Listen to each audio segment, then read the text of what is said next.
習武之人，無懼風雨雷霆。習武之心，靜看流水浮雲。習武之道，邊個先係真正嘅對手？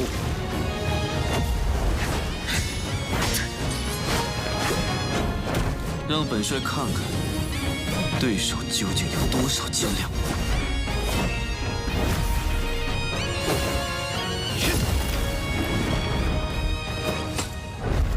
道如水，水可乾，亦可游；水可高，亦可收。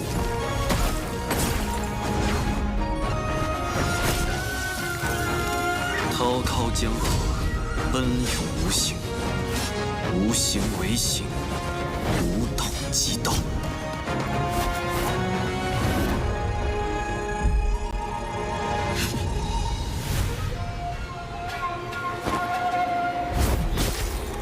真正的對手就是自己。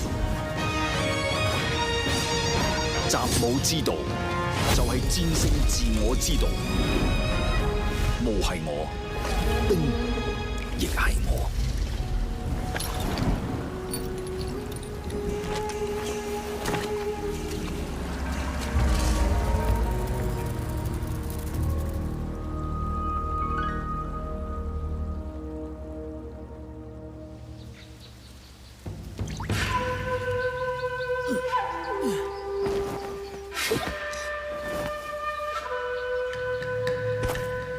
诸位，可愿为本帅俯首？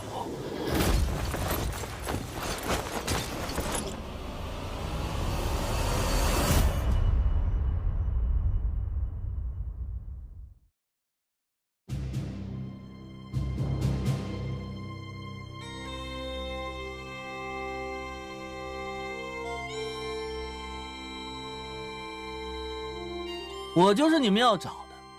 李星云，哎呀，人长得帅就是麻烦，走哪儿都有人惦记。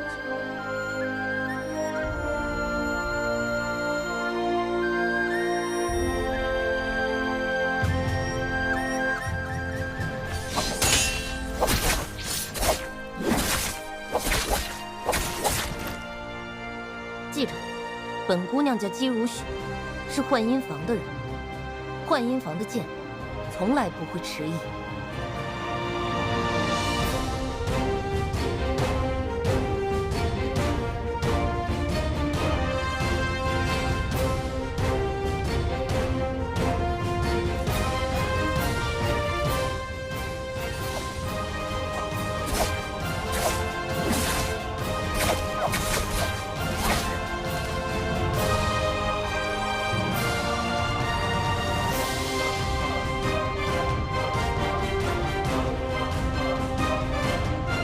今日起，本帅心之所向，便是人心所向。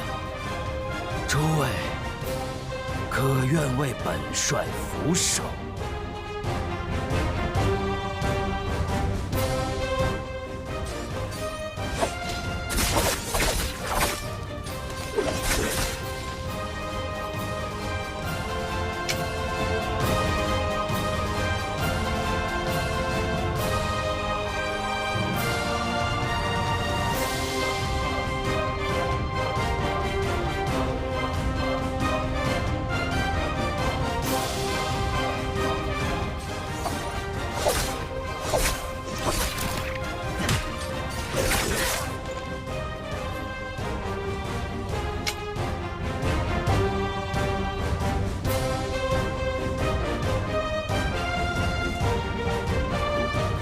我是齐王，亦是幻音房的女帝。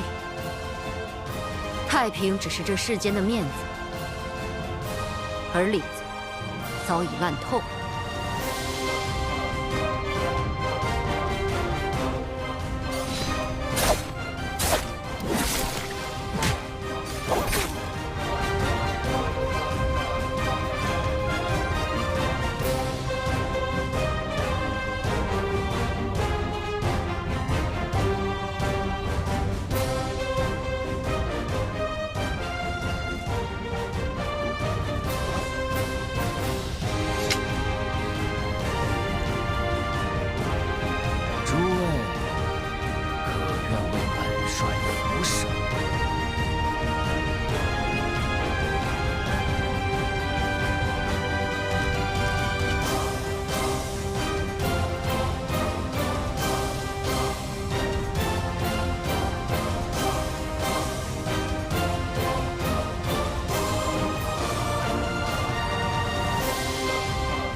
As chaos tears open the heavens, the natural order inverts. My, how many journeys back and forth have you made already? Still not found? Searching for someone lost in the rifts. No small task. It's nothing. I'm just doing my job. Here's a small charm for your protection. Much appreciated.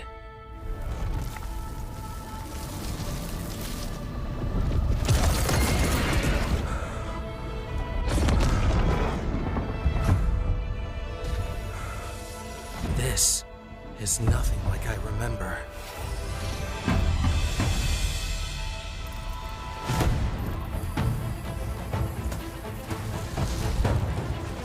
Curious, but there's no time to waste.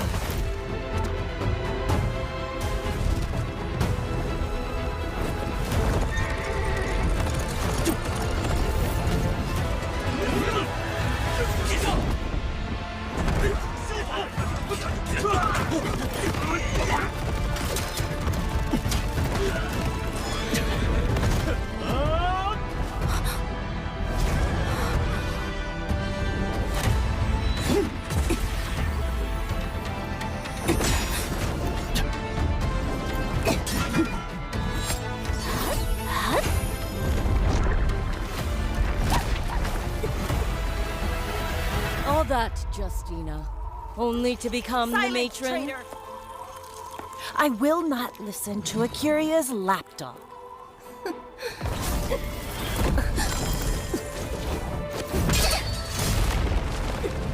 Today, I will purge you, shun of your filth! Go now! You're courting death! Justina!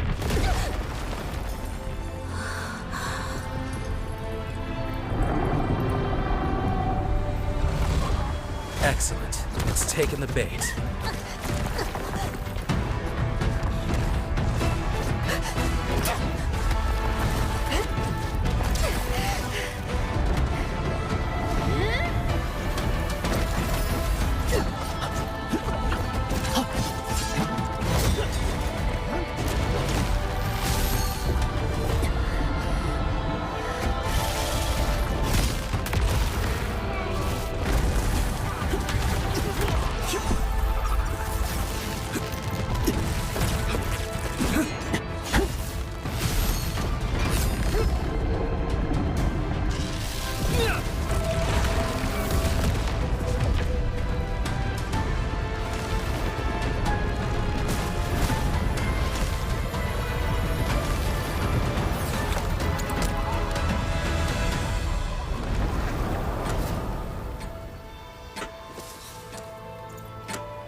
As your escort, it's my job to return you to Lanazra safe and sound. So, no matter how many times it takes, I won't stop till I find you!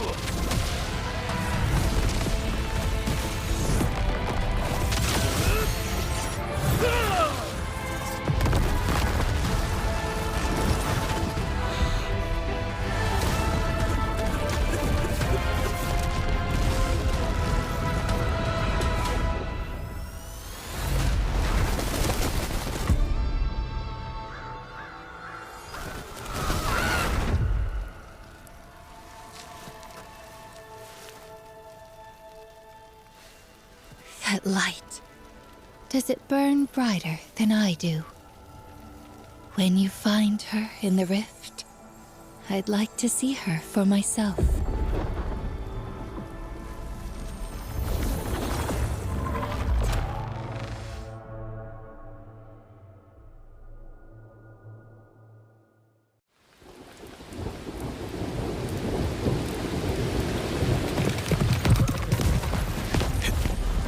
风卷雷云，来者不善。老伙计，这次又该麻烦你了。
nights are long, trying to understand a life of words unspoken. How all of her hopes, all of her plans, told so much of what I meant to be. How some should stand, but I'm broken. Your love will help me so near. Never left enough space to hear how it tore me up inside. I've never been prepared to take the key to your kingdom's gate. The dreams wanted that I'd never share.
To show you who I am.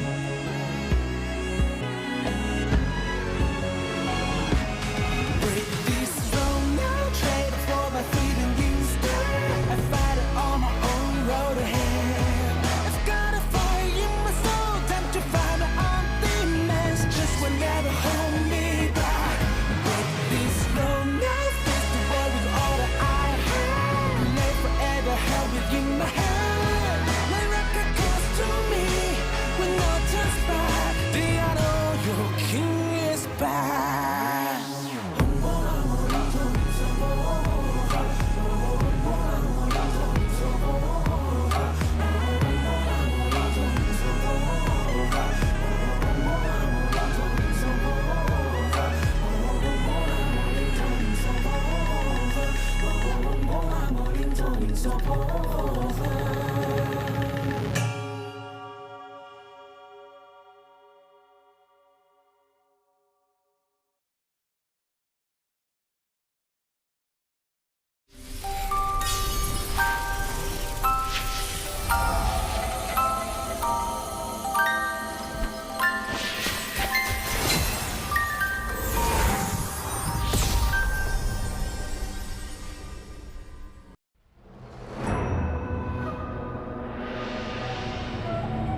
習武之人，無懼風雨雷霆。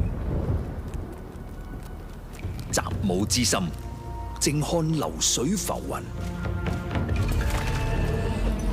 習武之道，邊個先係真正嘅對手？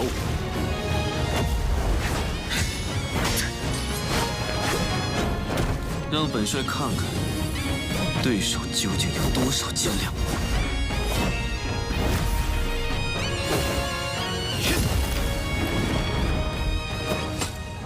武道如水，水可剛，亦可柔；水可高，亦可修。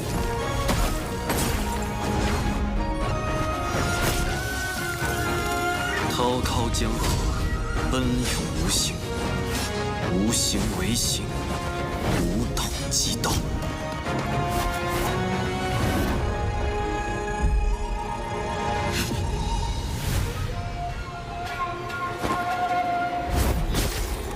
真正的对手就是自己。習武之道，就係戰勝自我之道。霧係我，冰亦係我。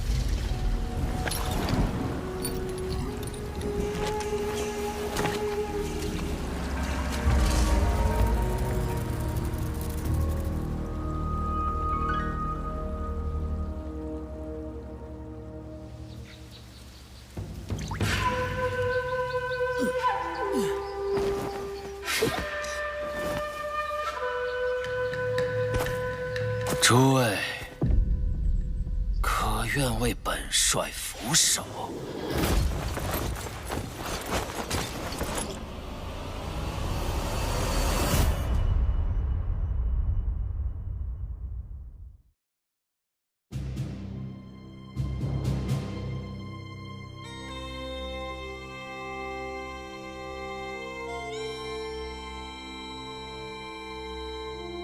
我就是你们要找的。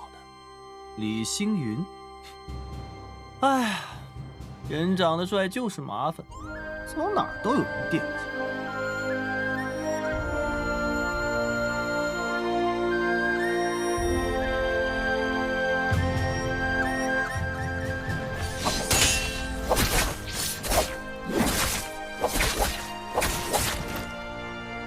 记着，本姑娘叫姬如许，是幻音房的人。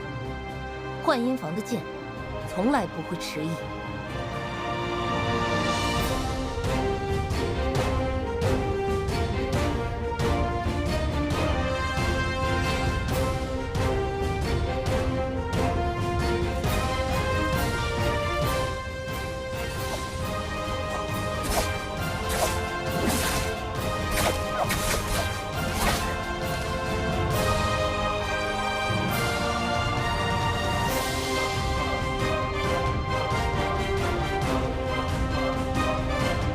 从今日起，本帅心之所向，便是人心所向。诸位，可愿为本帅俯首？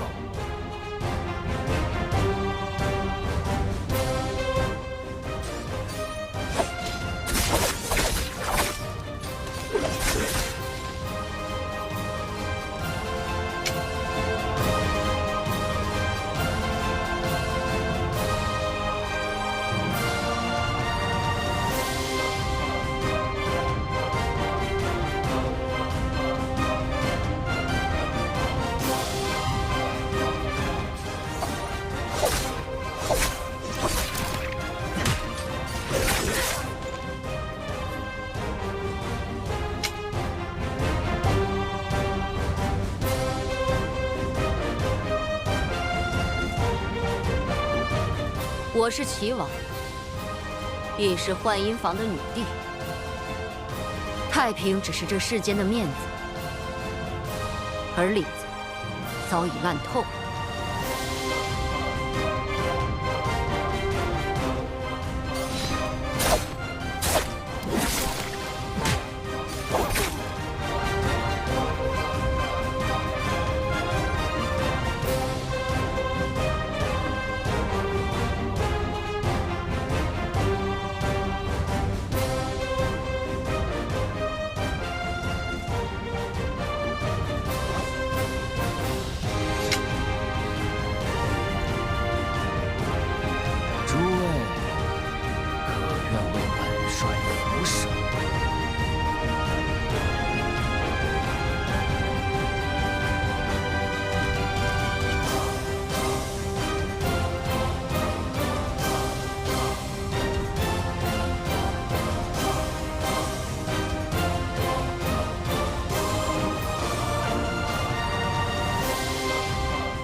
I was told to be all that I can be.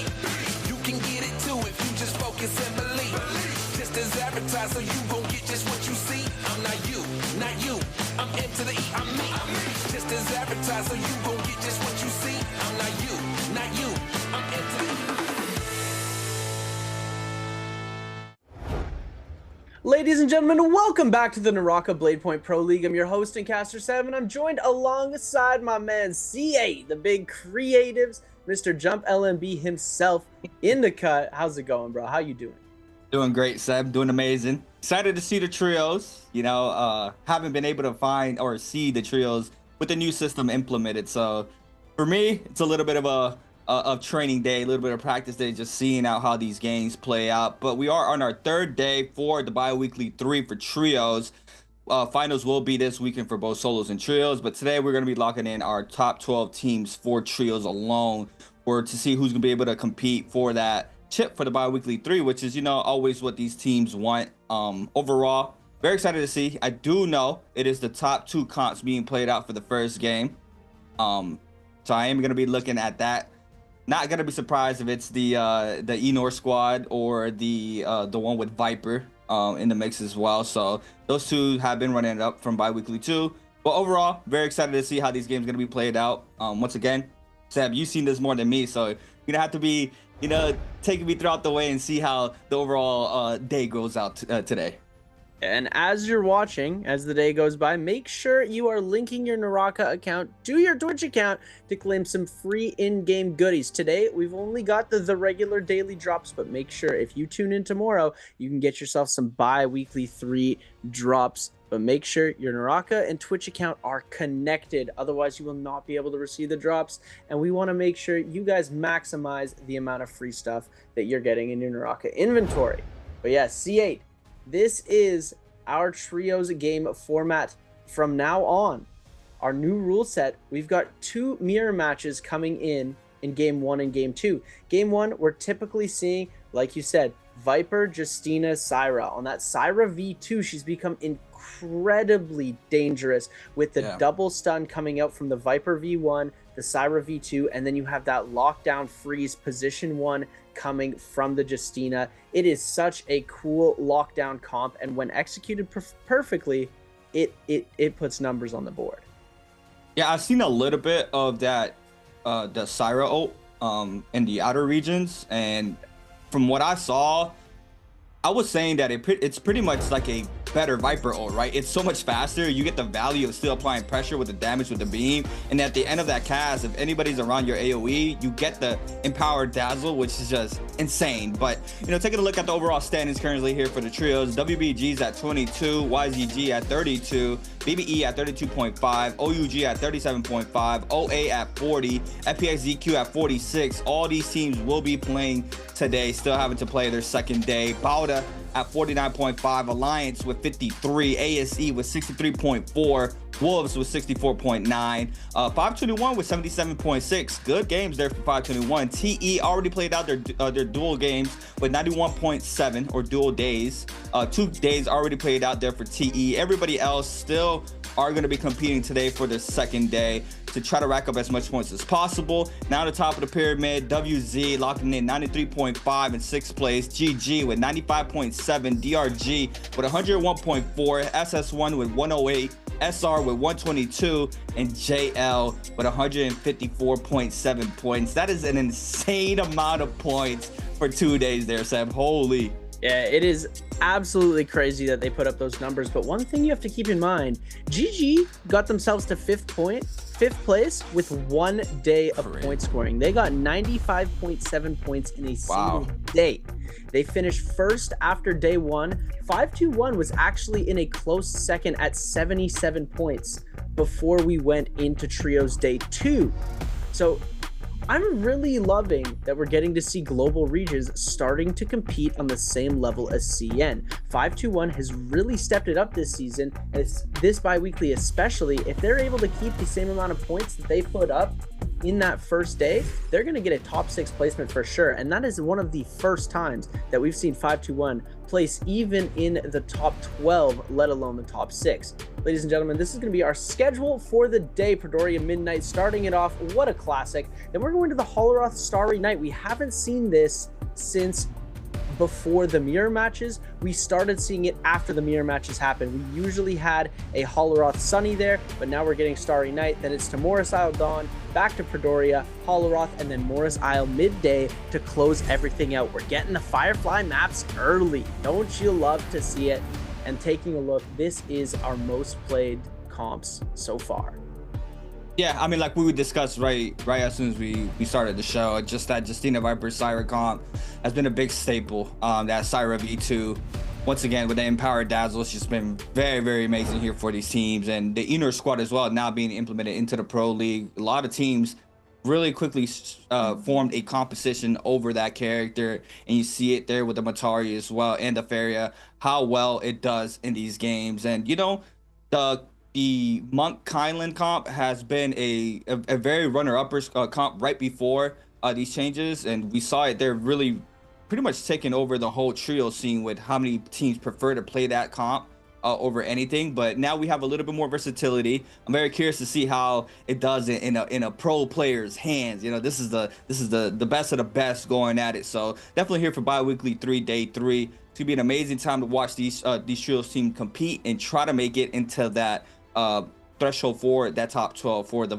finals on Sunday. But yeah, I mean, one day, 95.7 points, and I didn't even look at it. I just saw I think it was JL on top with a crazy amount of points for 2 days, but one day with 95.7 is just, I mean, teams don't even do that in 2 days, right? But once again, you just see how much of a difference is with a staple squad like that, seeing how well they're able to put up those points for their first day. And we're gonna have to wait to see how they do today. I would love to see a little match there around the 90th, 85 point as well. They have a crazy set of points for the first day, because these teams are gonna be taking over a percentage of their points on over to the biweekly finals as well. So all these points matter, and towards that bottom side of the pyramid, these teams are going to try to make it to that top 12 threshold. So you know, that bottom side are going to be fighting for a spot there in that top 12.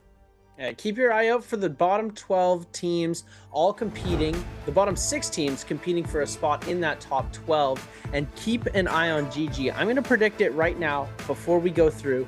GG are going to finish with over 200 points. Wow. When it comes down to the very end of it, they are going to have over 200 points in these games. Not today, overall. With their 95, they're going to get 105 points minimum in these 6 games. I just feel it coming. I feel like they are about to pop off. The front runners, all the boys that put up so many points, aren't there right now. We aren't seeing JL. We aren't seeing the top 4 teams. We aren't going to be seeing TE. We are seeing 521. We're seeing teams like BBE compete, but we aren't going to be seeing some of the scarier Titan teams in this lobby. And GG might just have free reign of it. The way that they're running this, it feels like their roster has finally started to click. They've been a team that's been middle of the pack, that's been thought to be incredibly strong at the start of every season, sort of fallen in the middle, hasn't really come through with any sort of performance at Worlds, and the Nbpl has they've sort of just coasted through. I feel like this is really going to be their bye week. Speaking about Worlds, right? Biweekly 3 ends over the weekend, and then we're into Biweekly 4, our last Biweekly for the fall split. Right after that, we have mainland qualifiers, or we have last chance qualifiers for the finals of the fall split. Then we have our mainland qualifiers for the J Cup. So everything is coming to the end really quickly for both solos and trios. Very excited to see how we are going to see our qualifiers for J Cup.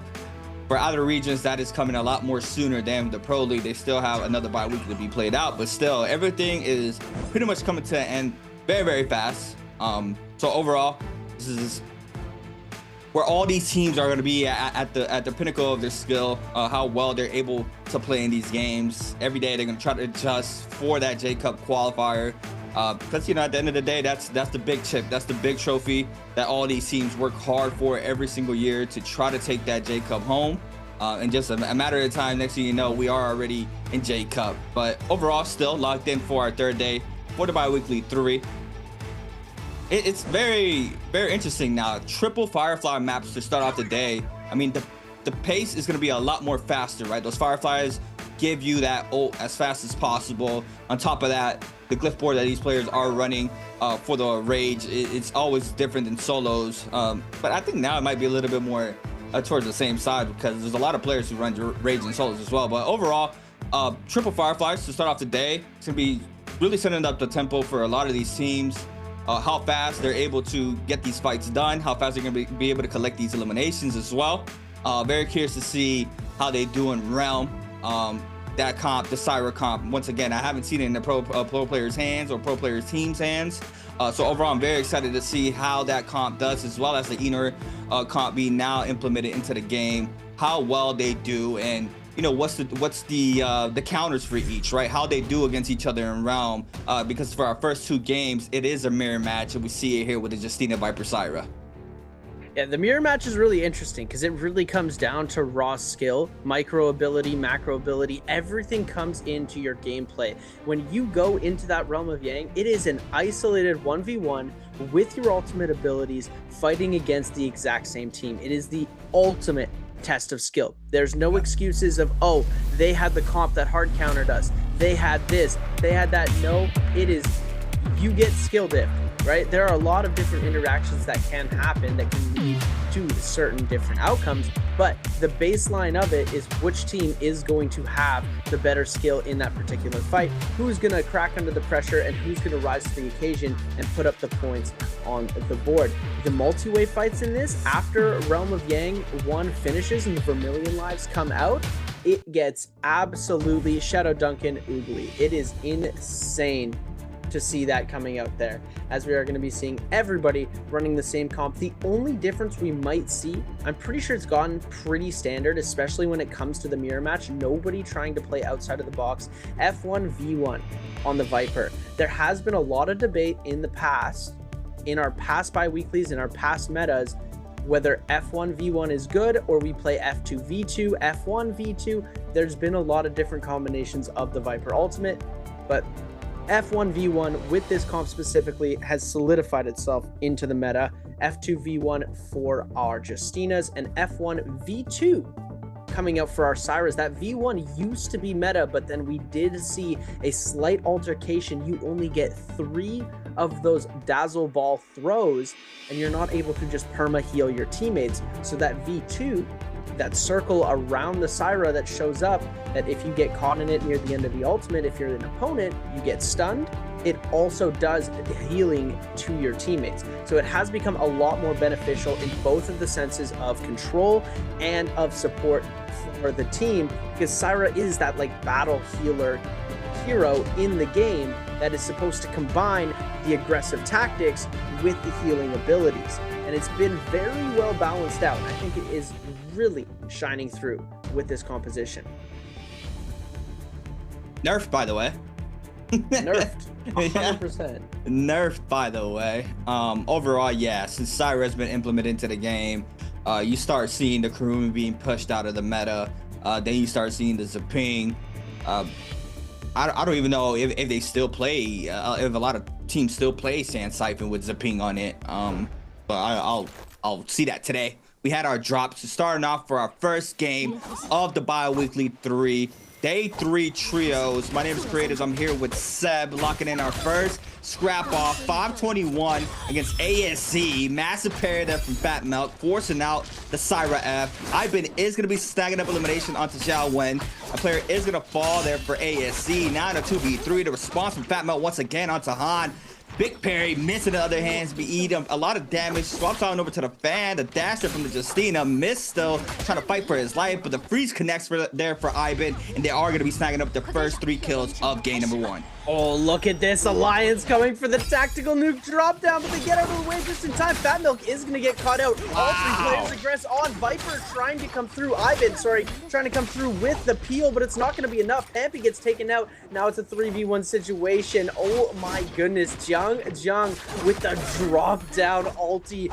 And this is the tech that we've been seeing on the map Predoria, and this is why these players are playing the Viper. They take the catapult. They catapult as high up into the air as they can, find the fight, get the ult off, and do the drop down. It's absolutely insane. It's very difficult to dodge, and just like you saw, 521 got absolutely melted.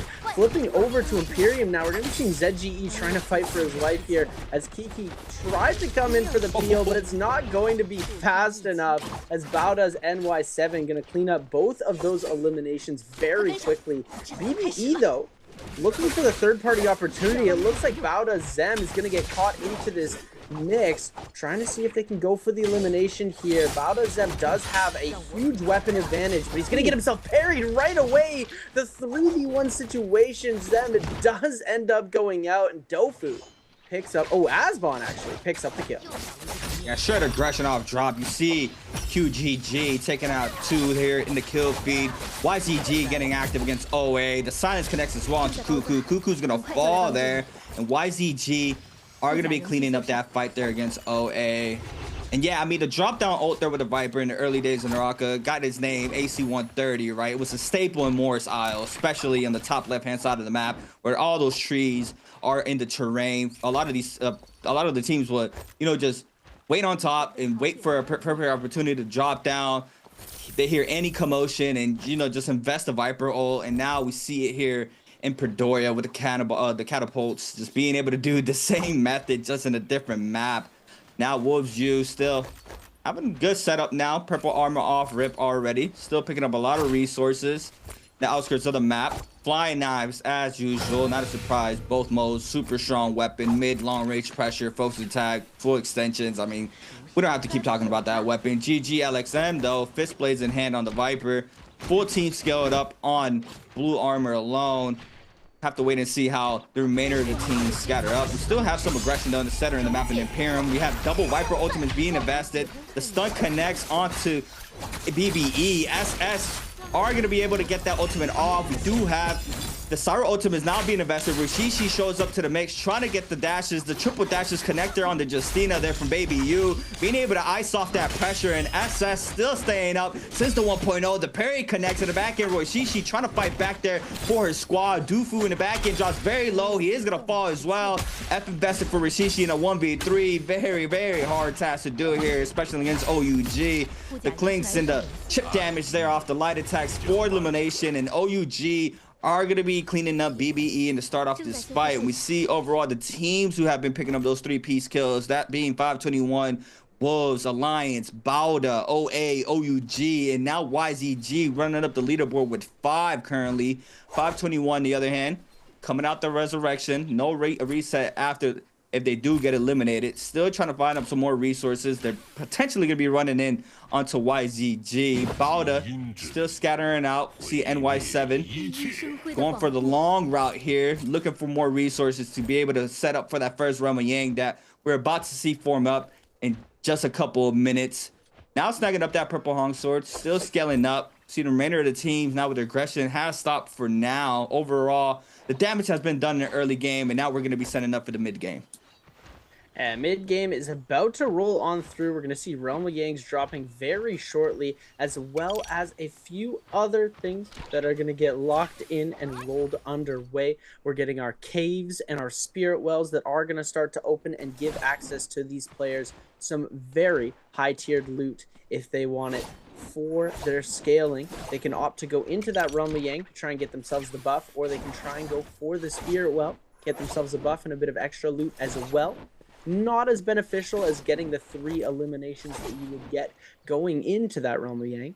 So we usually see these players typically, especially with this comp. This comp is so aggressive. It is a perfect Yang comp. You have the Justina coming in with the huge freeze dashes, peeling for the team, running it out. You have the Syra coming in with the ultimate. Oh, it is just a symphony when this thing comes together, and the music it plays is the sound of death. Honestly, they just roll through teams like butter when this comp starts to work. Look at that. GG on the board. They've only got 1 elimination so far, though. Didn't have a crazy off-spawn game. They managed to pick themselves up 1 elimination. So we're going to be taking a look now. OA just doing a little bit of extra looting, scaling to the outside of the zone, trying to see if they can get as much extra loot and some money as possible. Maybe buy themselves some purple armor, get that upgrade going. Looks like a lot of these players have already got that purple armor going. Yuma looks like they've got themselves a Bane right here, just holding off that section. They want to get that pile loot. Look at this, Bane for the pile. Is this tech? Wow. Yeah, the respawns there on the Troves, perfectly timed there from Alliance. You see them investing this Bane. They're going to be snagging up a couple Jades off of those Troves as well. Pretty well stacked to move on into this first realm as we see it now being formed up. And man, I remember at the beginning, at the start, we used to have a lot of mirror comps, right? A lot of the lobbies were filled up with the same compositions, as well as in solos, same characters across the whole board. And it kind of, I would say, it kind of got boring after a while. But right now, I'm not hating it. I'm actually very interested to see how the remainder of this game is going to be playing out, due to just everybody being on the same comp. It's the same set of characters, just the loot that's going to be, you know, changing up the differences in these fights. But overall, we have our teams waiting up to take this realm of Yang. We see Wolves on the left-hand side, GG as well, BBE, FE, and CQ. Moving on into the right-hand side. Draco up for that Spirit Well, though. Not sure if any team are going to prioritize picking up that Draco Storm. 521 YZG, OA as well in that top side of the map near where you collect the Volpine. These players in teams are going to be potentially a little bit of love tap for now, not having to pick up a pass. So it's just going to give everybody just the right to just wait this out and wait for the realm portal to start forming on in just a couple of seconds. Now we see Wolves doing that exact same thing. GG across the side, across the terrain. Alliance top right, all teams just waiting to take this round. Nobody wants to get eliminated. We have a little bit of aggression there onto Wolves, forced to pop this F, jumps in the middle, but GG enters as well as Alliance. We're gonna have GG going at it against Alliance. Mirror comp, all blue Jades, just one purple Jade on the side right there for 330 for GG. Overall, pretty even fight opposed to the Jays, but do have two purple armors in the side of Alliance. Starting up on top, Justina ultimate invested off rip there for Alliance. Yuma looking for the freezes, has the pole sword in hand. The Viper ultimate is gonna be invested here from LXM, looking for the stun, does manage to connect there onto Yuma. Big damage there onto the Justina. Back-to-back R&B focuses. It's gonna be forced to try to retreat here from the Syra. Do have the aggression still going towards the Alliance's way. LXM with a perfect ultimate there off the Viper. CJ's in the back end, very weak. Blister Nest for the pole sword, looking for the hit. CJ's is gonna fall here. The freeze there off of this, the 1-2 LXM. Still getting staggered here by Alliance, trying to stay up in the situation. Still eating up the damage though. Massive pair from 330, but it's not enough in a 1v3 now. Alliance being able to snag up the win in the first Roman Yang against GG. Oh my goodness, Alliance with the comeback there. Yeah. They were looking like they were held on the ropes. They lost the ult trade for the Vipers. We saw GG get the ult. They got the double stun off, but the Justina wasn't stunned, and they were able to just peel their heart out. Let's take a look at a replay coming out on the side of ASE versus YZG. Going to be the double freeze coming through into the Viper ult from ASE. They're going to be able to take ZXL out super quickly here, preventing any sort of Syra ult coming out from the side of YZG. And now it's a situation, CXZ in the 3v1 with the powerful Dazzle. Double charge focus coming out from every single player on the team, and just absolutely melting down that HP bar in a matter of seconds.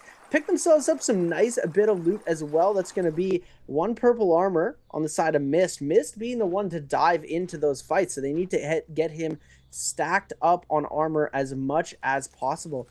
Is OUG letting Asbon get the revive so they can go for an extra kill? Oh my goodness, SS. You cheeky dog. It looks like Dofu's going to get targeted out as well. Silence going to be coming onto the side of Dofu. SS going to be able to throw that out. Pole Sword going to be coming through. Tries to go for the parry. Almost gets the track coming through. But Baby U in the back end has also picked up the elimination onto Asbon. We're going to see a huge Viper ult coming up here on the side of Bambi. Big stun up to the members of YZG. GG. They're able to get the first one off, and the Syra stun comes out as well. CXG is going to go down. XZL on the top side is going to be taking a lot of damage as well. ZXL trying to see if he can get the combo off. He's able to get through, but the peel from Pampy going to come out onto the other side. 1.0 shotgun burst going to come through. He gets parried. ZXL goes down, and they manage to cleanse 2 of the 3 Yang depletions as QGG trying to make his way out of this fight, seeing if he can make any sort of kiting happen. F ability popped. Ivan going to try and see if he can get those jump LMBs out, and he gets it.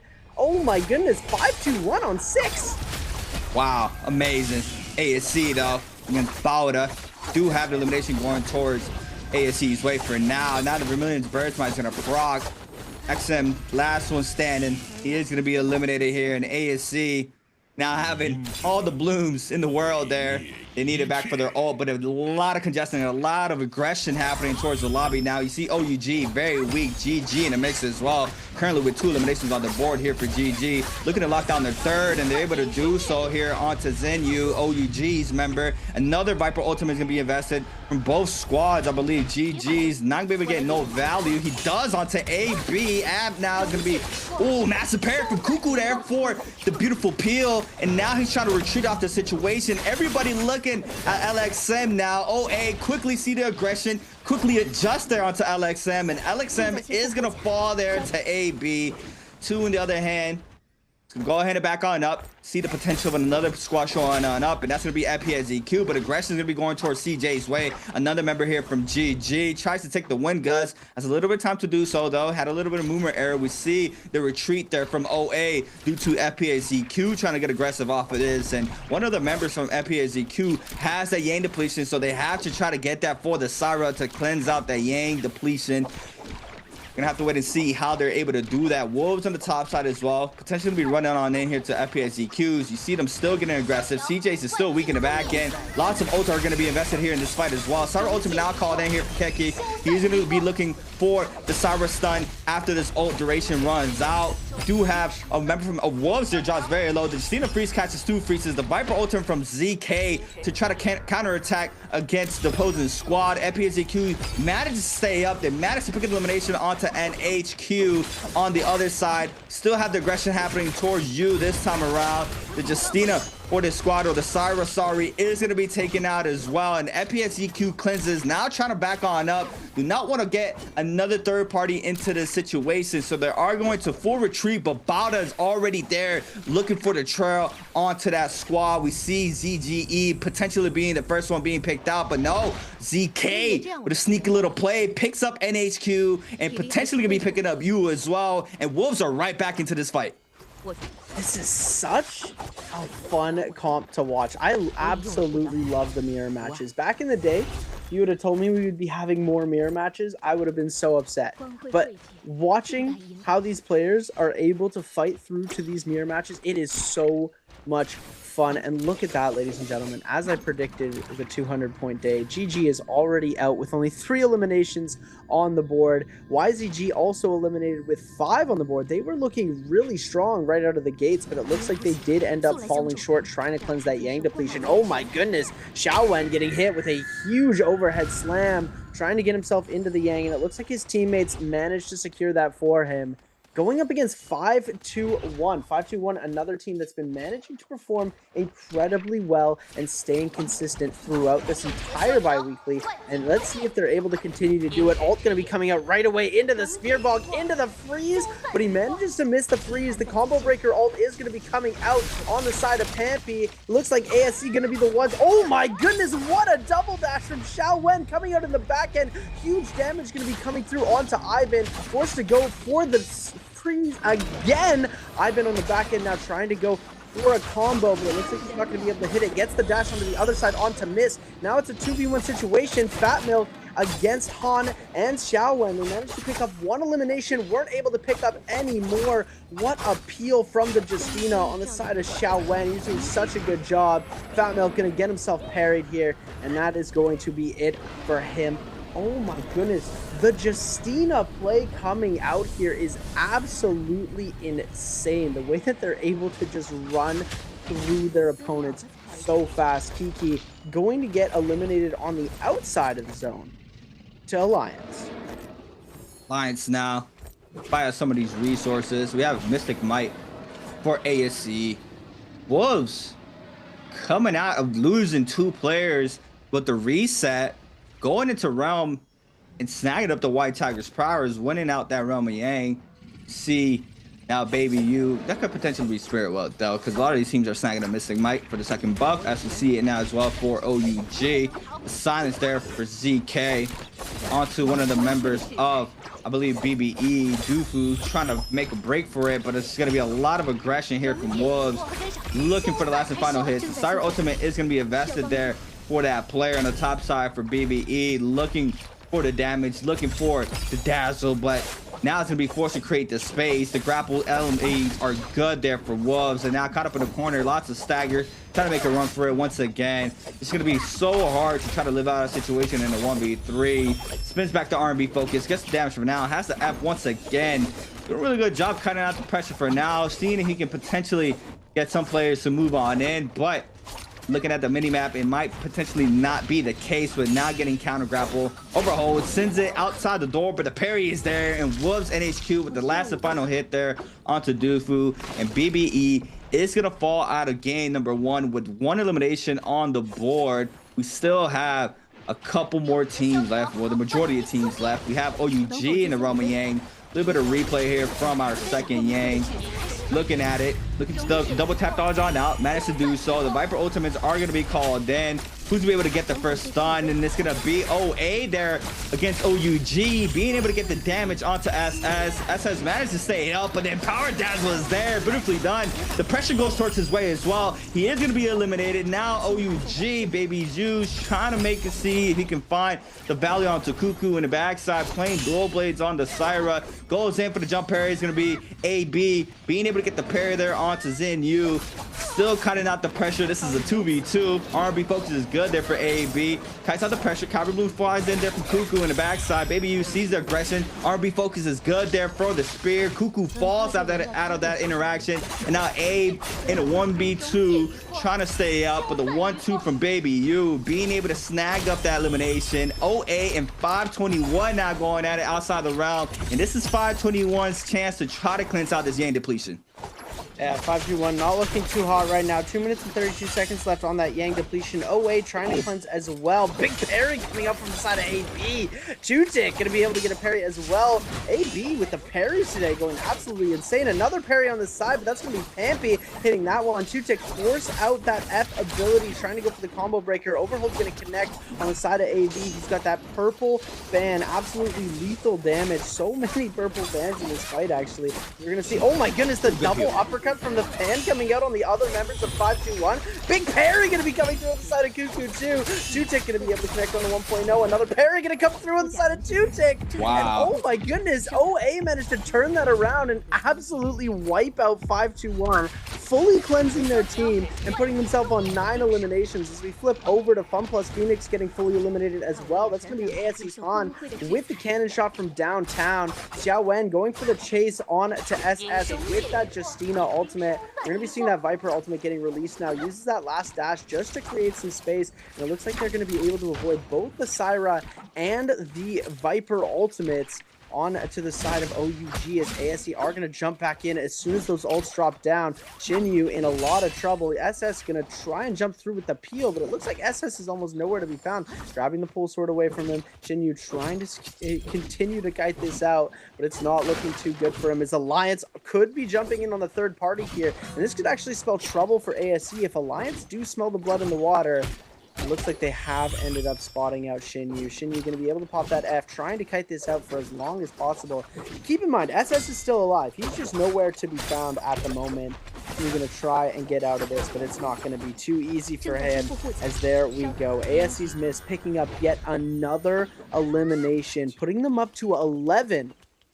And that's huge, fighting against OUG, who are on 15 points, taking out their second member, leaving them with 1 player left coming into this end circle. It's going to be tough for OUG to be able to MVP at this rate. Yeah, that's exactly what I was looking at. ASC currently with 12. OUG do have that 15, like you mentioned. Did lose to Justina there. But overall, we're going to have to wait and see once we get a POV of them if they have enough money to buy back that member. But now taking a look at the loadout here for ASC. They're already posted up for the Spirit Well buff. It's going to be Draco Storm for this one as well. Bowed, on the other hand, collecting, winning this out. I believe this is the Draco one. We see the loadouts here. This is Yang. Okay, this is Yang. We do have Bowda though. 1 gold Jade for Bowda. ASC, in the other hand, go ahead and just no contest for this squad. Just fully stacked. Nobody wants to get called out. Yang depletion inflicted. Everybody now is going to be forced to get in a fight. ASC is going to be snagging up that Draco Storm. So they are going to be the ones controlling the tempo of this end game for now, with zone 4 spreading in 40 seconds. See Wolves, on the other hand, trying to snag up the flag, gonna go ahead and see if they can capture the flag to get rid of this Yang depletion. With 2 members still having it. It's gonna be the Syra U and also NHQ, the Justina. Both of those players still having to try to cleanse on out. You see them working their way onto the Yang Spirit Well, try to capture this flag, but Bowda already there, knowing team was going to go ahead and rotate on in, trying to get the high ground, trying to get the aggression off the cannons. We see you being the center there, trying to capture this in just a matter of moments. There are going to be Yang depletion free. ASC, on the other hand, full gold weapons out, 2 gold weapons, or 2 gold armors on 2 players, that being on Justina and Viper, riding the outskirts of the zone to start rotating on in. Alliance, on the other hand, have a good set of Jades as well. Purple armors all across, purple weapons as well. This is end game, so these teams have been able to scale on up there due to the gangs and everything they are able to collect from dead bodies and tropes throughout the way. But OA as well, full purple jaded out on this squad as well. Everything purple, weapons, armor as well. Now we're going to have these teams start getting in a more contested area, more congested area as well. Everybody's going to be playing the center of this temple. You see Bowda in the center mid of this temple. He's going to wait this out.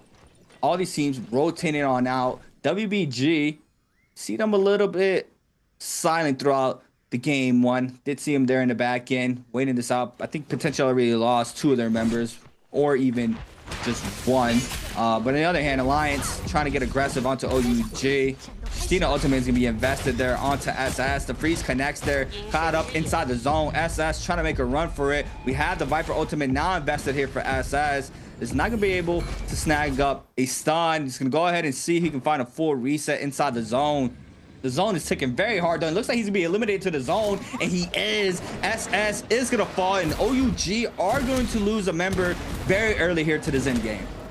Yeah, OUG are now completely eliminated from this game. SS was their last remaining player. Unfortunate to see him go out like that. I guess he was really hoping. We've seen OUG win match point by keeping 1 player alive to the very end, but this was not the case here. 15 eliminations, still going to place incredibly high on that leaderboard, with ASC the only ones coming very close to their eliminations at 12. We do see Bowda at 8 and Alliance at 7, with OA as well on 9.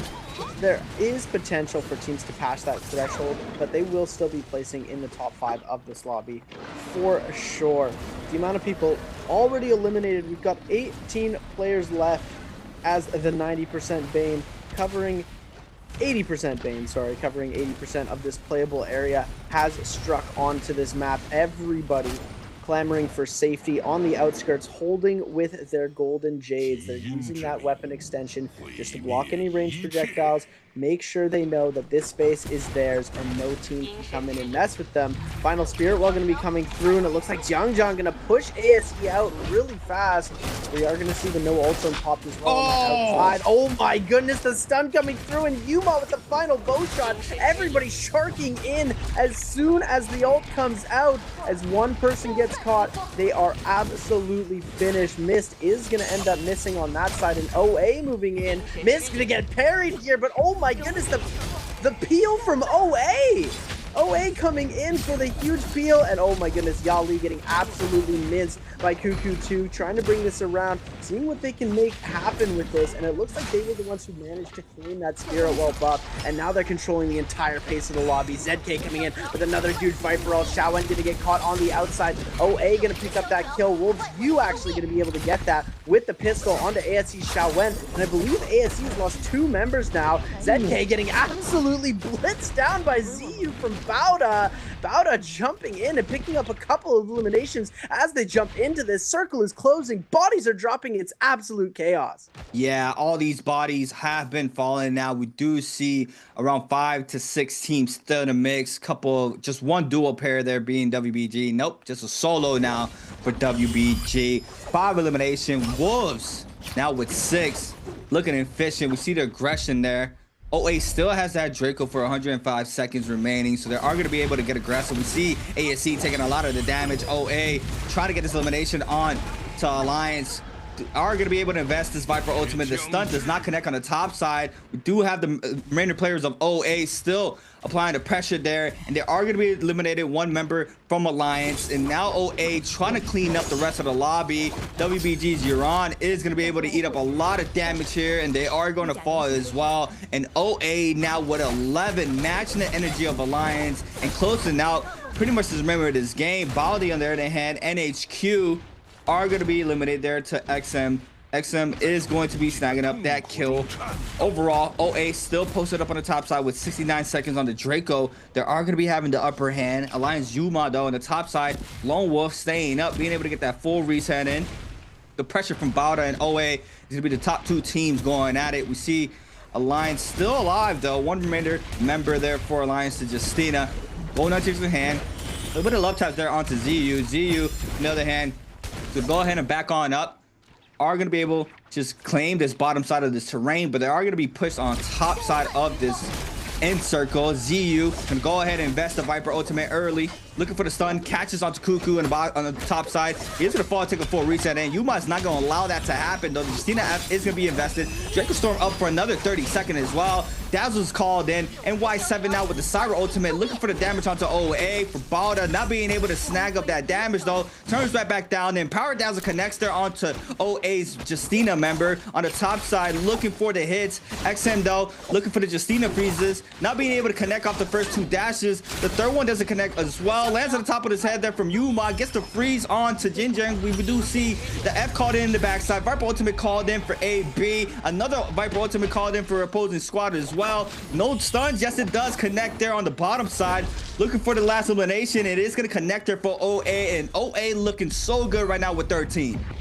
OA are looking incredible. Yuma trying to stay alive amidst the battle between Bauda and OA, but it looks like there's only 1 player left on Team Bauda. Zem gonna get hit with the parry. The charge gonna come through, and that punish damage is gonna connect. But oh my goodness, Yuma ends up going out first. Bauda are gonna claim this 2nd place spot with 10 eliminations on the board, and OA finished with exactly 15, tying OUG. But they're going to get the placement points, they're going to get the multiplier, and they're going to get that MVP. AB, Tuchik, and Cuckoo 2 with some phenomenal gameplay near the end there. Coming out, and this is what I love about that mirror match.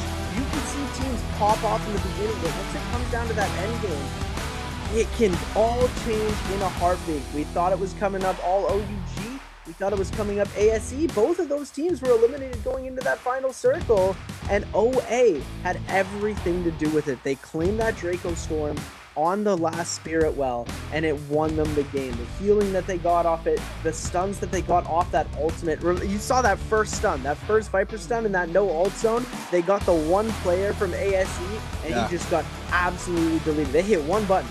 It was the delete key on their keyboard, and he just went right back to the lobby. That had to be like max range Viper stun. Like 1 more tap dodge is all that member needed to be able to save from that Viper stun, but it was just perfect there. You saw the shutdown there onto that player that was stunned. Everybody quickly changes their attention onto that player that was stunned in the center of the map. They're able to snag an elimination, and just the whole tempo is gone there, right? You do lose 1 member very early, forced into a 2v3 VX. throughout the remainder of the end game. Just you see it here from OA being able to capitalize off of that situation beautifully, being able to stay up, closing out with 15 eliminations plus the multiplier, sending them very well for the remainder of today's game. What a sight to see there for our first game of the day. Fedora nighttime, I mean, and right after game number 2, we're still going to be having those fireflies. The aggression that we saw from game number 1 is going to continue onto game number 2 with those off drop fights being able to be so aggressive from all these teams. But yeah, this comp, very, very strong. I see why is the top 1 comp being played out. I was looking at Yang. Justinas are investing that off rip, right? They're trying to look for those freezes. They're pretty much there for the stun, but we'll talk about it in just a second. We do have an answer for Treasure for everybody at home. Our first question, if you guys are watching on YouTube, make sure you guys swap on over to twitch.tv/NARAKA BLADEPOINT. The question will be, which hero will be the MVP of game number 1? Viper, Justina, or Syra? A, B, or C? I mean, just look at the comp. You can pretty much see which one can outburst a lot of damage. But overall, make sure you guys wait for the countdown in the Twitch chat in order to win a special gift here for the droppings of the answer for treasures. But yeah, Seb, that comp, like I was mentioning, off rip in Yang, the Justinas are investing that ult. They're looking for those freezes. They're there for the peel as well, right? They're able to get a dash through. They're able to stop any animations that their opponents are doing. So we see it there in the realm pretty much throughout the whole game 1 with the same style. They invest the ult. They try to look for the freezes. If anything goes down, one of their members gets paid or any such, they're able to be there to stop any of that from happening. And we had the Viper for like that lockdown role in this competition, being able to invest that ultimate to stun and pretty much scatter these players away to safety. And most of the times we have the Vipers invest in the ult pretty much at the same time, and it comes down to whoever presses the button first. And we see it there multiple times. And like you mentioned in the last and final moments of this game alone, just being able to bully out with one button, a whole team, just scatter them out, just invest in that Viper ultimate is just so strong. And then the Syra and the comp is just that sustain, right? That glue that puts everybody together. Being able to stay up and apply the pressure in ult form and being able to get those dazzles, just overall just a very powerful composition. And now we see it here with OA with a massive 22 game score for the first game of the day. What a crazy game score. And look at that. I told you, OUG going to be taking that second place spot with 16 points on the board. Alliance with third, going to take that 15 points. ASC going to be getting 13, 12.5 for Bauda, 7.5 for both 521 and Wolves. Not a bad start for them. A little bit slow, but we've seen better coming out from the both of them. FunPlus Phoenix and WBG going to be getting themselves 6.5 each. YZG with the 5, GG with the 3, and BPE with the 1.5. Nobody getting a donut. Just super nice to see everybody getting some good off-spawn eliminations, and that's just showing that all of these players are able to compete with each other. It's just coming down to some of those micro decisions, some of those I ulted first, and it really is that split second where the Viper ults first, you get the stun off, but then on the other side of it, we've seen if you have that better Justina, you don't catch the Justina in the stun because they dash away from distance. They're able to dash right back into it and come through with some crazy peel. And that is one of the things that is the most beautiful about this comp. 2-tick, being able to come through and just dash, and prevent so much possible damage and clank huge blues that could be coming in, prevent parry punishes. I think, even though we did just see the Syra getting more eliminations and more damage, I do think that 2-tick still deserves the MVP for that game, because without their Justina, they're not able to do anything with this composition. Everyone just runs away. You're able to run away and kite out Viper and Syra ultimate pretty easily, but it's that Justina that locks them down into place and says it's right here for the taking. I got him frozen, stun him up so we can take him out with that delete button. How much damage did the Syra have? We're gonna get to see in just a second. No, we just saw it right there. Yeah, well, we'll see the MVP board. We'll see it again in just a second here. But yeah, GG. Oh my goodness. 3 points. off a 95.7 on day one. Maybe they're taking it easy. Maybe they're going, you know what? We don't need to put that many points up onto the board. We've already got 95.7. We're already almost guaranteed to qualify. If any team starts getting close, then we'll start trying. Who knows? We'll have to see. Maybe they're hiding some tech. But ladies and gentlemen, let's take a quick look at some of our highlights brought to you by China Unicom. And we've got the voice gone.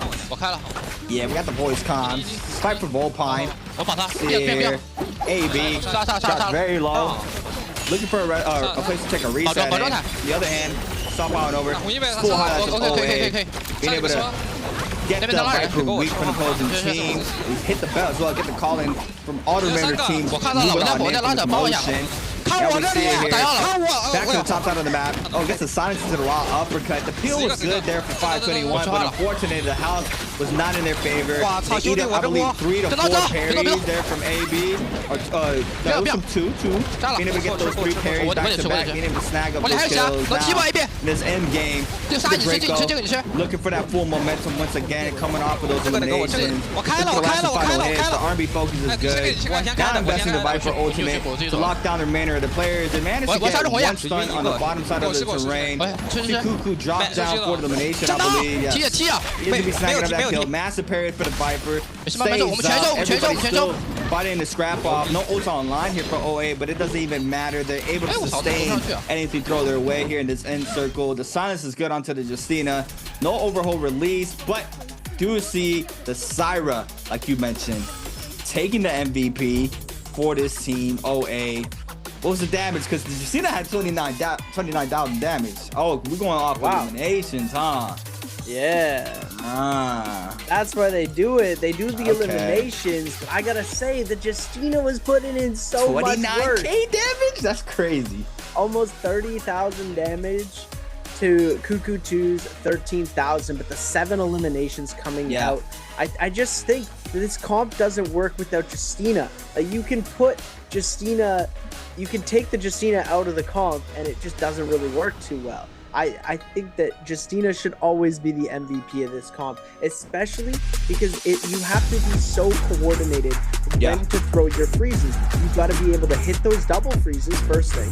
Second thing, you have to be able to know when to send your freezes out. Am I throwing a freeze to peel? Am I throwing a freeze to initiate combat? Am I throwing a freeze to lock down for a stun? There's so many different scenarios in which her ult can be used specifically in this comp that it really requires a strong mind. And that's why I gotta say 2Tick is my personal MVP for game number 1. Yeah, I mean, but you know, Justina, even in that Cannonball comp as well, right? She kind of had almost like the similar role back in the day, just trying to lock down. Like you mentioned, the freeze reset is a very, very, very, I think that's probably the most high skill ceiling for the Justinas.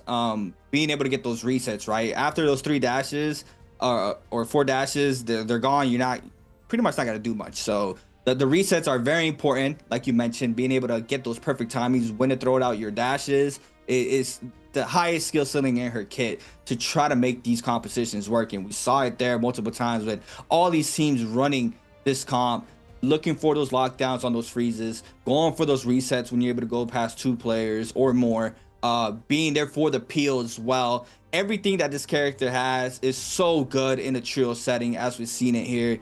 Overall, crazy game 1. The mirror match, like I said, I'm not mad. I remember back in the day, we were mad at seeing 12, 14 teams of the same comp, both solos and trios. But right now, I think it's very nice to see, you know, putting all these players in the same playing field in the character department for the first 2 games and seeing how they're able to come out victorious for these matches. It comes down just to, you know, loot, pretty much just loot and different settings overall, right? Third parties are always a massive thing in NARAKA BLADEPOINT, but overall, the structure is pretty much an even playing fields for both teams going at it at that time to see who can come out victorious. But now we're gonna be locking in our second game. Enor, right? Enor into the comp, newest character into the game, has seen some massive success in the trios. Once again, I haven't seen it in pro players' hands, so I'm very intrigued to see how these players are going to do. Like I just pretty much got the full rundown from the Justina Cyber Viper comp off of our game 1. I'm gonna be applying the same methods to see how they play out this composition overall, because you know it's still pretty much fresh, still pretty much new. So these teams are still trying to get as much more polish with this composition, but overall, you've seen it, top 2 comps in the game already, just being implemented. That this composition is not to be played around with. Yeah, you can't mess around with that. It is a lethal comp, and it's fun because you get to watch later into these rounds. We are gonna see variations of that comp come out. We see Temi enter into that comp for some lockdown action coming through. We've seen Temi, Syra Viper coming out instead of the Justina. And when you get to watch these comps play into the other comps, that's what I absolutely love. We get the mirror matches, and then we get the variety. 3, 4, 5, and 6, and that's what I love so much about it. We get a taste of both worlds, the old school mirror match and the new school variety, and it's a perfect system. And look at that, this is a comp that we've also seen picked. Zai, Hadi, Rumi. What do you mean? Zai, Hadi, Rumi. Let me say that again one more time for you guys, chat. Zai hasn't been viable in trios in a while. Hadi, nerfed into the ground, hasn't been viable for a very long time. Rumi is finding success on the Nbpl stage. These pro players are making it work, and it's absolutely insane. More on that later, but ladies and gentlemen, Enor1, Matari, and Feria Shen are going to be the stars of game number 2. Our second mirror match of the night. The Matari to be able to reset the F abilities of both Feria and Enor, getting you that F2 silence ability when it comes to Feria Shen. And then when you see on the side of Enor, he's got that lightning throw into the huge damage and combo starter potential. It is just an absolute massacre. Plus, you have Matari dashes, one of the strongest F abilities in my opinion when it comes to combo starters. The only thing that's a little bit dangerous about this comp is you are running 0, and I mean 0 combo breakers. Yeah. Ain't no sustain, right? I mean, you do have the mech. Tario. I see how it works, but overall, once again, I'm gonna be looking if anybody's gonna be running a different F or V. It's gonna be standard throughout the whole board, correct? Yeah, and you do have a little bit of sustain. You do get the health reset from the Enor ultimate on Enor himself. You get a little bit of health back from that Matari V1, and you're able to heal in the Feria mech. But as far as abilities go, it's across the board. F2 for all of the F abilities, then V1 for the ultimates on the side of Matari, and then V2 on the side of our Feria Shen and our Enor1. Taking a look at our forecast, a little bit of drop spawns coming through down in Matab. We've got BBE and Bauda close to the Great Wall. We're going to see FPX coming through on Salvation Podium. That's going to be OUG. WBG going to take that gold zone just outside of Plume Castle with 521 claiming the Yushan Ruins all to themselves. Icy Pond going to be going on the side of Wolves and YZG. That's going to be a fun off-spawn fight to watch. GG going to be taking Imperial Village all to themselves. The gold zone on that eastern side of the map going to be surrounded by ASE, GG, ASE OA, and Alliance, and that is going to be one of our craziest fights coming out. Right through with the Fireflies jumping into the madness right away. They've got the Double Transformers. Double Transformers is back, and it's completely revamped in a brand new way. I absolutely love it. Looking at OUG, I mean, Puzzle is pretty much given up for free there to OUG. We had WBG landing at Plume Castle on the left side for the Fireflies, but it looks like they're not going to be able to make it just in time. So OUG to potentially get that puzzle. We're starting off with OA against ASE. This is a massive scrap off. You see in the back end, Miss eating up so much damage, trying to fight back, overholds the fist blades, being able to get the elimination there. Do have one member going out. Have Han in the mix. Massive pair from Cuckoo though is gonna eat up all that damage into the jump LNB. Alliance starts moving on in. Third party off rip already. Mad aggression.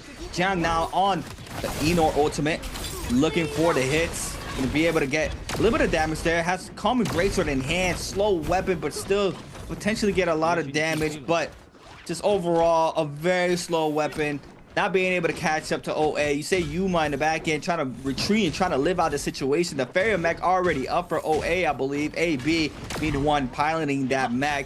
On the top side, the hit connects there for AB, and Yuma is going to be eliminated. And now OA are going to be snagging the elimination. You see Alliance trying to retreat, but the pressure is going to be going towards Jiang's way.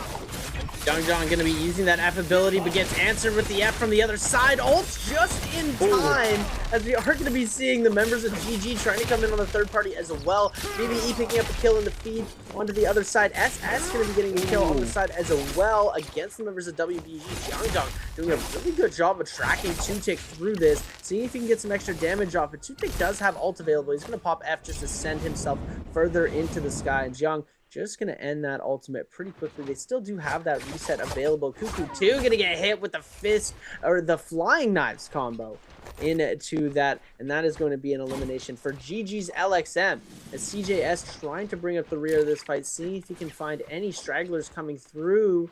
If he just goes for a grapple check here, he's got no grapples available. Oh no! SS is going to go down to the kill feed. WBG and SS have OUG having a really good fight on the other side of the map, it seems. Alliance taking a lot of damage here in the 2v1 situation. Pillow drop going to come through. Oh my goodness, he's saved by an inch of his life, trying to see if he can spot out LXM. It looks like he's going to get the reset off of CJS in the back end in the Enor ultimate. Going to be dealing a lot of damage and taking out Jiang PP, the last remaining member of Alliance, alive. Yeah, you see PP trying to back on up. And the mech trying to lay down a little bit of pressure onto GG, but GG's just going to be kind of dissolved, waiting out to start moving in to snag at the elimination. In the other half of the map here, behind the tab, FPSEQ's getting active against Bauda. Zem is going to be eating up a little bit of damage. See FPSEQ trying to back on up here from the situation. Ults were invested. Do have one member from BBE already out in soul form. We're still waiting out for the resurrection, as we see there with the dead body. Do have two players still up. 2 eliminations there for BBE. WBG with 3. OA with 4. Also Wolves with 3 and ASC with 1, as well as OUG and FPSEQ. The aggression down the center of the map in Plume Castle for WBG against YZG. The drop down, the V2 beacon is out here for the Farrier, looking for the mech up, and both Farriers are going to be able to mech on up just in time. Yuranda, on the other hand, looking for the hits there onto the mech. The Bane now spawns in. Beautiful place there from WBG. Lots of damage happening towards the Farrier's way. CXZ trying to kite on out, force the D mech on out. The F doesn't connect there for the Matari, but a 1-2 spam off the Halberds is enough there for Yali to be able to snag an elimination onto CXZ. And now 3 minutes left for that first run with Yang to start forming on out. We have Bauda as well. Zem being able to snag up an elimination onto BBE's Asbon. Asbon is going to be taken out there. Scrap box pretty much unfolded already in the early game. Now we're going to start posting up for our first round towards our mid game. ASC, see him here lurking the outskirts of the map, trying to snag up as much resources as possible. Xiao Wen already with that purple armor in hand. Blues for both Han and Miss. Looking to try to get an upgrade. 521 still getting active. Common armors all across the board. Bauda player is forced to take that mech, I believe, and NY7 as well. So eat up a little bit of damage here from the Enor. We see Fat Melt trying to back on up, potentially looking for the hits onto Zem, and Zem now does not get caught up. The Matari ultimate is there to avoid the auto aim, but the shot there from Bauda ZU is going to be good onto Pampy to snag at the first kill against 521. What an elimination, and that's their second life coming out here. 521 have already gotten sent back to the Soul Altar. And we see Bauda jumping in, as well as Fun Plus Phoenix on the third party, trying to come through. Pampy getting himself eliminated. This is a rough game coming out for 521. So unfortunate to see that happening, as NY7 is going to get himself eliminated here. ZGE picking up that elimination. Zem getting absolutely tracked down so hard by Water. And look at this Enor tech. Oh my goodness, the movement is absolutely crazy. He's able to absolutely shark down the opponents, using that F ability to try and get some damage. Tap dodge perfectly, but the parry's going to come out. As the Desperation Blue gets thrown by Zem, he ends up getting himself eliminated. Water picking, actually ZGE picking up the elimination, but Water getting the beautiful parry to cause it all. 521 with 1 remaining player alive. Do you think they'll be able to come back from this? I think that they're a shoe-in for the finals. They are in 8th place. And I really hope they do end up making it there. But right now, it is looking a little bit rough for them, especially with the great game that some of these bottom teams have been having. OA, Alliance, Wolves, ASE, all off to really great starts in game number 1 and are continuing the pressure in game 2. FunPlus, Phoenix, and Bauda as well. OUG started to falter just a little bit, but I have full confidence in them being able to get themselves across that red line in the nick of time. I mean, it's Baby U. Shin Yu and Baby U. Come on. They're some of the most goated players in the game. Do you know if DRG's XXY played second day of solos? Yeah, he did. He did? I thought he was playing trios. Wait, hold on. Yeah, no, he did play solos. He played solos. He played day 1, but I was curious to see. I'm gonna have to go back and see if he played day 2. If anybody in chat knows, let me know. Very curious to see if he played day 2 and if he qualified, because he didn't have a bad day 1. Like, it wasn't amazing, but it wasn't bad. So, you know, I know DRG is not playing today, but still, you know, it's very rare we see a trio player go into the solos and do that as well as he did. So I was just curious seeing that now we're in trios. It just got a little spark in memory there from XXY. But overall, GG. Looking to start scaling up a lot more. LXM on that purple armor. First, Roman Yang starting to form on up. We see the teams now clashing in the center of the map. BBE, FPSCQ, and Alliance. Potential 3-way scrap off. We have Draco Storm on the top left-hand side of the tab. OA posted up on the bottom right-hand side. YZG potentially taking the right portal. ASE and OUG right above that. GG having the top one for free. Wolves and Bauda potentially going to be fighting for that portal on the top left to see who's going to be able to enter in.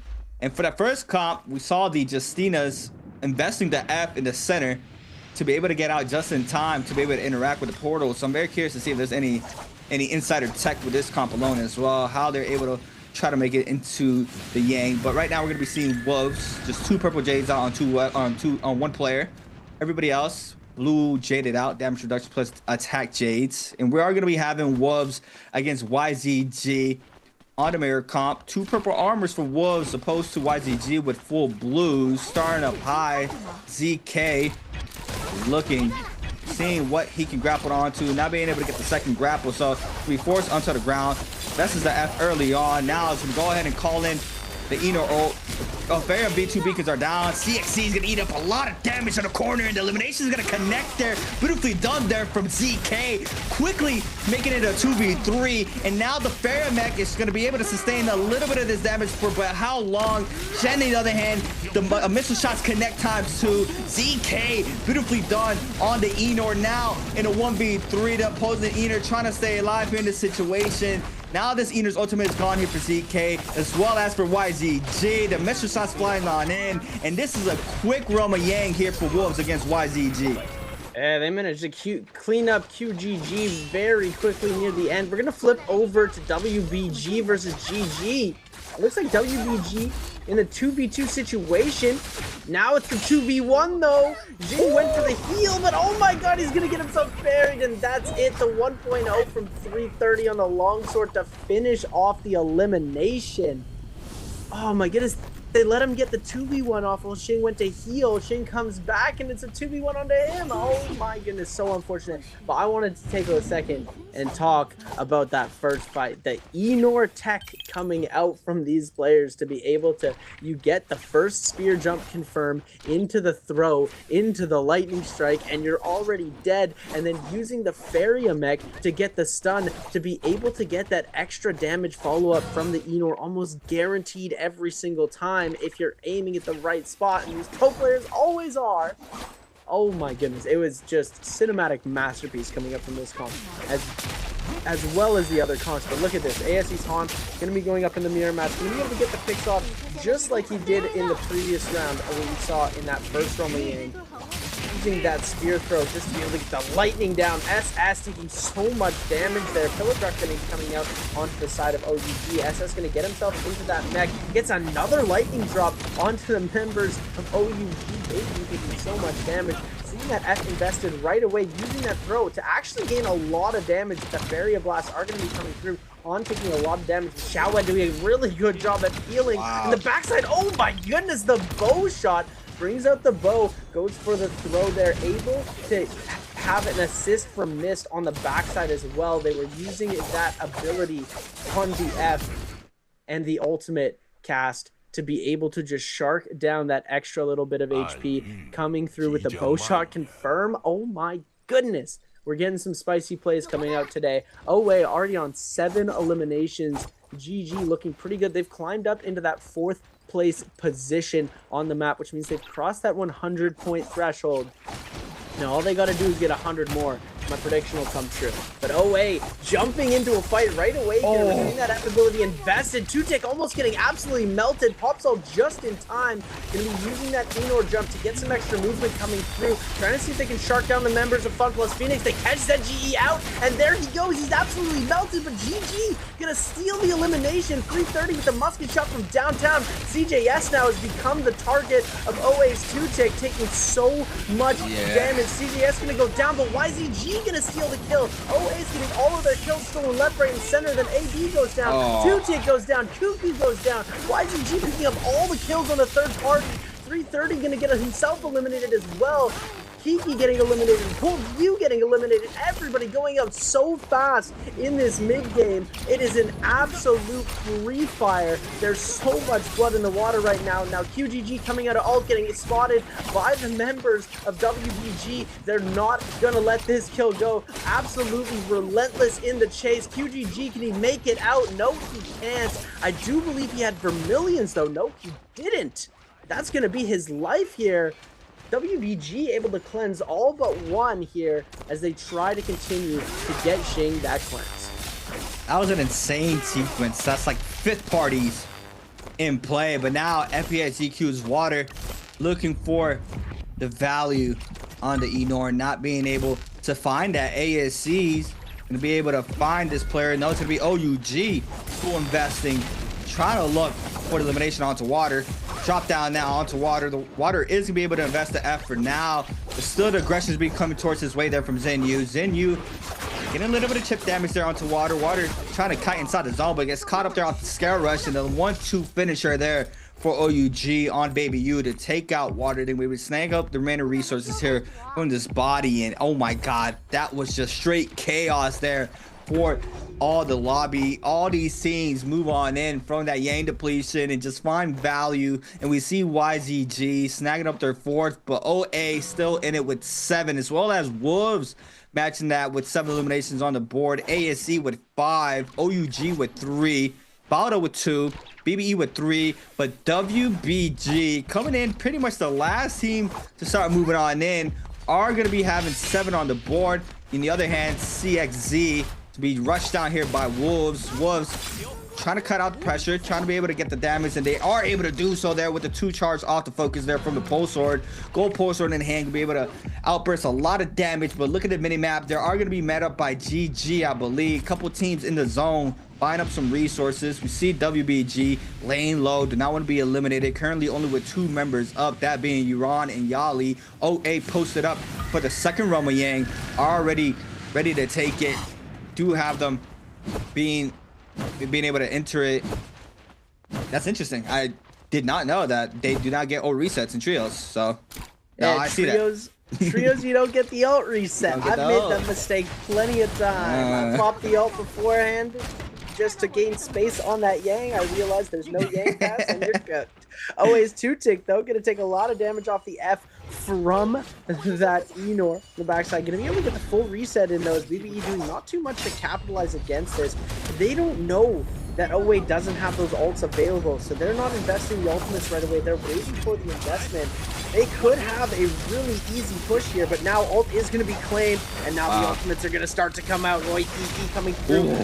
Going to be able to kite out the pressure from that Enor just at the last second. And oh my goodness, OA actually taking so much damage here. Absolutely melted by Roy Kiki. on the Enor one. Coming through, AB now taking the damage on the other side. Gonna be using that F ability to try and kite some of that distance out, but he's getting sharked down over and over again. Ult cancel is gonna come through. Cuckoo 2 trying to send some pillar shots off to see if he's able to get any sort of field prevention going on. Use the F2 to break through the Faria mech and try and get the kill onto AB. Silence gonna be coming out onto Roy Hee. Scale Rush coming through. They're focusing him down there. They're gonna get the elimination. Roy Hee trying to kite it out, but the Matari Dash is gonna capture the kill.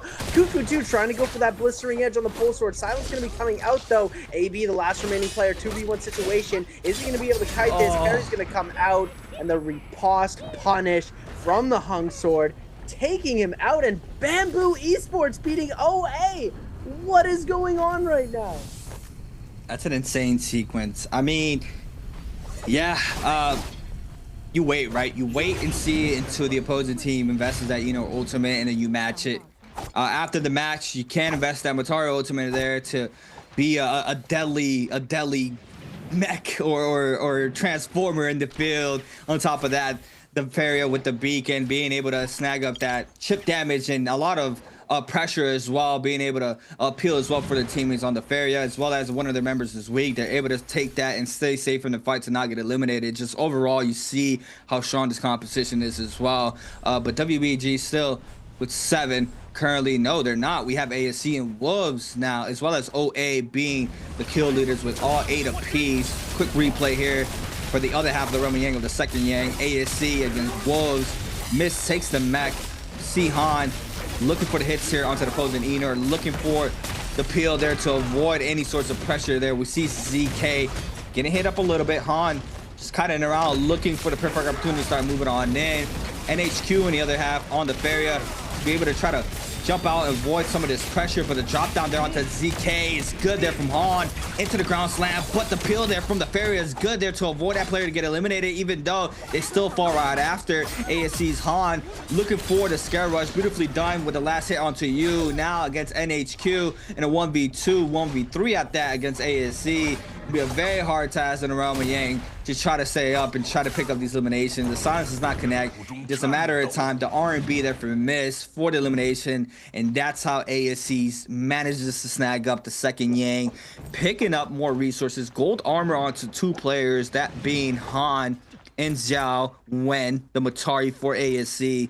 Gold weapons, I mean, we saw the Jade setup as well. They're able to have a gold Jade on one of their players. AB, Cuckoo, all trying to find up, seeing where they can cleanse out this Yang depletion. It's going to go ahead and buy up some of the Jades here right before their battle. That BBE, ASC both with that Mystic Might. Alliance snagging up that Draco Storm for the buff. They are going to be able to have that for a little bit longer, opposed to the Mystic Mites there with 105 seconds remaining. But you see now OA starting to move on in, and it looks like they are going to be taking their aggression onto OUG. But Balda's right behind them, and this is going to be another crazy mix-up. We see Zenyu already dropping all that armor in the backside. That's full blue armor there for OUG. So OA might want to capitalize off of that, just knowing that this squad doesn't have any purple rarity armor. So you see them rotating on out, not trying to get full aggressive in the situation. But time is ticking there for Wolves and OA to try to cleanse out that Yang depletion. I just gotta say, the F2 from ASC's Han to take out in the realm of Yang, just so much damage coming out from that Enor F. As we're gonna see AB from the sky, gonna try and see if they can get a silence off, but the angle's not right. The terrain griefing just a little bit, trying to see if they can get the catch onto Shin Yu. It's not gonna connect. The overhead spear focus is gonna come through. Pillar gonna get dropped down. Everybody getting hit with the lightning stun. AB gonna try and give chase, but the ballista from downtown on the other side off of the pillar. 30. Oh my goodness. AB gonna try and see if he can jump through with the blast coming out. Doesn't get any damage connects off of that.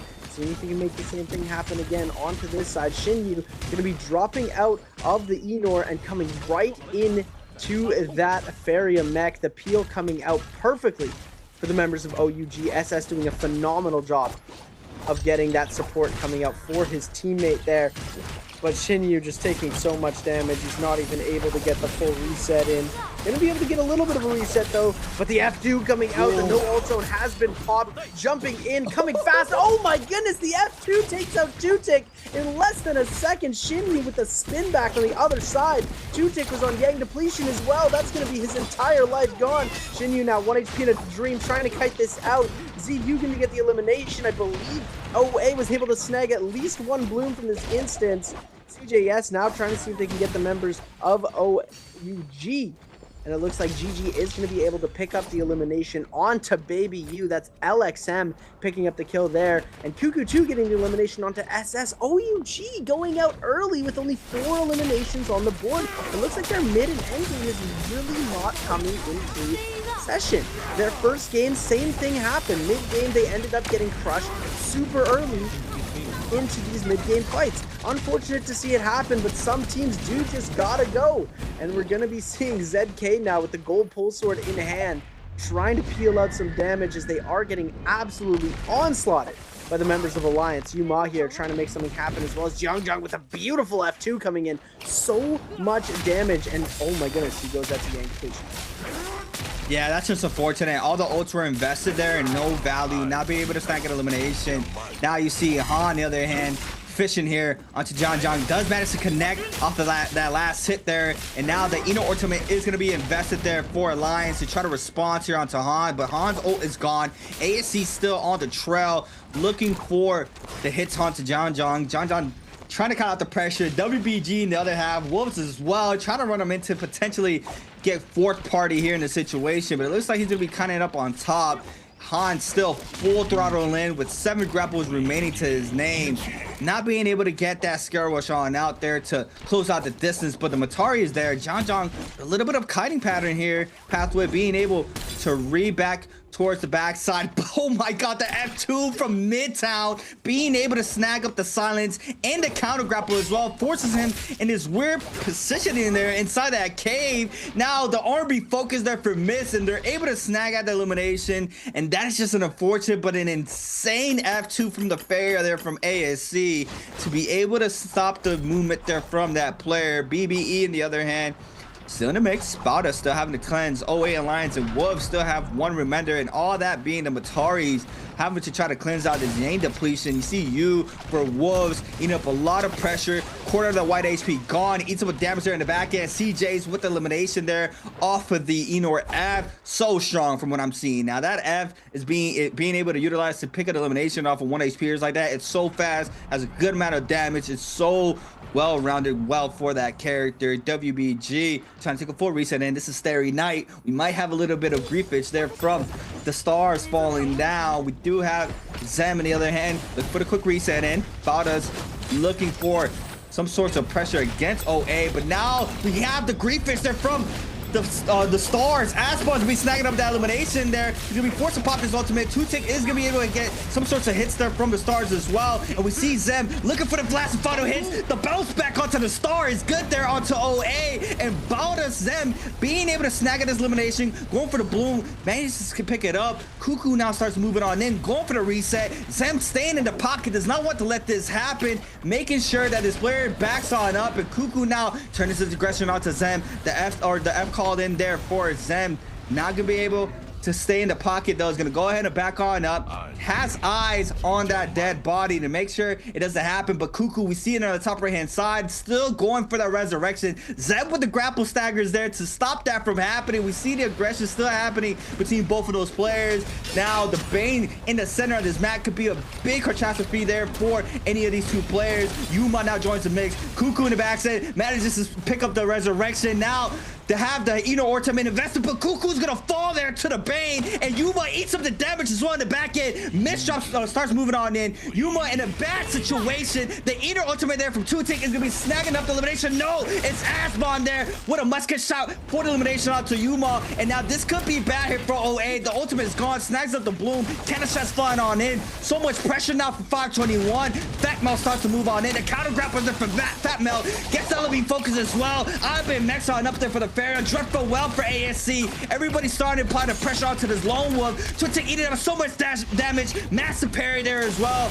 does manage to stay up for now. BBE looking for the Spirit World capture. Roshishi invests in the Ino ultimate as well as ASE. So much pressure, so much damage now invested here from all these teams. We have the Inos going at it. Han now joins the mix on the top side, trying to peel out here against Roshishi. You do have the fights happening between both of these Transformers. The drop down for miss, not be able to get it. The V2 beacon down now. Han potentially wants to take it. No, it's gonna be missed. Roshishi still applying the pressure. Asbon on the top rope, and it's just straight chaos here in this end game here for game 2.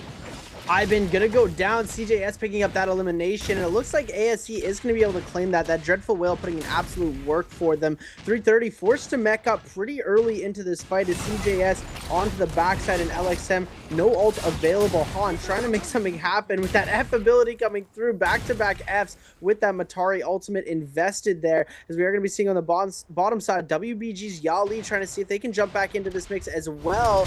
BBE have re-entered the claim for this Spirit Well, and it looks like they might actually be able to capture it. We're gonna see the Fairy mech coming out. Pillar Drop already jumping through. Doofu actually incredibly low in HP right now. Could go out to the Dreadful Whale. They are gonna take so much damage from the Fairy mech. Doofu gonna go down to ASE's miss. And now BBE starting to crumble under the pressure just a little. They weren't able to fully capture. Asbon gonna start taking a lot of damage. Han coming through. ASE's miss for the follow-up. Doofu no HP, down on the outside. They need to get the revive off if they want any chance of surviving into this game. GG now jumping in, and it looks like BBE have completely backed off from this Spirit Well as these other players are trying to continue to capture. Roy Hiki trying to jump back into this, desperately wanting that ult reset, but ASE's Han going to be holding that middle area as much as possible, sending that pulse out from the ability of that Enor F coming through from that ult side. Roy Hiki still trying to go for the capture. What is making it a lot more difficult for him is the members of ASE who already have their ultimates back up, as we're going to be seeing on the other side. Look at WBG Xing trying to see if he can jump through, going for the reset. ASE's Han actually going to go down to BBE's Aslan.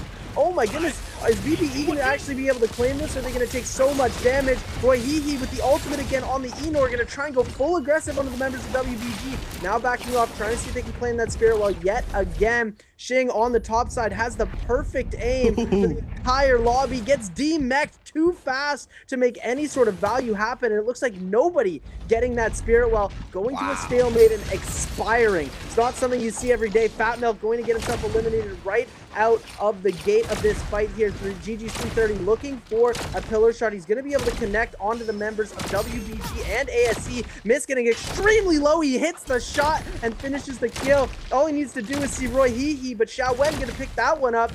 GG's LXM trying to see if they can get some follow-up. Xiao Wen taking a lot of damage now, and there we go. 9 players left still in this lobby. 330 trying to see if he can get any more value off of these eliminations. GG going absolutely nuts. Yeah, now we see the investments here from the Enor ults there from both GG and WBG. Euron looking for the ground slam, doesn't be able to connect off the first one. Looking for the second. Aerial LMB is good. Looking for the hits. LXM is to be snagged elimination onto Ya Li on the top side now. Both Enors going at it. Euron trying to stay up, trying to avoid some of this pressure here for WBG. Last one standing here for this squad. On the other hand, look at the aggression we have on the bottom side of the map. GG being able to claim up that 5-2-1's Pampies hiding inside that vase on the right-hand side. Zem gets caught up on the left-hand side, I believe. The air RB is good as well. Zem now trying to fight for his life, uses the Enor F to create a little bit of the distance. LXM drops down, fast down, and that's going to be another elimination there for GG against Euron this time around. Bauda now trying to tap down all the pressure here from the Fair Mag. Zen now is going to go ahead and invest the Enor ultimate once again. CJ's on the top side trying to stay away from the pressure here, but now the aggression happening in the center of the map. So much congested, so much damage now being called in. Bauda being able to peel out one of those members outside of the zone there. 330 being that. The ground slap doesn't connect. They're on the top side. CJ's trying to stay up. So much tick damage there inside the zone. CJ's is going to be picking up an elimination onto Pampy, and I believe GG is going to be snagging up this MVP for their second game. And wow, what a beautiful game there from GG. We see them playing it a little bit more passive there. They saw the aggression that BBE and ASE were throwing at each other for that Spirit Well, and they sit back, wait until that full pressure is done due to the Spirit Well not being able to get captured, and they full capitalize off of that situation, and they do manage to come out victorious here for the second game. That was a beautiful finish from them, just holding the line up until the very end. We don't even see how many eliminations they were on. I believe it was above 14. I just saw a bit of the replay on the live broadcast there. We do see they are up to 14. They could have gotten to 16 or 17 eliminations with the first place finish, which is going to grant them that kill multiplier. And you know, they weren't doing too well at the start of the game, but they managed to pull through near the end game, and 521 actually managing to come out with a second place finish with 2 eliminations. They managed to lose off spawn, lose 2 of their members near the end and in the early game, buy back their members, lose them again, and then come through with that finish at the very end. Pampy able to stay alive till that second place spot, getting them some extra ranking points, even though their kill points weren't too high.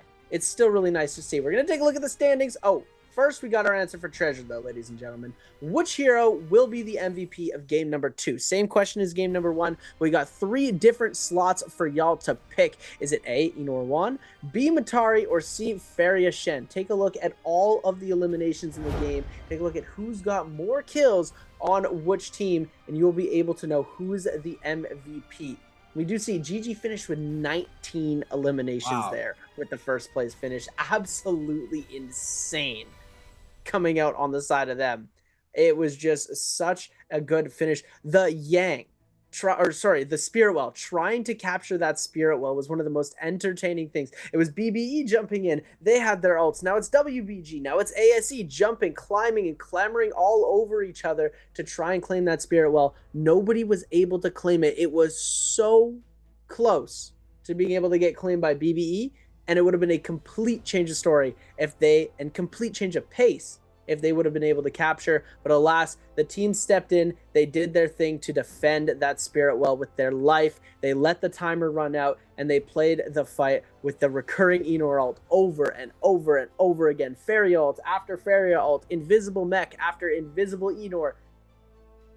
I love it. I absolutely love it. Trios is so much more exciting than it used to be, and it's honestly the best watch I've had in a while. Just insane, right? It's a high risk, high reward thing there for ASE and BBE going for that Spirit Well. You saw how extended that scrap off was between both of those players, both of those teams, and overall just so much pressure, right, that is being inflicted. But let's take a look at the scoreboard. Like you mentioned, 19 eliminations there for GG, 26.8 overall game score for one game alone for GG. It's an insane amount of points. Then we have ASC with 14 eliminations, 15 game score, BBE with 10 eliminations, 11.5, OA with 9, 10 overall game score, Wolves with 9 as well, but with 9.5 game score, WBG with 8.5 game score, Bado with 6, OUG and 521 with 4.5, YZG and FPXZQ with 4, and then we have Alliance with 1.5 for our game scoreboard for our second game of our day. And now we see it here in the kill departments. I mean, it's going to be the Matari, right? The Matari has 1 more elimination, 21,000 damage there for the Matari, but the Fairy as well being able to outburst a lot of damage as well. 25,000 damage there for 330 on the Fairy. And the Enor on the other hand, 6 eliminations, 7.4k damage on the healing. That's healing. Why is it healing? Why? 7.4k healing. Give us the Enor damage. What? Healing? Hey, what is that? Hey, what's going on? Because if we get bamboozled right now, he's the MVP. It's gonna be. It's not gonna be. It's gonna be some crazy actions going on in the chat. But overall, you see the standings here for our set of games thus far. WBG still in last with 37, YZG with 41, BBU with 44.5. Now 7 through 12, Alliance 69.5, OA with 72, Wolves with 81.9, 521 with 89.6, ASE with 91.4, TE with 91.7 for our 7 through 12 spot. Currently, teams still fighting in their second day to try to make it to the top 12 threshold. Currently, Alliance is holding on just by a little bit there at 69.5. Overall, top side of the pyramid, JL with 154.7 still, GG. with 125.5. Crazy, already getting close to JL. SR with 122, maxing out the 2 days. SS1 as well with 108. DRG with 101.4. WZ with 93.5. And you might be right, Seb. I mean, GG could be in pace. It's the second game, but still, they could be in pace to make it to that 200-point threshold. Hey, they got 4 games to go. If they can put 20 points a game, that's 80 points. They need about 75 to hit that 200 mark. So we're going to be seeing if it's going to happen. You know, very difficult feat to achieve. A 200-point finish in a bi-weekly split in the qualifying matches. We come through, taking a look at some of our highlights by China Unicom. If it's any team that's going to do it, they're the ones to make it happen. Look at the jump LMBs coming out on the side of 330 into the engraving. Oh my goodness, into the catch. Looking at these interactions from base level, the spectators, it just makes them so much more incredible to see. Look at the snipe coming out here. It just does so much damage. Gets the snipe onto that side. He's going to be on the bottom. 我知道了，加在脸上，强子别舔了。 Gets the extra bit coming through into the stun. Look at this end switch. 刷赢了，我看你，我看你，我看你，没事。我加了，我扎了，我加了，我扎了，我狙了，我狙了。你加了and then they go through into the musket shot, into the Matari dash. Oh my goodness. The hot swap F2 into musket, into Matari, and then carry him from the outside. And there we have the finish. The kill actually does end up getting stolen there, I believe. As we do see on the ending here, it is only 1 quick kill out of the 5, out of the 2, sorry, that are claimed by GG, as 521 manages to snag one out of the way. Cheeky little kill steal at the end there to get them on 19 instead of 20. But look at this MVP board coming out. Matari, first time we've seen a Matari, first time we've seen LXM on the Matari as the MVP. 7 kills, 21,000 damage, engraving, palm lightning. What a phenomenal play coming up. Matari is such a busted hero in this comp. I think it is just so perfect to show the extent of what she can really achieve. He wasn't even insanely skilled on the J department, right? He just had engraving and palm lightning. Just using the palm lightning. You know what I mean? You see the 11,000 damage, the straight flying eyes, just pretty much utilizing that J at its full capacity alone. But overall, everything, standard damage and attack J is just, you know, just cruising by, waiting for the end game, and you see how well GG played that perfectly. It's just an insane watch to see there from GG. 521 as well, being able to capitalize off of the commotion there from BBE and ASC. Overall, insane game 2. We're already going to be taking a quick break. Once we come back, we're going to be locking in our 3rd game here for the day 3 of Trios.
Welcome back, everybody, to the NARAKA BLADEPOINT Pro League bi-weekly day 3 of trios. My name is Creators, and I'm here with Seb.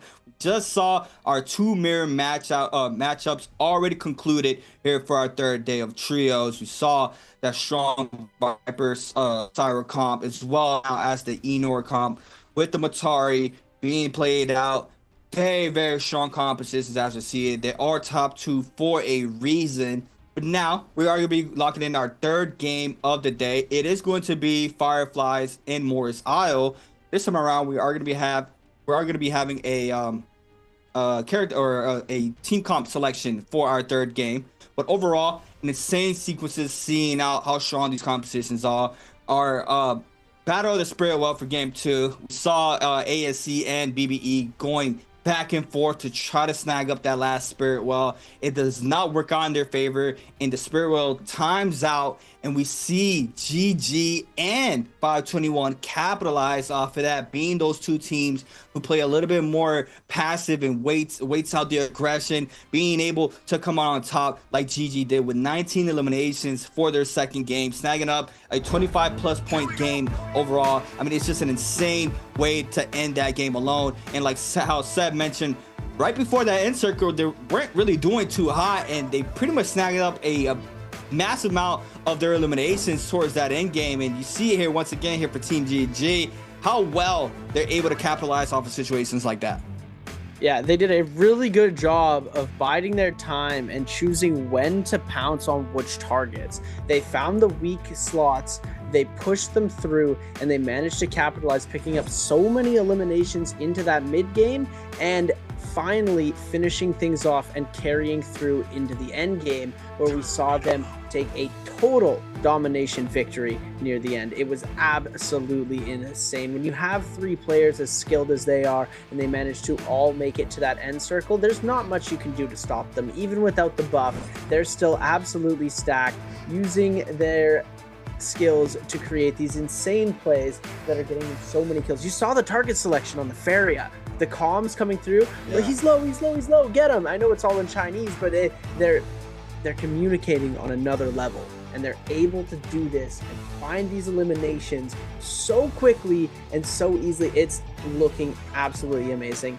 But now, ladies and gentlemen, we're getting into a bit of a different format for these games. This is going to be game 3 coming through. It's back to our draft. We've got our 1st round selection. That's going to be Alliance, OUG, and Bamboo Esports, followed by the 2nd round, YZG, GG, 521. Then we've got Bauda, WBG, and Wolves in the 3rd, and bringing up the rear in the 4th round selection, that's going to be OA, Fun Plus Phoenix, and ASE. This is going to mean our first meta comp that we saw in the mirror match is going to go to Alliance, OUG, and Bamboo Esports, with YZG, GG, and 521 picking up that 2nd comp.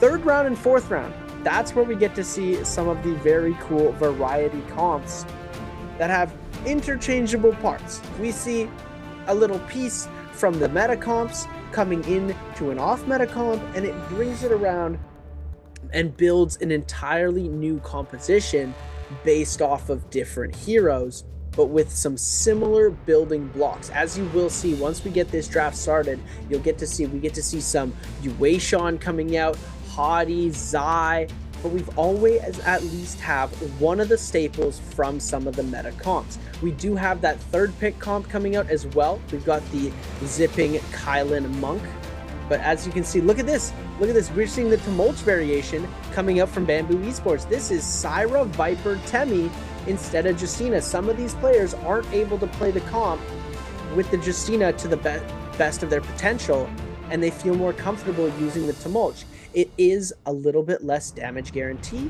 but it is still a very solid comp. And now we're going to be seeing the Feria, Enor, Matari coming out from that 2nd round. Like I said, 521, YZG, and GG all getting to play this comp. And we just saw how lethal GG was on there.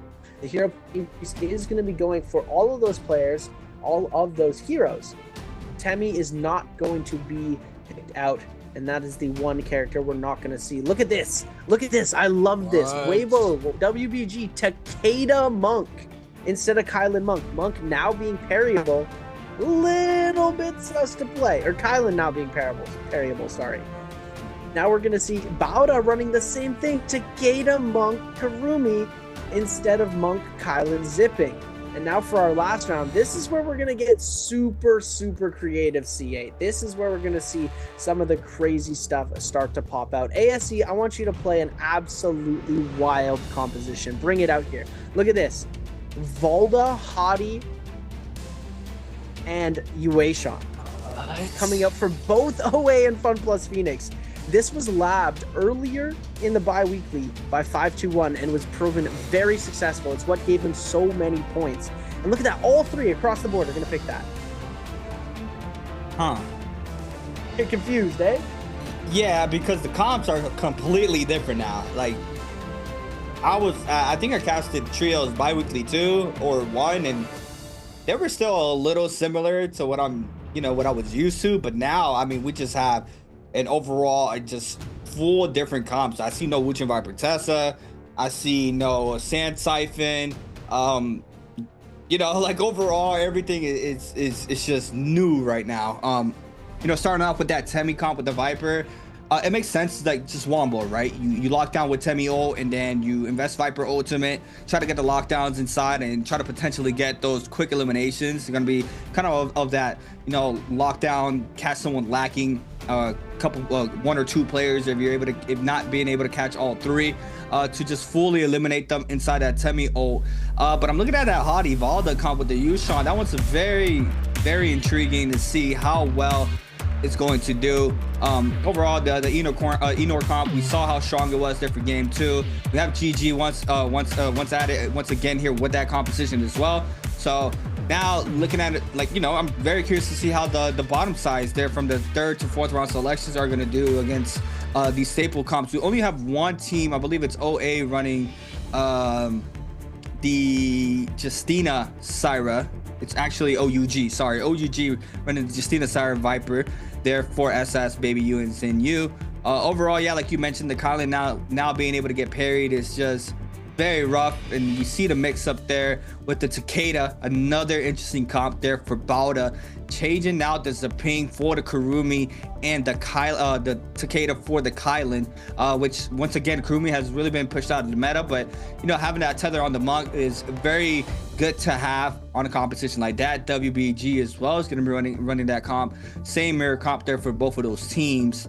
But overall, yeah, very excited to see how these comps do. It's fresh for me, so I'm very excited to see how these are going to play out. We got 4 teams landing at Sunwing. That's going to be WBG, OA, Alliance, and Wolves. Bada and GG landing on the top right hand side of the map there by Temple. OUG, FPSEQ, ASC all landing in Celestia. BBE, Lone Wolf dropped there on the bottom left hand side of the map, and 521 potentially rotating on in there against BBE for our drop zone. We also have YZG could potentially rotate on in there to Sunwing or even Celestia, depending on their path to be able to rotate on in. Have two options to start rotating on in, either Sunwing or Celestia. But overall, we are locking in our 3rd game of the day here for day 3 of Trios bi-weekly 3. Very, very interesting set. I'm not gonna lie, it's doing like math equations in my head to really try to understand how well, just specifically for me right now, it's that Valda Yushon comp. Yeah, the Valda Yushon comp is definitely something that we haven't seen in a very long time, and it's pretty insane. I'm not gonna lie. We're gonna watch this comp get executed. It is the last pick comp, so yes, it is not the most popular one there, but it does work.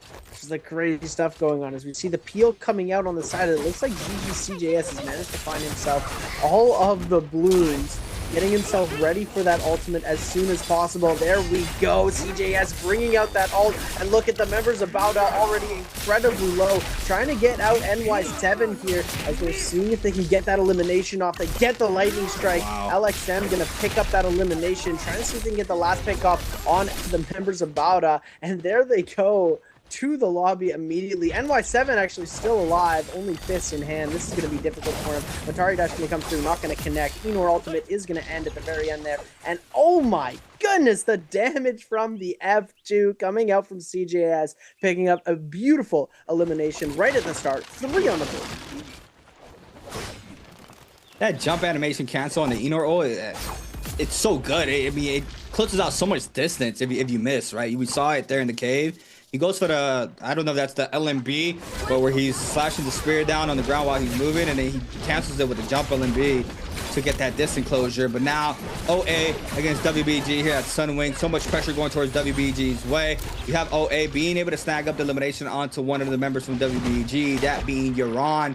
Now, on the other hand, Zane's gonna be caught up there off the first spear throw there from the vault. The Takeda ultimate does come into play, manages to get a little bit of siphon back, repeating crossbow shots flying on in. The second spear throw is good. In the back end, AB looking for the last and final hits. Zane being able to stay up just for now, but an arrow LMB is good there for Cuckoo to be able to get the last hit onto Zing. YZG moves on in. Wolf ZK gets taken out there by a Matari, I believe. We do have Jen being able to snag up the elimination. QGG, on the other hand, looking for the drop down against OA. OA, common armor. Looks like YGG has that perfect rotation. They went topside, and you see him now capitalizing off of the commotion that happened earlier here at Sunwing. We have the Ferromech now starting to form on in here from CXZ. YGG's QGG being able to kite out the pressure, very beautifully done to avoid the pressure here from the Yushan ultimate. Bane starts to form on up. Not sure what team was able to buy up that Bane, but Cuckoo's still trying to find a hits here on the Yushan. Doesn't manage to connect off the first slash there onto that player from YZG. The second hit connects onto QGG, barely with a little bit of clippage there on the backside. Still the aggression happening, and it's OA there with the Bane. QGG trying to back on up here from the situation. It looks like he is going to be able to back on up, but Alliance joins this fight as well. Jianzhong now looking for the perfect opportunity, 72% on the ult, and this is a very dangerous zone to get hit by AC-130 there on the Viper. Yeah, the Bane could come in and cancel all of that AC-130 damage. And one thing, I just want to say, OA got an elimination with the Hottie F in that sequence there. The final bit of damage was done with the burst back from the Hottie F. Just wanted to mention that. Craziest thing I think I've ever seen in the NBPL. FunPlus Phoenix, though, in the attack, coming through with the F to try and start off the combo here onto OUG's SS. The Hottie going to follow through with some extra damage. Cube's going to be put up. They're going to be able to use that to just absolutely kite out, but no! They get caught through. Kiki going to be losing his life, and now on the top side, ZGE popping that Volta ultimate, trying to see if the spears can come through. Hottie going for the peel on that side. Water going to use the Cube to get himself out of dodge, but the follow through going to come in, and is that the dazzle? No dazzle coming through. F ability, I believe, is going to be available for him. Going to be able to send that through, connects, but the F ability going to come through and negate most of the damage on the side of Shinyu. SS, though, taking a lot of damage. Stoneform going to get proc over onto the other side. Baby, you fighting against ZGE. Big Parry going to come through. ZGE getting almost completely eliminated now. FunPlus Phoenix getting taken out pretty swiftly here. Kiki and Water onto the backside, trying to see if they can make anything happen onto the remaining members of OUG, but it's looking pretty cooked for them as Baby You coming out with that fabled Justina ultimate. The double charge from SS. Purple flying knives in hand. It's going to be absolutely over for the members of FunPlus Phoenix after this. Water goes out to Baby You and the Pole Sword, and OUG takes this fight and sends the boys back to the Soul Altar.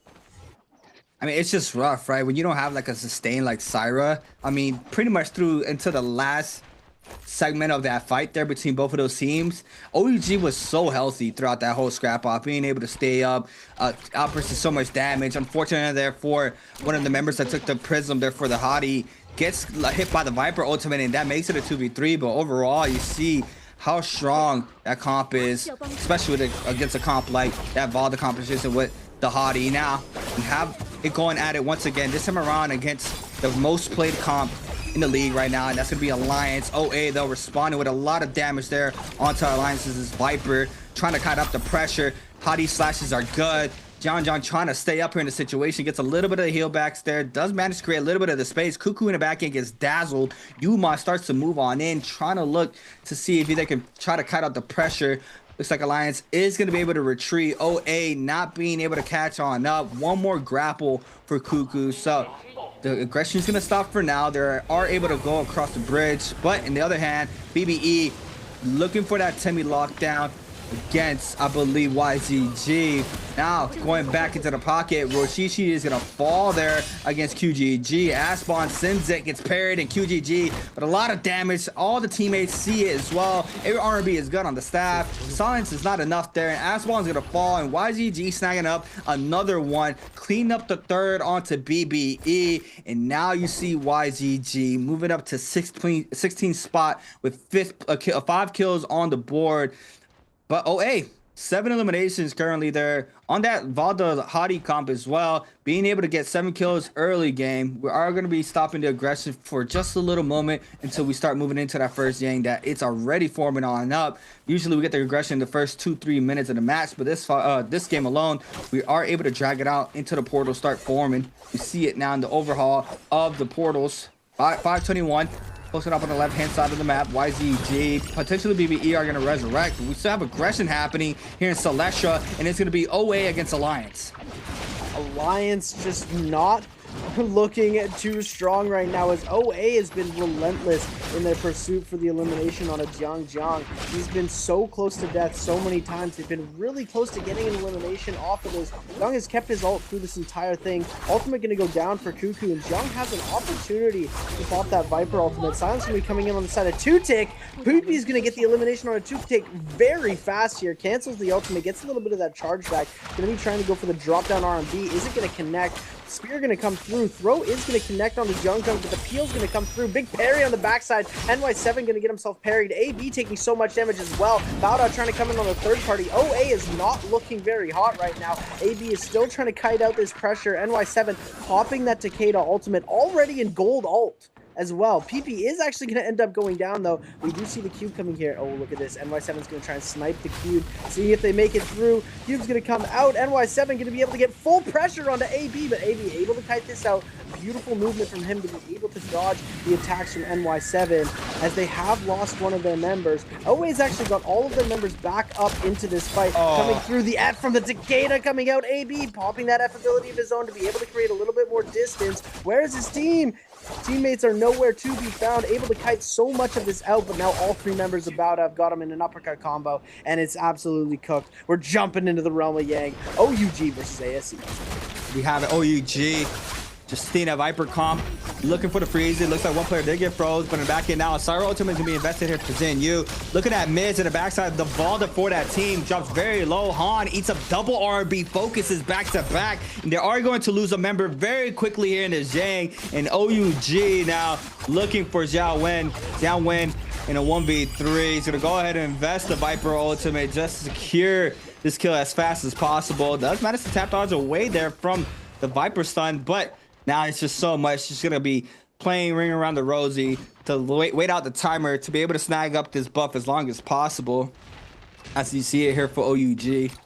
Wait this out, so I don't over to GG against WBG though. WBG still in the mix in the backside. We see that very mech there for GG. 330. CJ's in that Enor comp or Enor ult, looking for the slashes.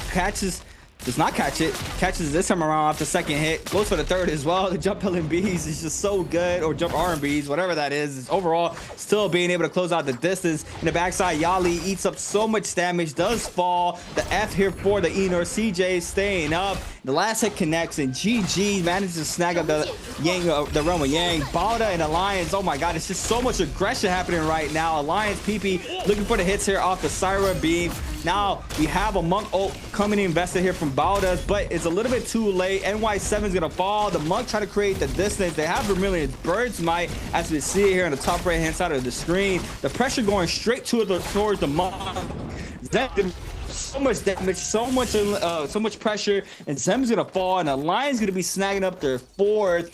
It's just so much commotion right now, Seb. I don't know. It's just quick change of pace for this game 3 alone. I mean, moving on even to our first game, we were still having aggression in the center of the map. Oh yeah, it's so fast as well, especially when you get the different comps fighting into each other. Take a look at these matchups, and this is what I was wanting to touch on, is they look at YZG coming into that comp. It wasn't YZG, who was it? It was OUG. OUG coming in against, they managed to close out that fight so quickly. so fast. None of the members of ASE were even able to get their ult off, except for the Hottie. OUG was able to lock it down so quick, they didn't see a Valda or a Yueishan ultimate in that fight. And that is why this comp is picked number 1. You have the Justina freezes coming through, and then you just have so much CC when it comes to the dazzle from Syra, the stun from the Viper. It is absolutely insane. And GG doing a great job in their respective Realm of Yang, as well as YZG, to be able to snag that up. Looks like Wolves opted out of the Realm of Yang. No eliminations on the board for them. They went for that Mystic Might buff in the Spirit Well, being able to scale themselves up a little bit better loot as well. But pretty good for them to be able to get onto that, as YZG and OUG have now found each other, and it looks like they might go for the all-in here. This is the mirror matchup. Oh no, it's not.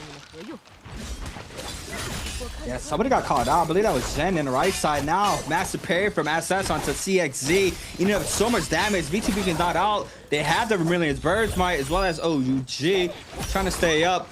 Nobody invests in the ultimates. They are not going to be able to do so with the no ult zone as well. Baby, you are going to be able to snagging up 2 eliminations onto YZG. Jen is going to fall. Vermilion's Bird's Might procs, tries to kite out outside of the zone, but 521 starts moving on in. SS1, 1 HP. He is going to be eliminated there from 521. And 521 with perfect third party. And you see them now backing on up, not trying to get forced into this fourth party now that WBG joins the fight. And OUG is going to be cleaned up. They do have the Vermilion's Bird's Might, so they're safe on the top side of Celestia. In the temple, we have ASC, we have Alliance going at it. PP 1 HP in the back, and no, he has full white health, just no armor. Han looking for the kiting here near the Hottie ultimate. Now the aggression real aggresses here between both of these teams. ASC and Alliance looking. B2 burst is good into the confirmed freeze there from the Justina. To go ahead, take the prism off the Hottie ult, create a little bit of distance. The drop down silence is good there for John.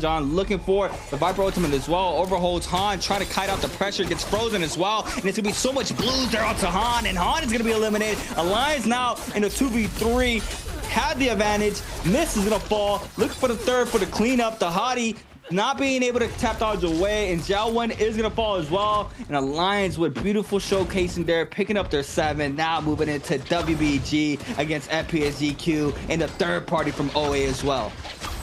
What an explosion from Team Alliance that made it look like they were on the back foot at the beginning of the fight. We're going to touch on that later, as WBG's Yali getting a huge grab on a CJ. Yes, but it's not enough. GG's 330 going to claim that elimination. Shing trying to come through on the Takeda, but it's not going to give any damage. F2 going to release. Damage is going to be able to come through. I don't know if the ult is down. F ability invested onto the side of Jing. Jing going to be taking so much damage on the side of Fun Plus Phoenix, who have now entered this fight onto the third party. CJS going to try and back out from this now. They see the Yushan ultimate as Kiki is trying to give chase to 330. CJS going for the peel, trying to back this team off. But OA has now found the blood in the water, where they're going to try and invest everything they can onto Kiki. They know he's low HP. They know he doesn't have that shield. We're going to see 2Chick sending the cube into the sky, bringing that Hottie ultimate, ready to throw some damage down. He's going to be able to get that first hit off, seeing if he can kite out any more. FunPlus Phoenix has become his target. Kiki's the one they want to get out here.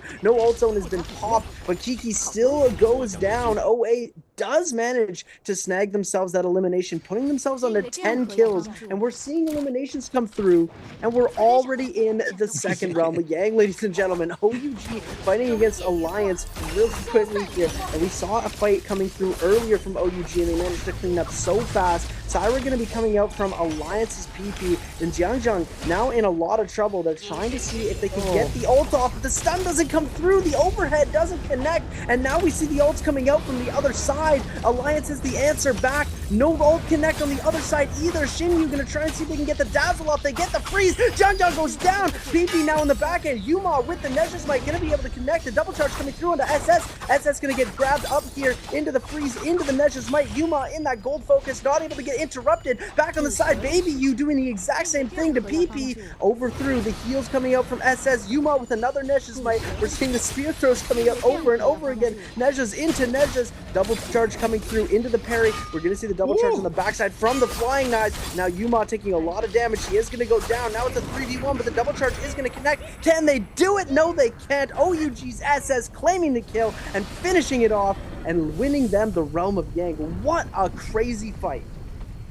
I know SS did not confirm on the Viper ult, but one of his teammates got frozen there by the opposing Justina, and he used his ult to pretty much not confirm any damage onto that teammate. I mean, yeah, you don't get the stun, but you still get value off of that alone.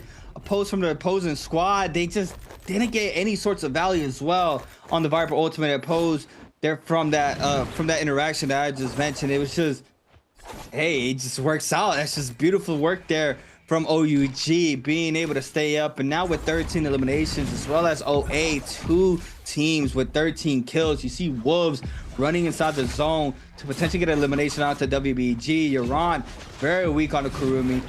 We have NHQ applying so much damage. ZK now joins the fight, trying to hunt down the Kurumi. 1.0 is good. The Kurumi ultimate now invested here for Iran, but it's not going to do nothing for him there. He is going to be taken out very quickly, and Wolves now jumps up to 4 eliminations, taking 10th place spot with 86.9 difference there against OA. We're looking at Alliance with 77.5. OUG now with 72. Bauda still in it, but only with 1 elimination with 70. YZG have to try to cleanse that Yang depletion with 51. Still a lot of ground to cover, but still not out of this.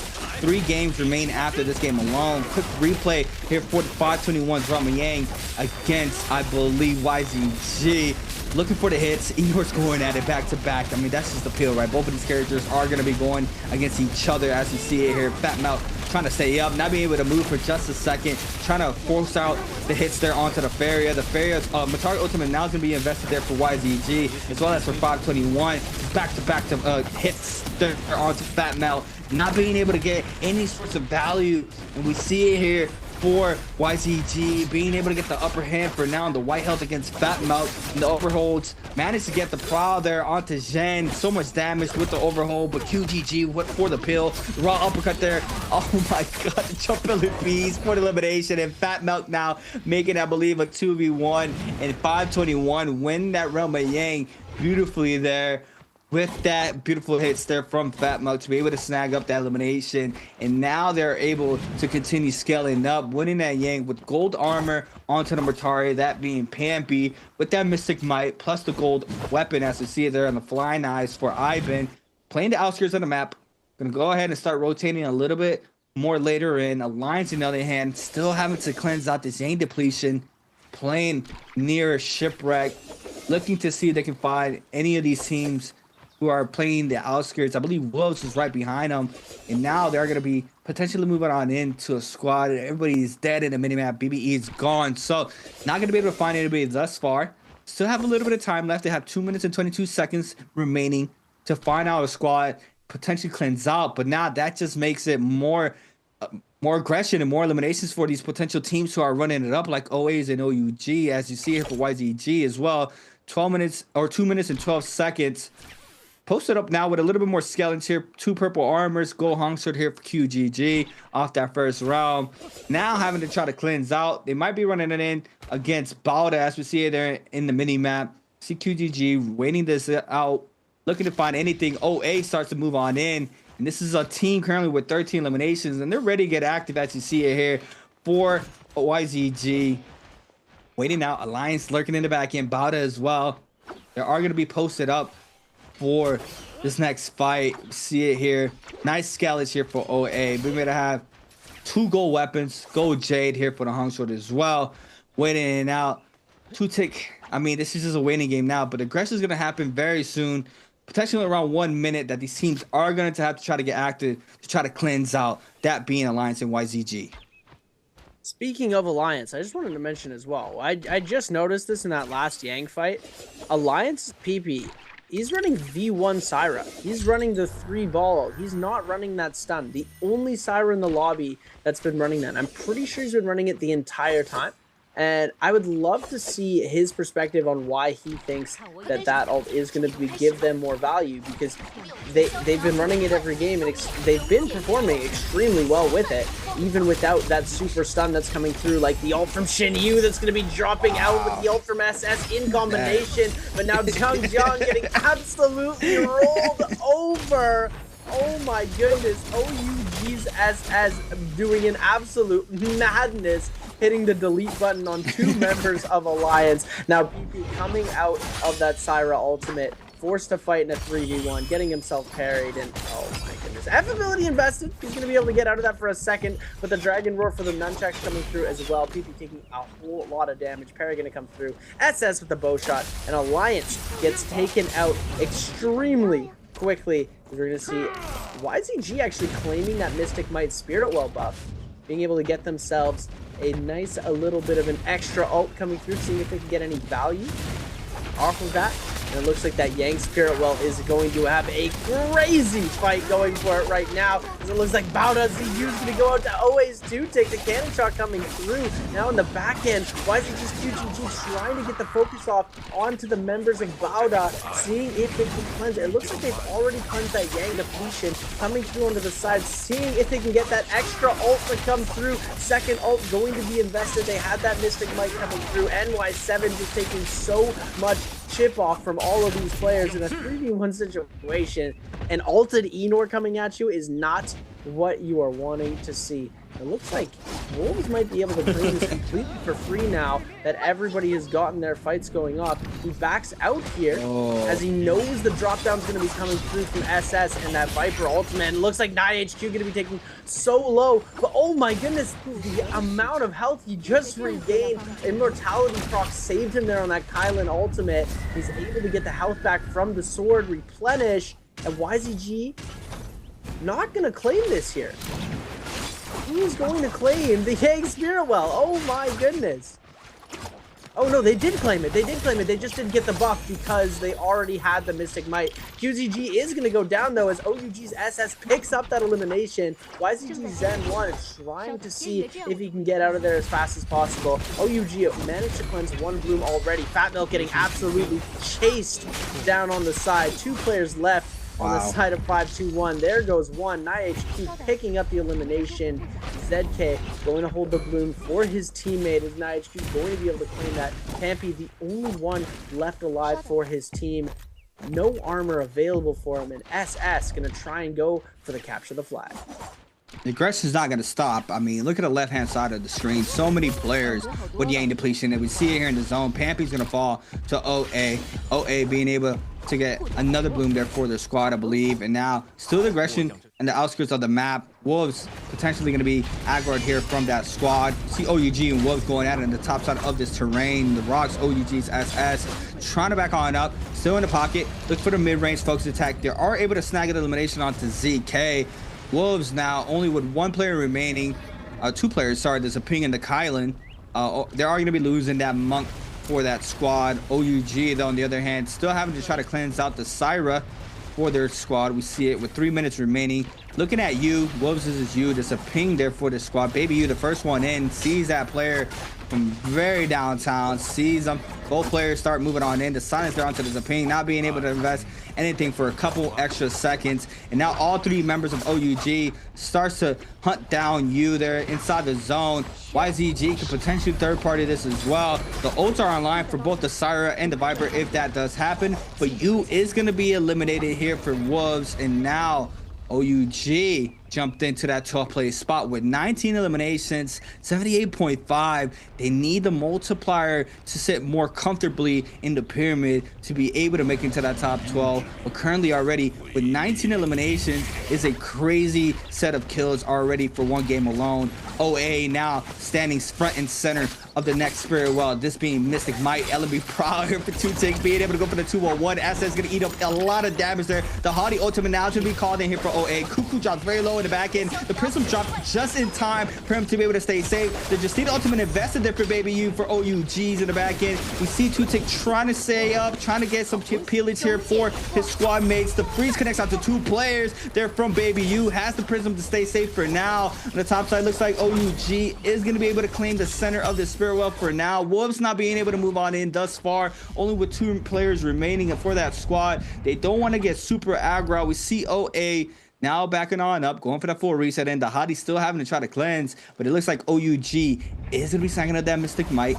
Wolves on the top right-hand side on the map, Bowders on the bottom left-hand side. OUG still getting aggressive, this time around against OA. Once again, we see the damage, the freeze connected on the backside. Dragon's Roar connects inside the zone, so much damage. SS and Zen, you both going to be snagging up elimination, one onto YZG Zen, and the other one onto OA's Cuckoo. We are going to be able to see the aggression now being thrown up towards Tortic He is going to get frozen. The Dragon Sword overhold. The F called in for the Hottie. The Ball, the Spear connects onto 2 players in the back end there for OUG. The drop that Zinyu there from the Dragon Sword connects, and that's going to be enough damage there for the elimination. And OUG now running up the ranks with 22 on the board, looking for the cleanup against OA this time around. You see Wolves on the top right side as well. You see Baby U's fingers are itching. He's ready, and he's waiting for his squad mates to start moving on in. First one in against Wolves once again, going for the cleanups inside his hut. AB is going to be clipped off the Dragon Sword there from, I believe, OUG's. SS now helping with his squads, picking up the elimination onto NHQ. This is just a cleanup fest here, Seb. I mean, cleanup and now fire here for OUG.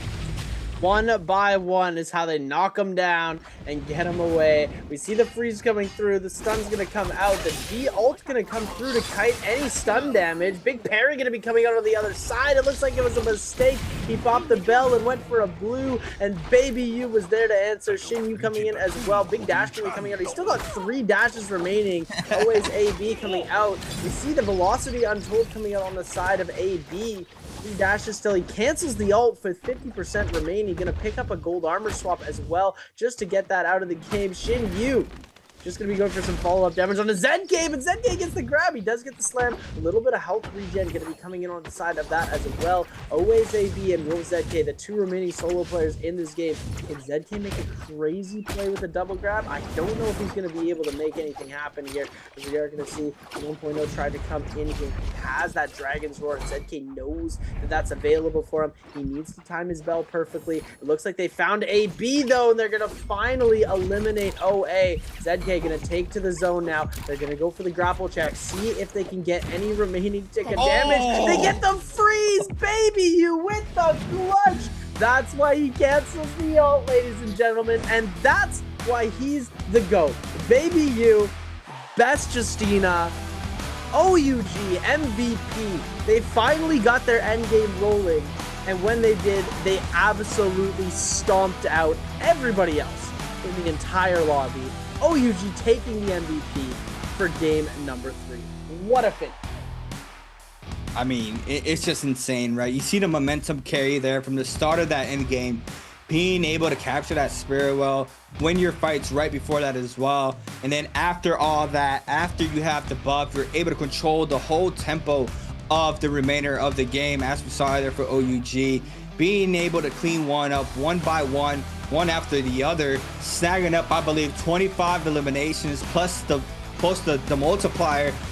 It's gonna be a big game here for OUG. They definitely needed that to get out of that, you know, that scary area of that 12th to 9th place spot.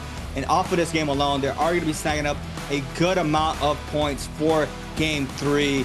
And that is going to conclude our Firefly map games for today. We still have 3 games remaining, but they are going to be taking place in the daytime scenario for the environment. But still, what a crazy pace of changes from games 1 to 2 all the way to 3, where there's multiple comps in play opposed to the first 2 games. We saw the aggression throughout this whole game 3, how fast these players were playing. Right before Yang, we were still having pressure throughout the whole map. Right after Yang, just right as soon as we got off of Yang, we still had aggression throughout the whole remainder sequence of game 3. It was just so much aggression throughout the whole lobby. But we see it there for OUG, being able to clutch up beautifully there. I can't believe he got the Justina freeze there just in time. That was just like a 1-second buzzer beater there for him to get the freeze there to confirm the last elimination. Yeah, it would have been 24, but overall, you know, 1 point is a big difference in any scenario, right? But what a beautiful game there from OUG. We saw it now. The comp is just too good. That comp is just, it's just too good. You said 1 point is a pretty big difference in any game. We've seen people not qualify over 0.1. Yep. We've seen people lose out on their chance to win a game or get match point or get finals MVP or win J-Cup over 0.1, 0.5 of a point, 0.2. Yep.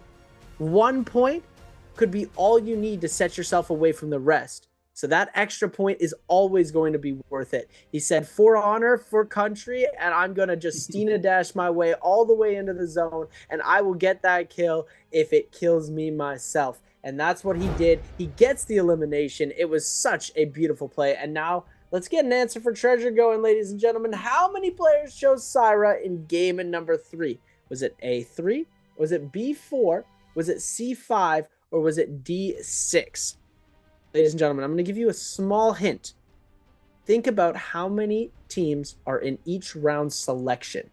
And then just think about the pick ban system. If you know what's going on, you're going to be able to pick right. Make sure you drop those answers in Twitch chat, not the YouTube chat. So if you're watching on YouTube, come over to Twitch, say hi, drop that in there, and have a chance to win a gift. And you could maybe win a hat. No, we've taken the hats out of the rotation. I'm sorry, Don't do guys. that to them. Don't do I was baiting. I'm baiting. I'm sorry. I'm so sorry, guys. Let me just flex on you with my IRL one real quick. But The RO one is sick. Can't even lie. That hat is so fire. What else is sick is OUG with 35.2 game score. That is an insane game 3 there from OUG. 26 elimination, not 25. 26 there for OUG. Snagging up 35.2. OA with 18. YZG with 11.5. GG with 10.5. Wolves with 9.5. Alliance with 8. 521 with 6. FPSGQ with 5. WBG Baldo with 2.5, BBE with 0.5, and ASC dropping the first donut for today. Not be able to snag up any points for themselves. And, you know, kills overall, I mean, you could see it, right? I mean, Seb was saying that Justinas are his MVPs, and definitely going to be seeing that for our third game there for Baby U. 32,000 damage alone for Baby U with 12 eliminations there for himself as well. Then we had SS with 9 on the Viper, and then the Syra Zinyu with 5 eliminations, 21,000 damage. But I mean, what an insane damage there for Baby U. The Justina is going to be our MVP for this game alone. Overall standings, this is where it starts getting interesting, right, Seb? We're moving into our second half of the day, and if you're in that 13 through, what do we have? 13 through... yeah, 18th. You got to really start putting the pedal to the metal to try to make it into the top 12. Yeah, Alliance was actually in the top 12 at the start of the day, but OA has managed to surpass them, and OUG just went from 13th to 8th place with 1 game. So, it's getting pretty crazy. WZ and TE already played their games.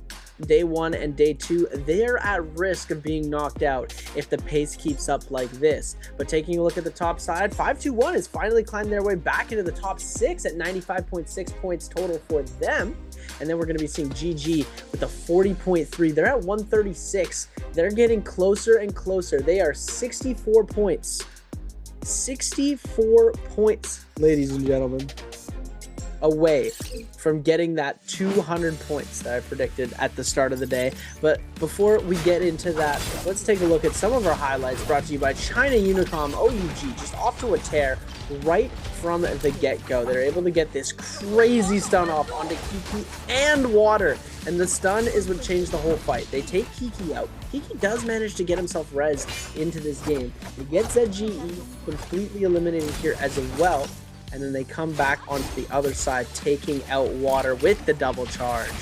And there we go. We see them coming through onto the side of Alliance. And this is where Alliance really did start to falter here. We got into this fight, and it was Syra V1 versus Syra V2. And the stuns won in the end. Baby U with the overhead bonk on the Jiangjang. Oh my goodness, that was dirty. So much damage coming out. The silence on the Yuma to prevent any sort of F ability or ult coming out. And the insurance option onto the side. SS going to be coming through, trying to see if he can get the PP kill. And he does manage to get the parry off.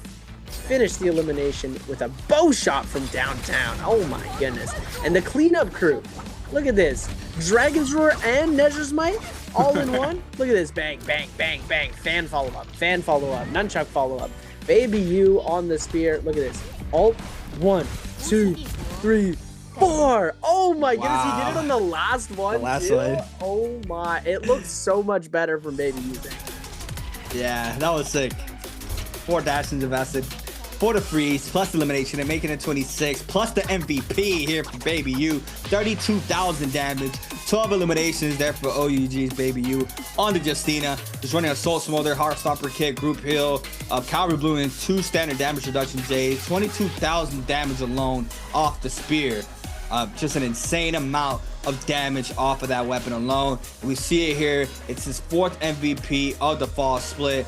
what a beautiful close out there for Baby U to be able to get the last freeze off that 4th dash to be able to make that 26. But OUG with amazing game 3. 32 plus points for a game alone. It is insane, and we see it there how well they're able to jump up in the overall rankings now from this game alone.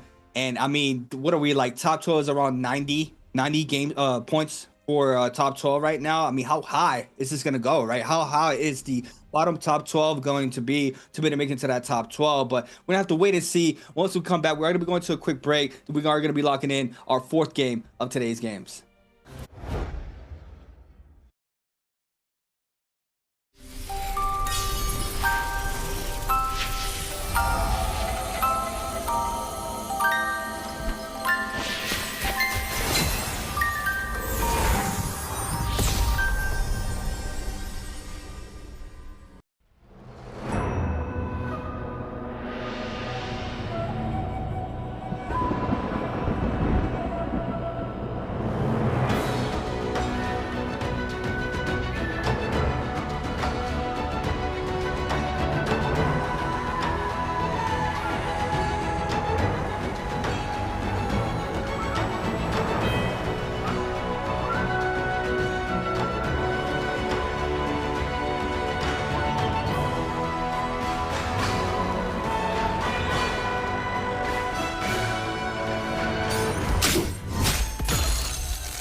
Ladies and gentlemen, welcome back to the NARAKA BLADEPOINT Pro League. I'm your host and caster 7. I'm joined alongside creatives, Mr. C8 himself, back in action for the trios. It's been a minute since you've been here.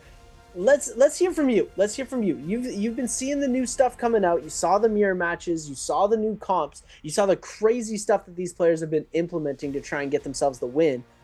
What's your whole opinion on the new trios? I like the mirror matches for the first 2 games. You could see off of what I just saw from game 3, you see the pacing is a little bit more slower pace. I mean, it's the same characters throughout the whole field, right? Everybody's on the same characters. We still have a lot of aggression, but it kind of stops a little bit towards that while we're waiting for Yang or while we're waiting for the second Yang to start spawning on in. But still, mad aggression coming off the game 3.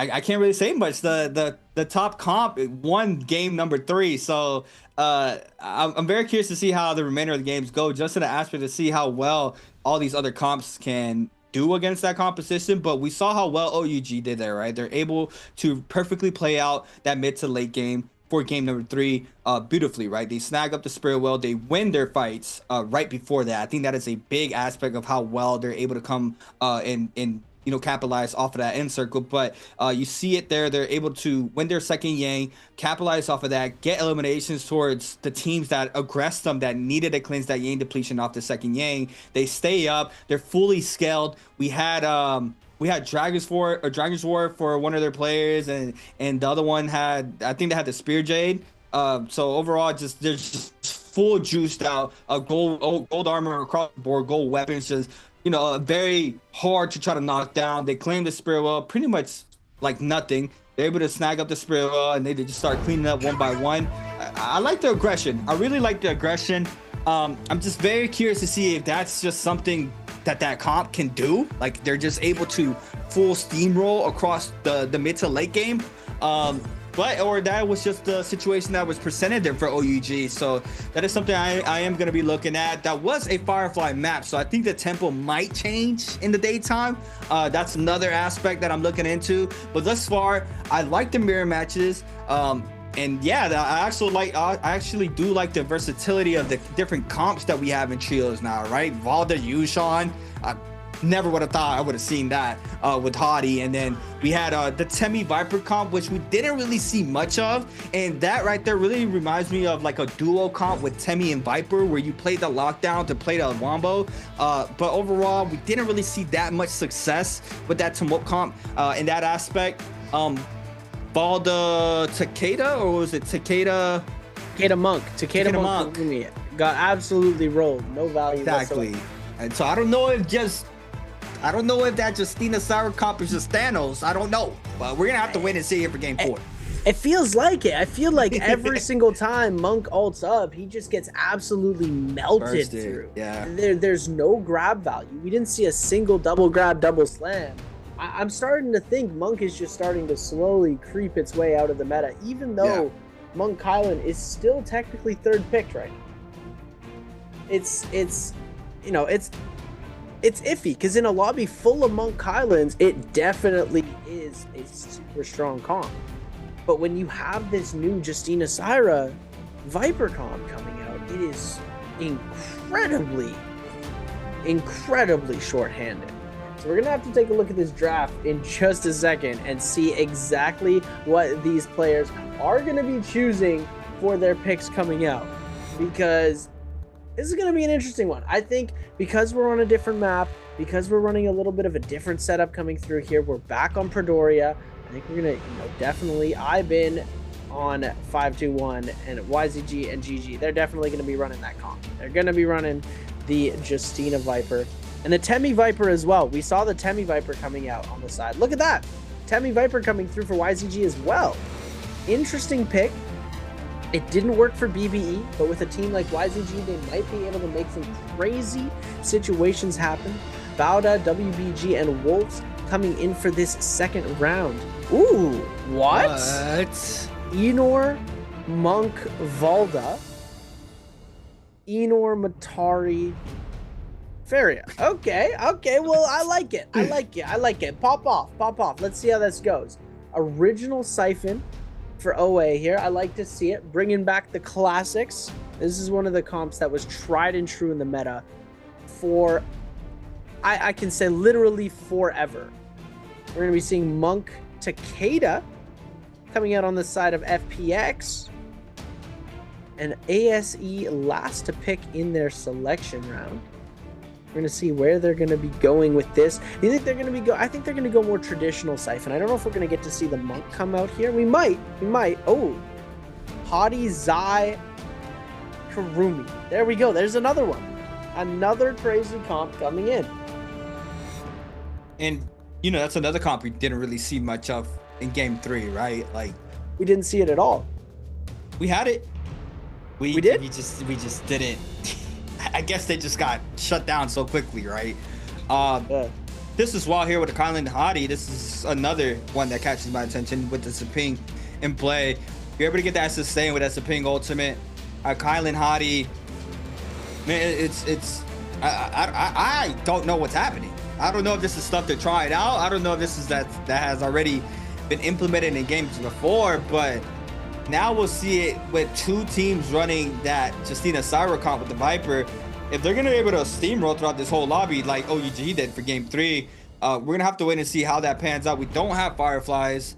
The Zai comp, I mean, Xiphon, when it was released, when it was showcased, it was very strong, right? With the Matari in play, it was just a super strong composition with the Zai. It was a little bit of a late bloomer there to implement Zai into the trios, right? She was pretty much a little bit on the later side from her release. That a team, I forgot what team started it, but there was a team that started it and then everybody started playing that same composition, and it had a lot of value for a very long time. You know, up there with that Sand Siphon comp that you mentioned, that was a staple in the compositions for a very long time. And then the Kurumi got swapped out for the Zapine for the composition alone. It was still super strong overall. Now, you know, having a little bit more leeway on your hero points, you know, reusing the Kurumi on the different composition that, you know, it was pretty much more played out towards the Monk sides. But overall, now we have like a whole new fresh board of compositions in these games, and it's very interesting to see how these compositions work. But yeah, we haven't really seen much value. I'm really hoping to see that for game 4. So we're gonna have to wait and see how it goes here for these teams playing out those, you know, candy to the eye compositions. Yeah, it is definitely some eye-catching stuff coming out here. Yo, what? They're playing what now? They're gonna try that? Oh, we'll see if it works. I mean, I'm all for it. Look at this, OUG running traditional AOT without Viper, because Viper just being so strong in the meta when it comes to that Syra composition. We're seeing Wu Chen, Tessa, Yoda coming out. I love to see it with the V2 as well. Then we're going to be seeing with the Zai, Han on the Zai. This is going to be a fun one to see, but with so many Enors in the lobby, it's going to be difficult for Han to get a lot of value.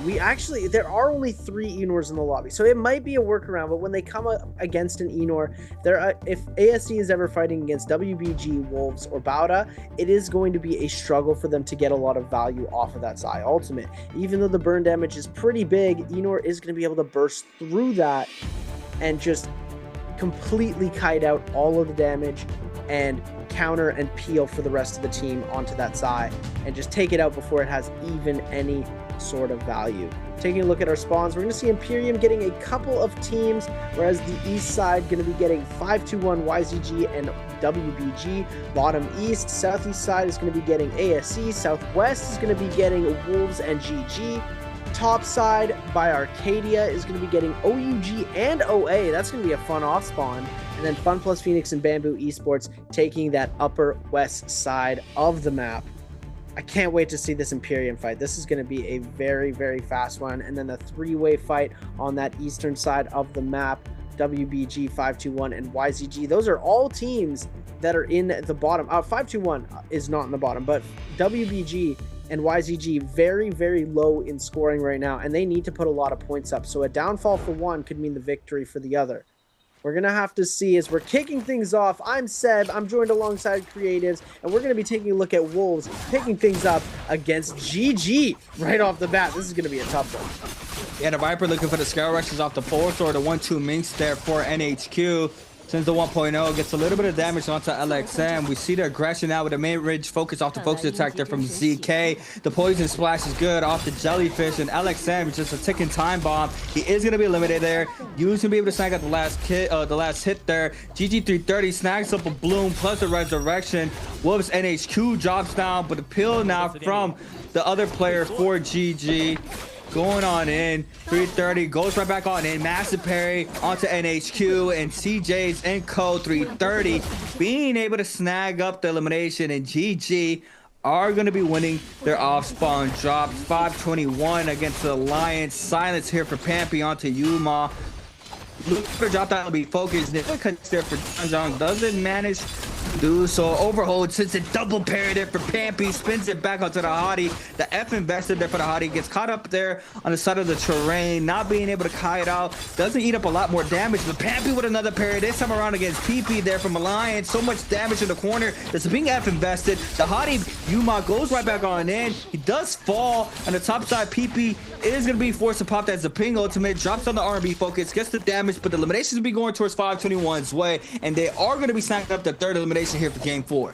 What a beautiful finish to be able to get all 3 kills on a team as strong as Alliance, slowing the roll of that team so quickly into this game is going to give them a long chance to go back to that soul altar for the reset. It's unfortunate to see them going out so early. The triple charge into the stone form going to connect. Yiron gets hit by the follow-up, and Yaoi sent back to the soul altar. WBG just not having it. This split specifically, they've been stuck very near the bottom. WBG has been a team that has been dominant for quite some time in the league, and it's finally their turn closer to the bottom side. Unfortunate to see that happening there, but it does have to happen sometime. BBE picking up 3 on their off spawn as well. Nice to see that going on as well. WYZG with 3. Fun plus Phoenix back to the soul altar. A couple other players with 0. Watch out for Bauda. Ivan with the quad dash into PP here. They found him out. They want this elimination, and I believe they know that Alliance,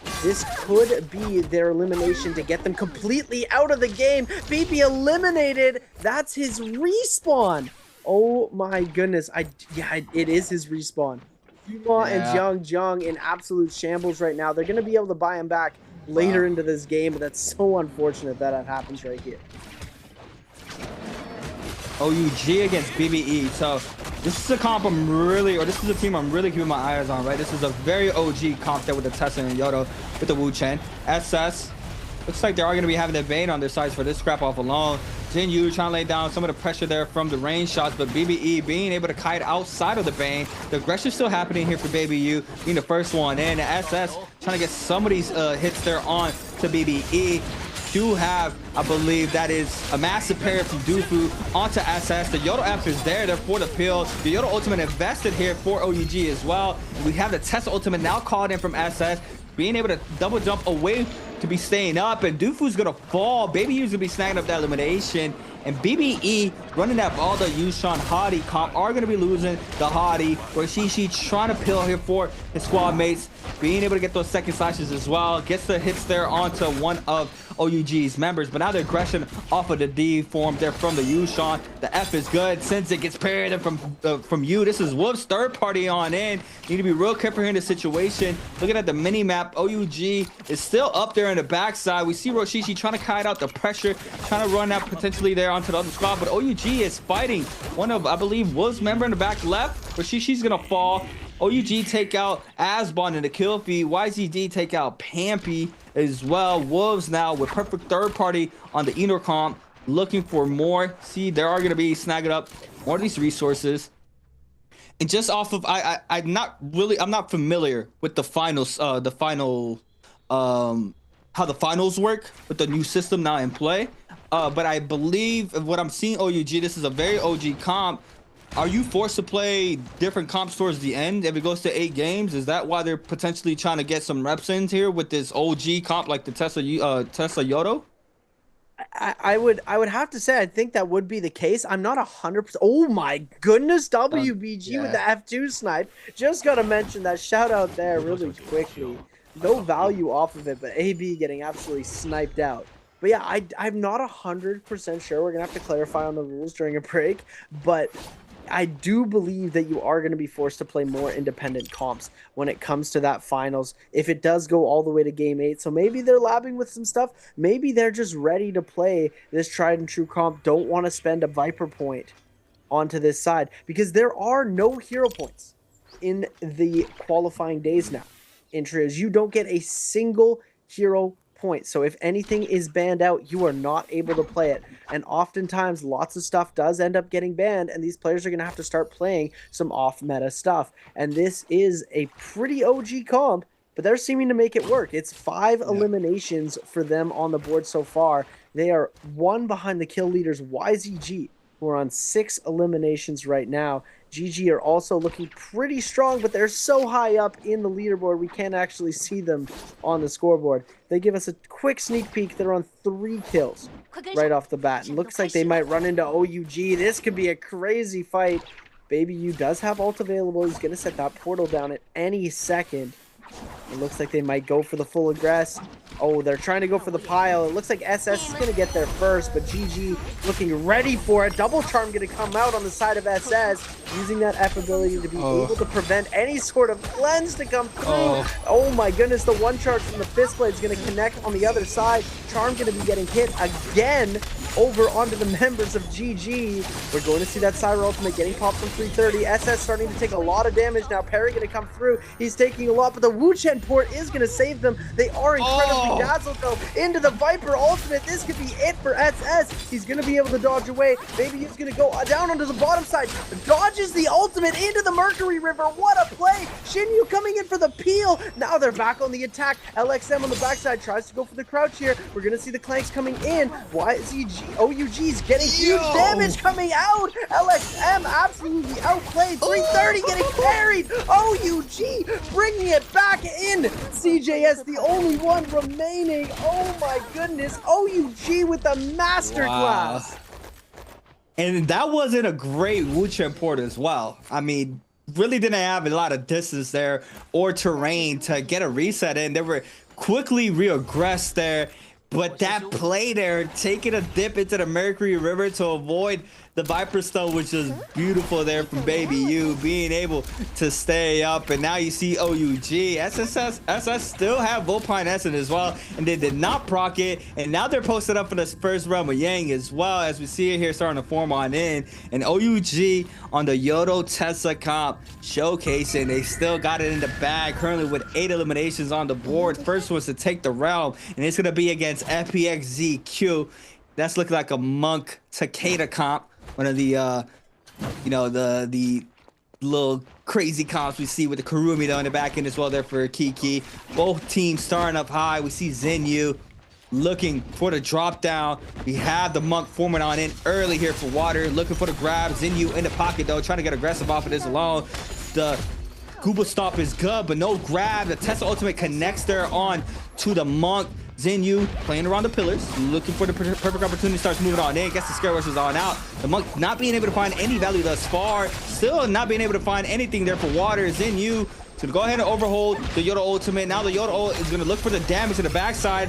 TP from the blade now gets onto 2. The Tesla ultimate connects as well. Kiki's going to fall in the situation. And OUG once again with beautiful showcasing here in the realm of Yang are going to take it as well. It is a beautiful sight seeing this OG comp still in the mix. And you see here in OUG's hand how well they played. They're going to be snagging up gold fist plates from this Yang plus the Vermilion's Bird's Might. And now out of Yang, they're able to continue their aggression with this buff in play, buying up some of these resources. We still have realms going active though, as we see it there in the kill feed, but OEG making quick work out of that one. Alliance takes out Yaron. That's 2 now for Alliance onto WBG. Seeing there in the kill feed, looks like it's a 1v3. Bada waiting for anybody to come out of the A. ASC is gonna win their realm as well. Replay for our outside of the realm. Bauda against BBE. This is the Wombo. Who the ball? The Wombo with the bug. No way. The double grab. Oh, uses the ball to stop the double grab. Still manages to connect. Takes out Rushishi. And they're able to come up on top there. Yuma getting gold halberds in hand from the realm. Having a Vermilion's Burst, might playing that Monk or the Kylan Hotties, the ping comp. OUG in the bottom side. Not sure we're going to have some aggression here from both of these buff teams. We see OUG looking and being able to cover a lot of ground to find these teams. You see them full grappler on out. ASE as well is looking to find anybody to get aggressive on. We have Wolves, OA, FPIZQ, and WBG all with Yang depletion. So these teams are going to have to get active pretty soon. We see FPIZQ and Soul Form right next to ASC, and they're going to have to potentially fight them here for the cleanse. BBE snags up the Draco Storm from the Spirit Well. YZG buying up resources with 9 on the board though, but OUG with 11, both 521 and ASC with 4, Wolves with 2, Alliance with 3, Balda with 2 as well, BBE with 3. Draco Storm here for BBE once again. They are going to look to find somebody. No, it's a lone wolf here. Only Aswan alive here for BBE. And now the aggression is unfolding, and we're going to be going back with OUG here, going against Alliance. OUG thinking on their feet with the OG comp, playing some absolutely crazy stuff coming through. F going to be invested to try and kite out that island damage. Coming out now, we're gonna see that ultimate pop into the Tessa Charm. They've got Yuma ready to go. Immortality proc has already come out. We're gonna see him incredibly low here. Gets the throw. Yuma does get eliminated. SS is gonna scoop up the remainder of that kill. Alliance and ASC jumping into the midst. Yali coming through, but the Zai ultimate coming out to play. Xing on WBG gonna make some crazy plays coming through as well. ASC's Han gonna pick up the elimination onto that third party as well. Yiran trying to pick up Jiang. Yali going to get a little bit of a pot in. Oh my goodness, they find PP in the bush. Oh my goodness, pause, as WBG's Yiran going to be sending out that shotgun burst. Xiaowen going to be trying to kite out the pressure on the Hottie. Miss going to be throwing that fan attack around, trying to see if he can get any damage onto that mech. So much pandemonium going on. Death after death. Yiran getting incredibly low here, going to go for that ultimate, see if he can get the kill onto Han. Han does end up going down. Xing picking up that elimination. They're able to cleanse the Yang depletion. Mist is going to go down as well here. NY7 kiting from up top. He has that V1 available. This could be dangerous. Monk's ultimate is ready to go. Seeing if he can throw it. They are going to get the kill onto Yiran though. That's going to be unfortunate for WBG since they do not have that Vermilion Bird Might. YZG the only remaining team with that. And it looks like OUG decided to run it back. OA picking up a couple of kills in the feed against the members of FPX. Completely eliminating them from the lobby and managing to cleanse a couple of their Yang. All of their Yang depletions, and now all of these members of Bauda going to try and fight off the members of Wolves. ZK, the last remaining player, is going to end up getting himself eliminated here. Oh no, they still have the Matari alive to try and kite out the rest of this pressure, but Bauda picking up a couple of beautiful eliminations. What a crazy sequence to start everything off there. We see the V1 Volda, the Wompo combo from NY7 and ZU. We're seeing the OG AOT coming out with the Yodo instead of the Viper. U's gonna go down, and that's Wolves' game number 4 complete. Bauda now getting aggressed on by the members of OG. Oh my goodness, they're ready for action and ready to fight. They started the day. Oh, big grab from ZU. Oh my goodness, the TP just in time to get them out of dodge and into safety. ZU incredibly low. They're going to re-aggress onto this, but Jiang in the backhand on the third party, absolutely blitzing down, but Baby U steals the kill. Oh my goodness, OUG, they're here, they're there, they're everywhere. Alliance trying to see if they can pick up some sort of elimination. Cube has been placed, it's ready to go. OUG are jumping back in, but Xing trying to see if he can take out Xinyu. Xinyu able to kite this pressure. The rest of his team all around, ready to defend. YZG has been fully eliminated from the game. Jiang taking a lot of damage, forced to pop that cube already. Cube is in the zone, so if any one of these players want to pop it, they need to pop faster. They're going to be forced to do a crazy rotate as SS found Pampy. They're cleaning up the lobby like they did in game number 2.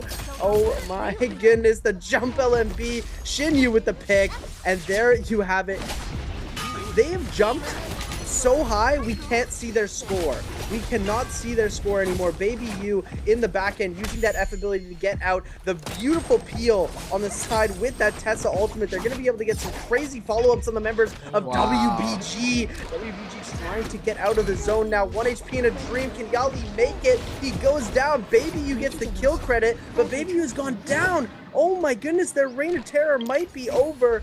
Will they be able to get their teammate back up? SS has gone down now. Oh my goodness. Alliance could put an end to their reign in this game right now, and that's what they're going to try and go for. Shinyu going to try and go into the zone, see if he's able to make anything happen, and it looks like it's not going to work. Alliance has spotted the blood in the water. Big Perry going to come out of the side of Shinyu. Jump LMP! Jump LMP! Ability to come through. Ultimate invested. Will he get the kill? Oh my goodness. PP pops the ult. No. OUG go out.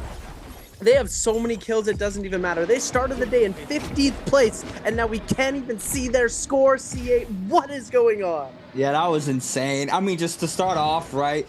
They were in the zone, and they got double grab. Hold on, Alliance, though, getting active against ASC. Han on the Zai, looking. He's going to go ahead and invest the Zai ultimate, go for the parry in the Zai form. Beautifully done, forcing out the Hottie F there on the Prism. We do have John looking for the slashes onto the Zai, Bahan being able to invest the pressure there off the F alone. Now, let's lose a little bit of a line of sight, but now going up high, looking for, I believe, PP, but PP does manage to get a lot of distance, being able to get the full reset on the top side of the terrain. The burn connects there onto the Hottie in the backside. Zhao Wen now is going to invest the Hottie ultimate. Han getting caught up here in the corner, back-to-back R&Bs, but had the Prism to avoid all that damage and be able to get a full reset in. Miss with the tether onto him as well. Zhao Wen being that pillar for them currently in this Hottie ultimate to avoid some of that pressure that can be thrown their way. We have the ultimate now gone. The Kylan ultimate is up there for Yuma as we see it here. We do have the pressure, re-aggression, massive parry there from John.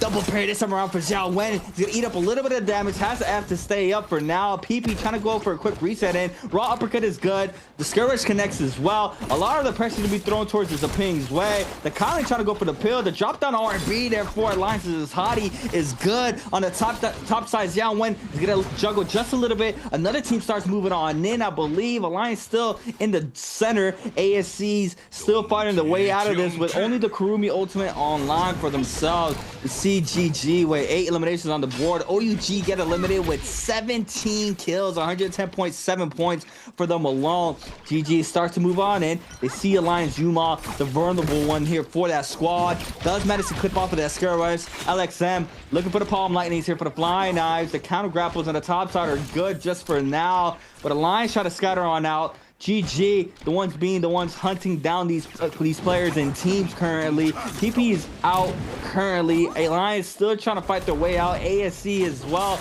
being able to stay up, but Yuma very low. The freeze connects there for the Justina CJs, being able to snag up that kill onto Yuma. 16 players still remain here for game number 4. The buff for ASC is still active on that Mystic Mike for 45 seconds. Looking for anybody in the bushes. Doesn't manage to find anybody thus far. We do have, I believe, all the players kind of to the left-hand side. GG is going to go right for now.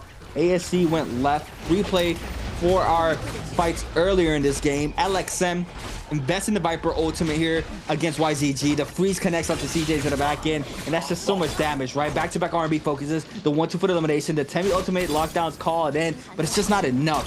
Damage is done. LXM going for the silence. The Temi not gonna be able to whistle on now. 330 gets out of that Temi like nothing now with no pressure. Big parry there for LXM and clean up the elimination. And I just don't think that comp has the response there for the aggression of all these other comps. Yeah, you can try to lock down, but if you get eliminated very quickly there, you get no value. And you see it there for GG doing a good job. John 1 HP. The Dream's gonna fall due to the zone, and that's Alliance's game, I believe, unless one member is still alive, and it's Yuma trying to go for the resurrection potentially. Now he's gonna go ahead and play his life, but we have GG spotting Yuma. He needs one range shot, not being able to get it. Yuma's gonna be forced to back on up. Not sure if they're gonna have time to pop any heals in this situation. They are gonna be falling to the zone as well. GG are going to be able to overthrow this whole lobby now as we see it, really controlling the tempo, moving in at the latest part of their interactions there on the top mid side of the map. We see now them are going to be starting rotating on in. Zone 3 starting to close on up, and we only have 15 players remain here, Seb, and aggression did not stop throughout games 3 and 4. It's still pretty much the same amount of aggression. Take a look at OUG. They're dead. They're gone. They went out 8th or 9th in that sequence. They are on 17 eliminations. YZG also out. 11 eliminations. GG, 9 eliminations. These teams are racking up so many kills in this early and mid-game sequence. I couldn't imagine what would happen if the members of OUG were still alive and were able to take on the rest of the lobby into this final zone. Imagine if they get the MVP. That's a 30-kill game.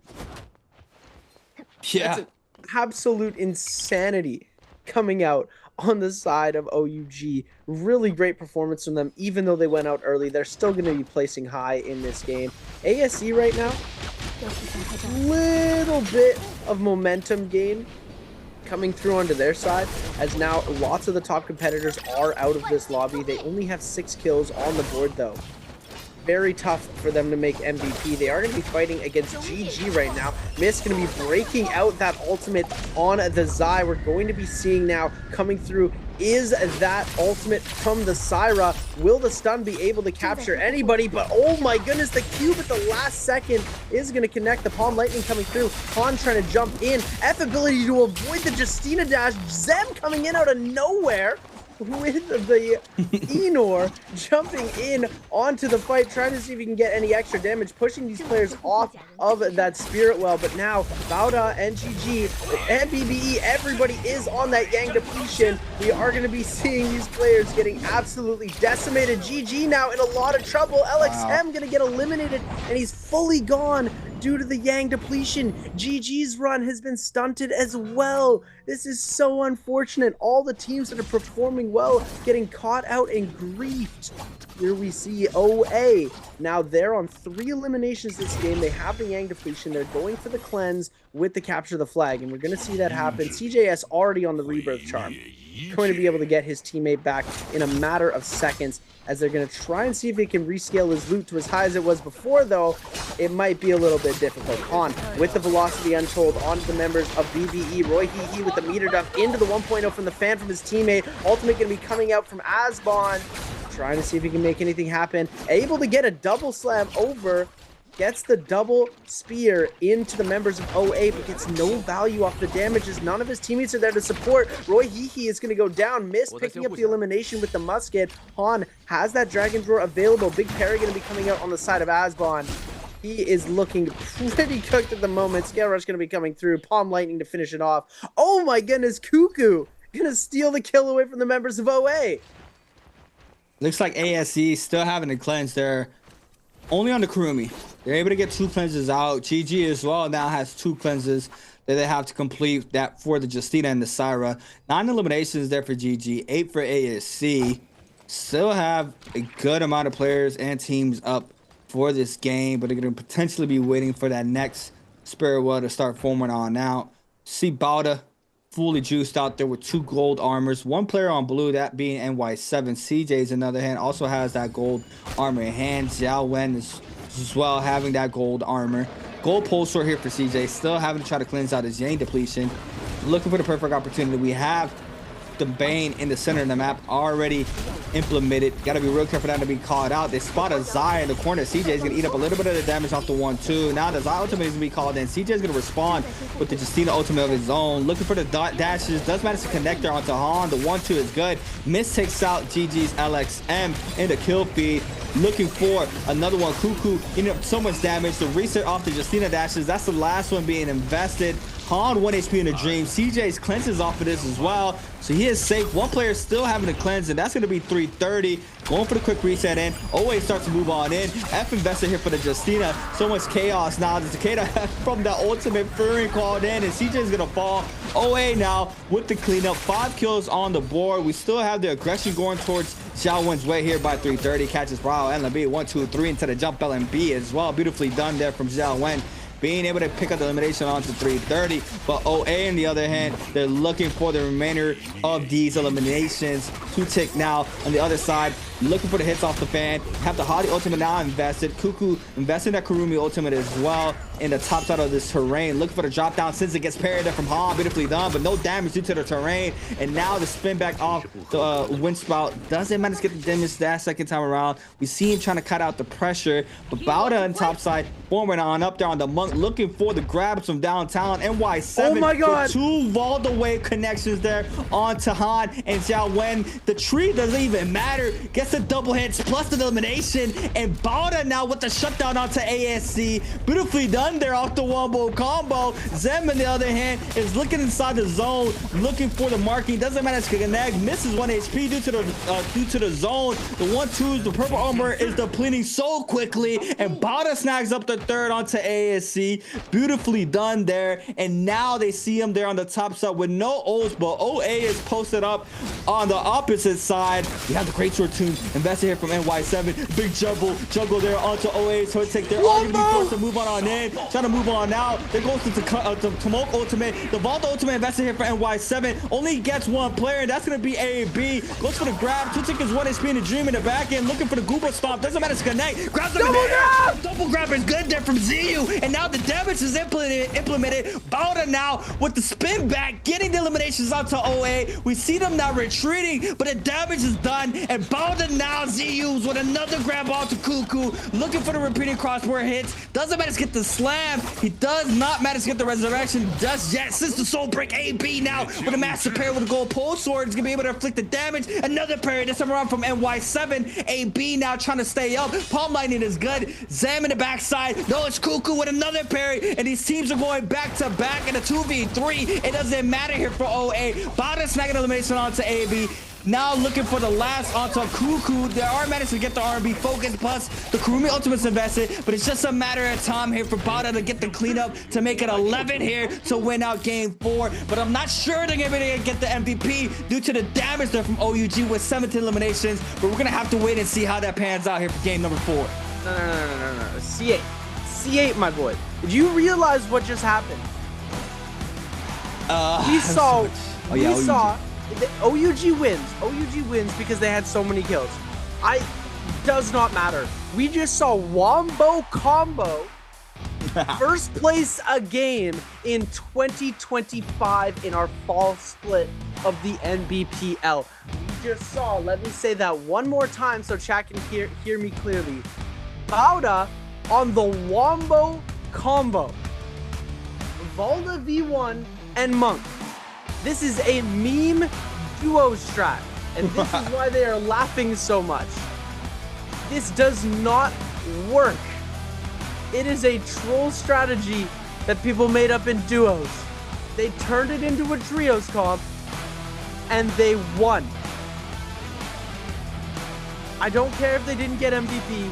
They got the first place finish, and they did it by absolutely decimating ASC with the Wombo and then finishing up OA with a half Wombo and a beautiful finish. Oh my goodness. C8. This is... We got Wombo and NBPL. It's crazy. B1 Valda. Absolutely insane. What are we watching, dude? Like, I feel like I'm back in 2021. We're seeing Valda V1, pre-rework Yodo. We're seeing the craziest things in the game. The craziest, most absurd mechanics being used as win conditions to secure victories in professional lobbies. Bauda is in 14th place now. Off of that amount of... Oh my... I'm just dumbfounded. This is... Wombo combo. I mean, like you mentioned, right? You feel like you're back in the old days. Like, I mean, let's talk about OUG for a second. So yeah, the Wombo is insane. Seeing Wombo taking a dub, being the last one standing at that, it's just insane, right? If it wasn't due to OUG, they would have had that multiplier in the back pocket for sure with how well they played out that end circle. But OUG on that Yodo Viper or the Yodo Tessa Wuchen comp, I mean, you saw how aggressive they were off the start. They're able to win out those fights. Beautifully done. They had an engagement throughout the mid game where they were eliminated. They get caught up in a double grab. The Wu Chen ult is there to avoid the damage off of that. But the fight was the grabs happened so early in that fight that they rarely took any damage. Once they Wu Chen ported, the third party started to move on in, which was Alliance in that sequence. And then off of that alone, they were pretty much healthy. They went back in. And now they're in the zone. They have the positioning to stormhold the opposing teams, and they're able to get more cleanups off of that alone as well. And I think it was just straight aggression from OUG off of that. They cleaned up Alliance, they cleaned out the opposing team that they were fighting in the beginning, and it was just back to back action there from that old school comp. And we saw the value that they're able to get there throughout that mid game and how many eliminations they get eliminated by. But overall, the damage was done there. They're gonna take that they're gonna take that MVP for this game alone because it was just 17 kills with so early. But that Wombo comp as well, it's just, I mean, Valda V1 into the grabs, it's just crazy to see it. Now you see it from Valda almost taking the MVP. Look at that. They're almost taking it. 0.3 points, and we would have had a Wombo MVP from Bauda. That is the craziest thing. It was not on my life plan, honestly. I thought Wombo was a thing for ranked. Look at Baby U. Look at Baby U, bro. He's just smirking, knowing what he's done here. The AOT, OG non-Viper AOT, gets 17 kills early game. Yeah, it's and insane. Wins. Old Viper V2. Tessa and Wu Chen, oh my goodness. This is insanity. What is going on right now? This state of trios is the most exciting I think I've ever seen in the entire NBPL. I can say that with 100% certainty. This is going to be the craziest finals, grand finals, and J-Cup that we have ever seen in the history of NARAKA. But taking a look really quickly at the standings, ladies and gentlemen, Bauda have jumped to 13th place at 87.7. And now we're seeing TE and WZ. Look at that, 91.7, 93.5. That's the threshold to beat. There's now 2 open slots that aren't being competed for. If you're able to get over 93.5 points and you're in the bottom 13, you are guaranteed to qualify. But watch out if somebody might get more points than you. Look at this, 147. They've got 2 points. They've got 2 games left. 2 games left to put up 50 points. They have the ability to do it. GG could have the 200-point day, but they're definitely going to pass JL. And OUG, starting at the very bottom, climbing to the very top, 110 points. Starting with 37.5 on the day, and they're already at 110. Taking a look at some of our highlights from OUG, brought to you by China Unicom. They better show the Wombo. The Wombo right here, we get the OG Yodo Tessa Zinyu. I mean, look at the pressure, right? The Tessa enchantment there, secure the damage and make sure nobody cleanses there. And it's just so much damage there in that round. They won that so quickly. GG. This time around, looking for the eliminations onto YZG. This is that Temi comp. Like I said, I don't really see a lot of value in this. I mean, it's just slow. That Temi ultimate was slow there in that situation. Could be just that. But now the damage is done there onto YZG. LXM with the silence there onto the Temi. Now all 3 players collapse onto the smoke there for the last and final hit onto QGG. ZU, this was a Seb. Loving here. The Valda V1 snags up 2. Onto Han and Xiao Wen, gets the double grab into the double elimination. Gets another double wave. This time around against AB. Goes for the Google Stomp. He jumps down and gets hit off of that. He gets hit by the Takeda Furin into the grab. That was beautiful there from ZU. Now our last 1v3 of game 4. So much aggression, so much damage onto the Kurumi, just nothing they can do, and they are going to be eliminated there. And Bauda being the last one of the standings, but OUG with just so much damage and eliminations throughout the early to mid game take the MVP. The Wu Chen is going to be our MVP for game number 4. And man, it just makes me think, why are we not seeing that Wu Chen Viper Tessa? Like we just like it more on the other comp with the Justina, or what is it? But we see the value that the Tesla still has in this composition. But the Wu Chen is gonna be taking it there with 11,000 damage, 9 eliminations, 4.8k damage on the spear.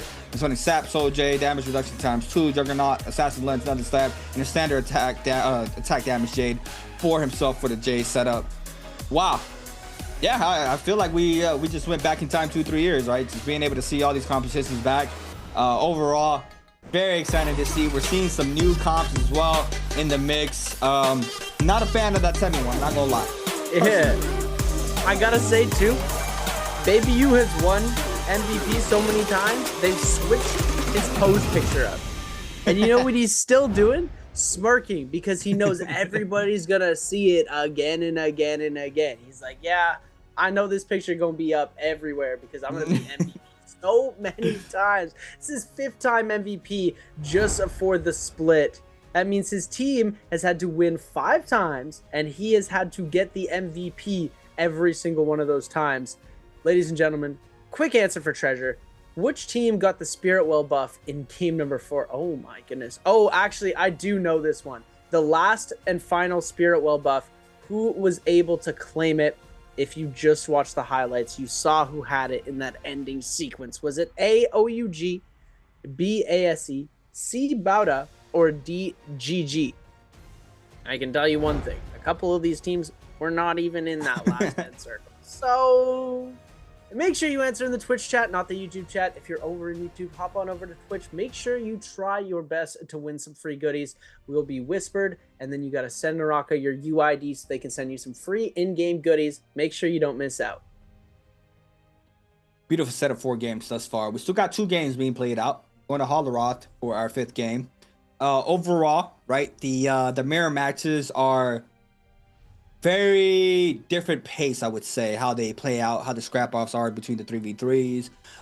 You know, even playing field, everybody on the same characters, just loot being the differences there. Obviously the teams as well, but I like how it's the start of the game for those Fireflies. We have the aggression off rip. We see how hyper-focused the teams have to get in the beginning of the day to be able to continue that momentum throughout the next 3 set of games, which we have that the daytime. But off of game 4, we saw the aggression does not stop. We have mad aggression. We just had a Womble comp here with Volatile V1, like Seth mentioned, old school dual strat in play. I mean, what are we gonna have next? Are we gonna have a Volta V1 with a Viper for that super lockdown like we did as well? Overall, exciting games. Game number 3, we still had the Justina Viper comp with the Cyrus still being very strong. We saw OUG just fully capitalize off of that comp alone, being able to come up on top. And game 4, now we had the Valda's comps being able to stay up at the end, but the Wu Chen Yodo Tessa still being very, very strong in that early to mid game, picking out those eliminations. 17 kills, the damage is done there. A lot of these teams' momentum stops once those eliminations comes into play. They're forced to back on up. Another player is forced to try to get money to try to get their teams back. It's just so much that that changes the momentum if 1 or 2 players falls and they're not able to keep scaling on up and taking those fights to get better loot and enter those realms. But you know, now what is going to mix up here? What are we going to see for our 5th game? Obviously, for our first selections, we are going to be seeing that Justina Syra comp in play. It looks like we're seeing that Temi comp as well, but thus far, that has been a first-round pick selection, and it has not had any value at all for any of these squads. But you know, overall, it's only been 2 games. We still have 2 games left as well to see if any of these other teams are able to capitalize off of that composition alone. But yeah, we're gonna have to wait and see how the draft looks for our game 5. Would you be surprised if we see another Wombo being played out for this game as well, Seb? We'll have to see. We gotta double check and pay attention to the abilities. We're so used to them being so standard that we're not noticing the little 1 or 2 changed out inside there. So we're gonna pay extra close attention for you guys to make sure we're not caught as off guard as we were with Wombo combo getting pulled out. We saw the replay. They're just like, yeah, they landed a successful Wombo combo and absolutely decimated BBE at the start of the game, and nobody even knew until they showed us the replay, and we wouldn't have known Imagine that. Imagine we wouldn't have known the entire time, and then all of a sudden we just see them come out of nowhere, claiming that spirit well, hitting the Volda. Oh my goodness.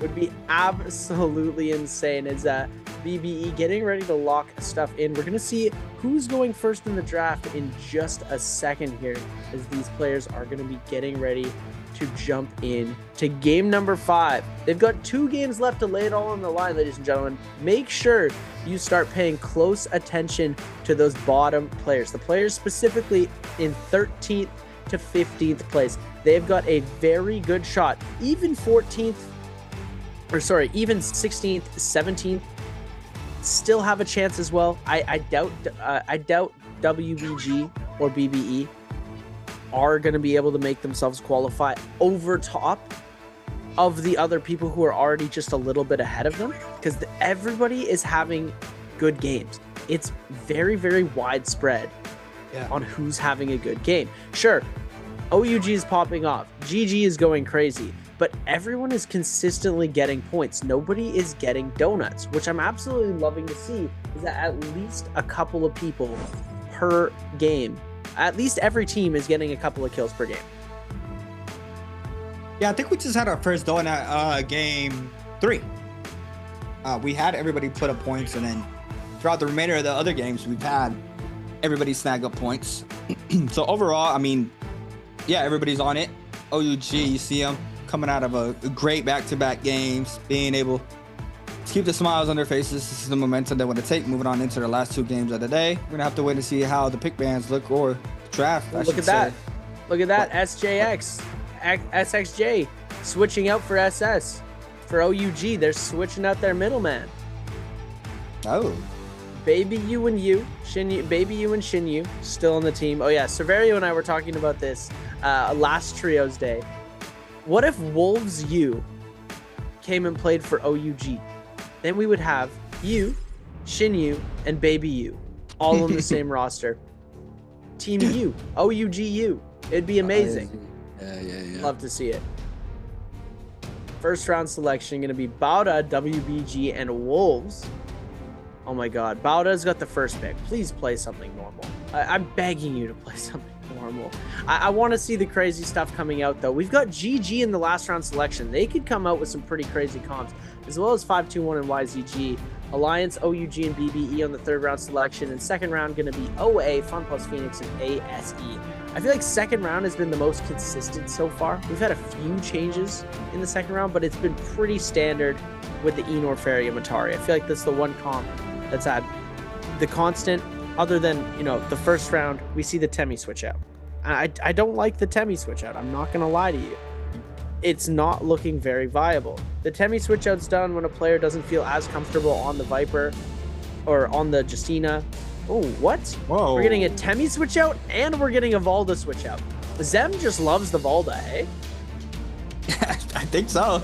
I think that's possibly his favorite character. I don't know. I mean, they saw the value there, right? They see what the potential is.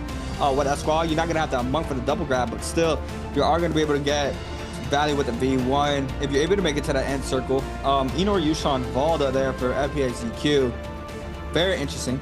Once again, I think we possibly saw that comp once. Game 3. We've seen this before. I think game 3, right? Oh, saw it. And then the standard Matari Faria with the Enor there for ASC and OA.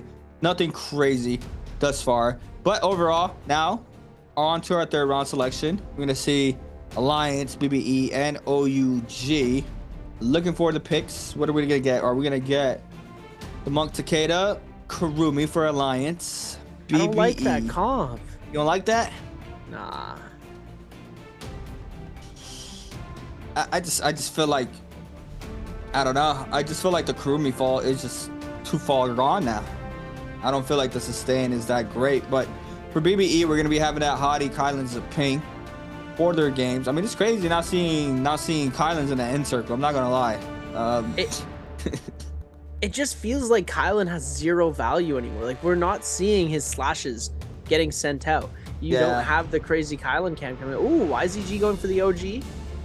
The OG AOT. And 521 with the last pick on the board. Lots of stuff is banned out. They can't play Monk. They can't play Valda. They can't play Syra. No Enor. They have Yushan available. They have Kylan, Hottie, Zipping available. No Karumi. They have Tessa, Wuchen, Yodo. They have Tarka. We'll see what's going on with 521. Looks like they're cooking up something pretty crazy. Locking in this comp. Getting ready to go. They've got 8 seconds left to lock this thing in. Here we go. Oh, okay. Pretty standard across the board there then. It's just, we don't see the Kylan slashes coming out because they just keep getting parried. And it's just like, okay, attack's blocked. There's no parry punish that you get, but you just block the attack.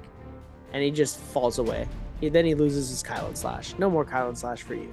It just feels like they've made the character so redundant. You're like, okay. Standard selection. Oh, but yeah, locking in our 5th game. Players are locked and loaded, waiting now. I mean, we have now YGG mirroring that comp that OUG played for their game 4 to see how they're going to be able to do it this time around with that Wuchen, Yodo, Tessa for that game alone.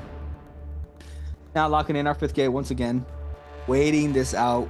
Players are waiting, just like us. Gotta be patient for this 5th game. In Holoroth, maybe we'll see a little bit more value on the Temi due to the terrains with the Temi Viper. But I mean, once again, I wouldn't be surprised if we didn't. It's just thus far off of the 2 games we would just watch on Predoria and Morris, it just wasn't that great. But overall, we had time to see it out here for 2 more matches. Teams are locked and loaded for our 5th game. We're gonna be looking at the F and Olsen. Not gonna be surprised Valda's gonna be running that V1 for their Valda pick. As we see it, they're running it with that Viper Cyber. Very interesting comp though. They're on that V1 for the Valda staple. Goodness. On the F1 V1 on the Viper. This is double wombo with the Syra and Viper stun. Yep. That's what I was telling you. Remember, I was like, what if we see the Viper Valda? and there it is. We're definitely going to be seeing it right back to back. Where I mean, it's the same prediction. W prediction coming out here. And this is to take 12th place. Like, they are so close to qualifying. And they are putting it all on the line with the Valda V1. I love it. I absolutely love the gambit here.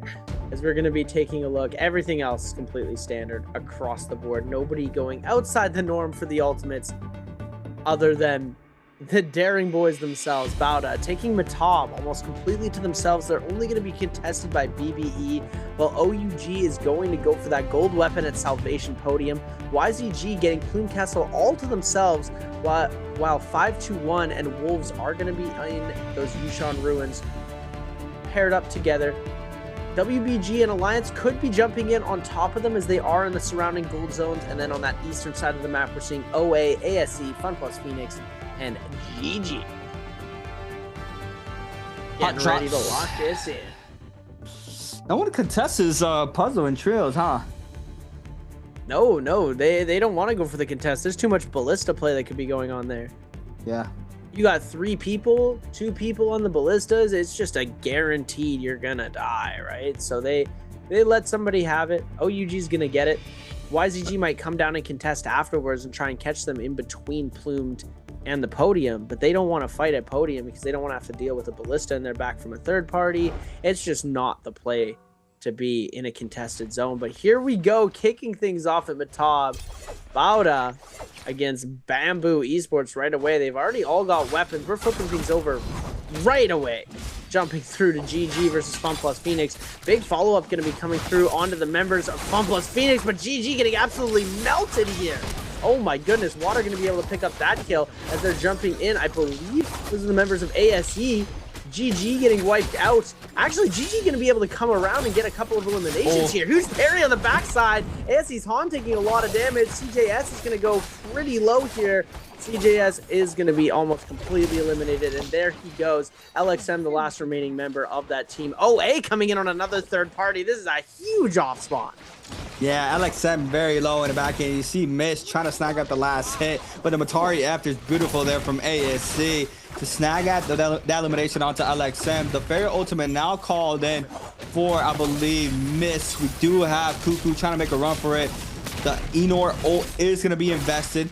Looking for the hits onto 2. They're arguing able to get the 1-2 off. The mark is good as well onto that player. Looking for the ground slam. Not being able to catch it thus far.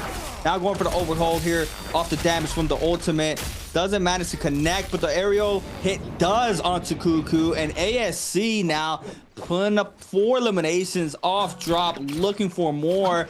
1 HP in a dream there for OA. The aerial R&B finisher off the nunchucks. ASC's Han. Looking for AB. AB gets signs there in the back end. The Farrier there for OA. It's going to be aggressed on by 2 members of ASC. The silence potentially connects, but it doesn't even matter. It gets caught up, gets clipped up as well. And the F there for the Matari there for Xiao went onto AB for the elimination. That's 6 back-to-back team wipes there for ASC. Beautifully done. Takes out a majority of the pressure now. They're able to go ahead and scale on up here in this area. YZG. Looks like they contested OUG. OUG was landing here, but not sure they full invested this because the gold weapon is in QGG's way, and that's gold katana for YZG. They got 3 kills. Oh, yep. OUG taking a trip to the soldier. Oh no, looking a little rough for OUG off the rip here. We can just check and see how many eliminations they have. They were not uncontested, as the mistake was made by me, the caster. We see they did end up losing to YZG at Salvation Podium. The quick loot up at Plume Castle and the jump back through. Thorny Roller almost taking out Hasbon there. Would have been a funny little clip. As Roy Hee going for a little bit of extra loot. Finds the gold trove in the top of the barrel. Going to be able to get himself a little bit of extra loot, but nothing too fancy. He's got himself a purple hung sword in hand. Purple weapon going to be on the side of him, and purple armor for Asbon. Very nice. GG on the respawn already. They're super high up in points. They are going to get super aggro here. I do believe so myself. As we are going to be seeing CJS trying to jump into the mix as well. Now we're flipping over 5-2-1, taking on WBG. Big parry going to be coming out onto the backside, and that's WBG with the crazy parries coming out one by one. Tries to go into the Nejas, isn't going to connect, and now on the backside, that's going to be Yiran. Oh, ooh. Uses the Q, but gets hit by the Bane. Pampy trying to kite out all of this pressure, but WBG just way too aggressive at this point. They see where they're headed, and they're going to try and snipe them out as fast as possible. They find Pampy.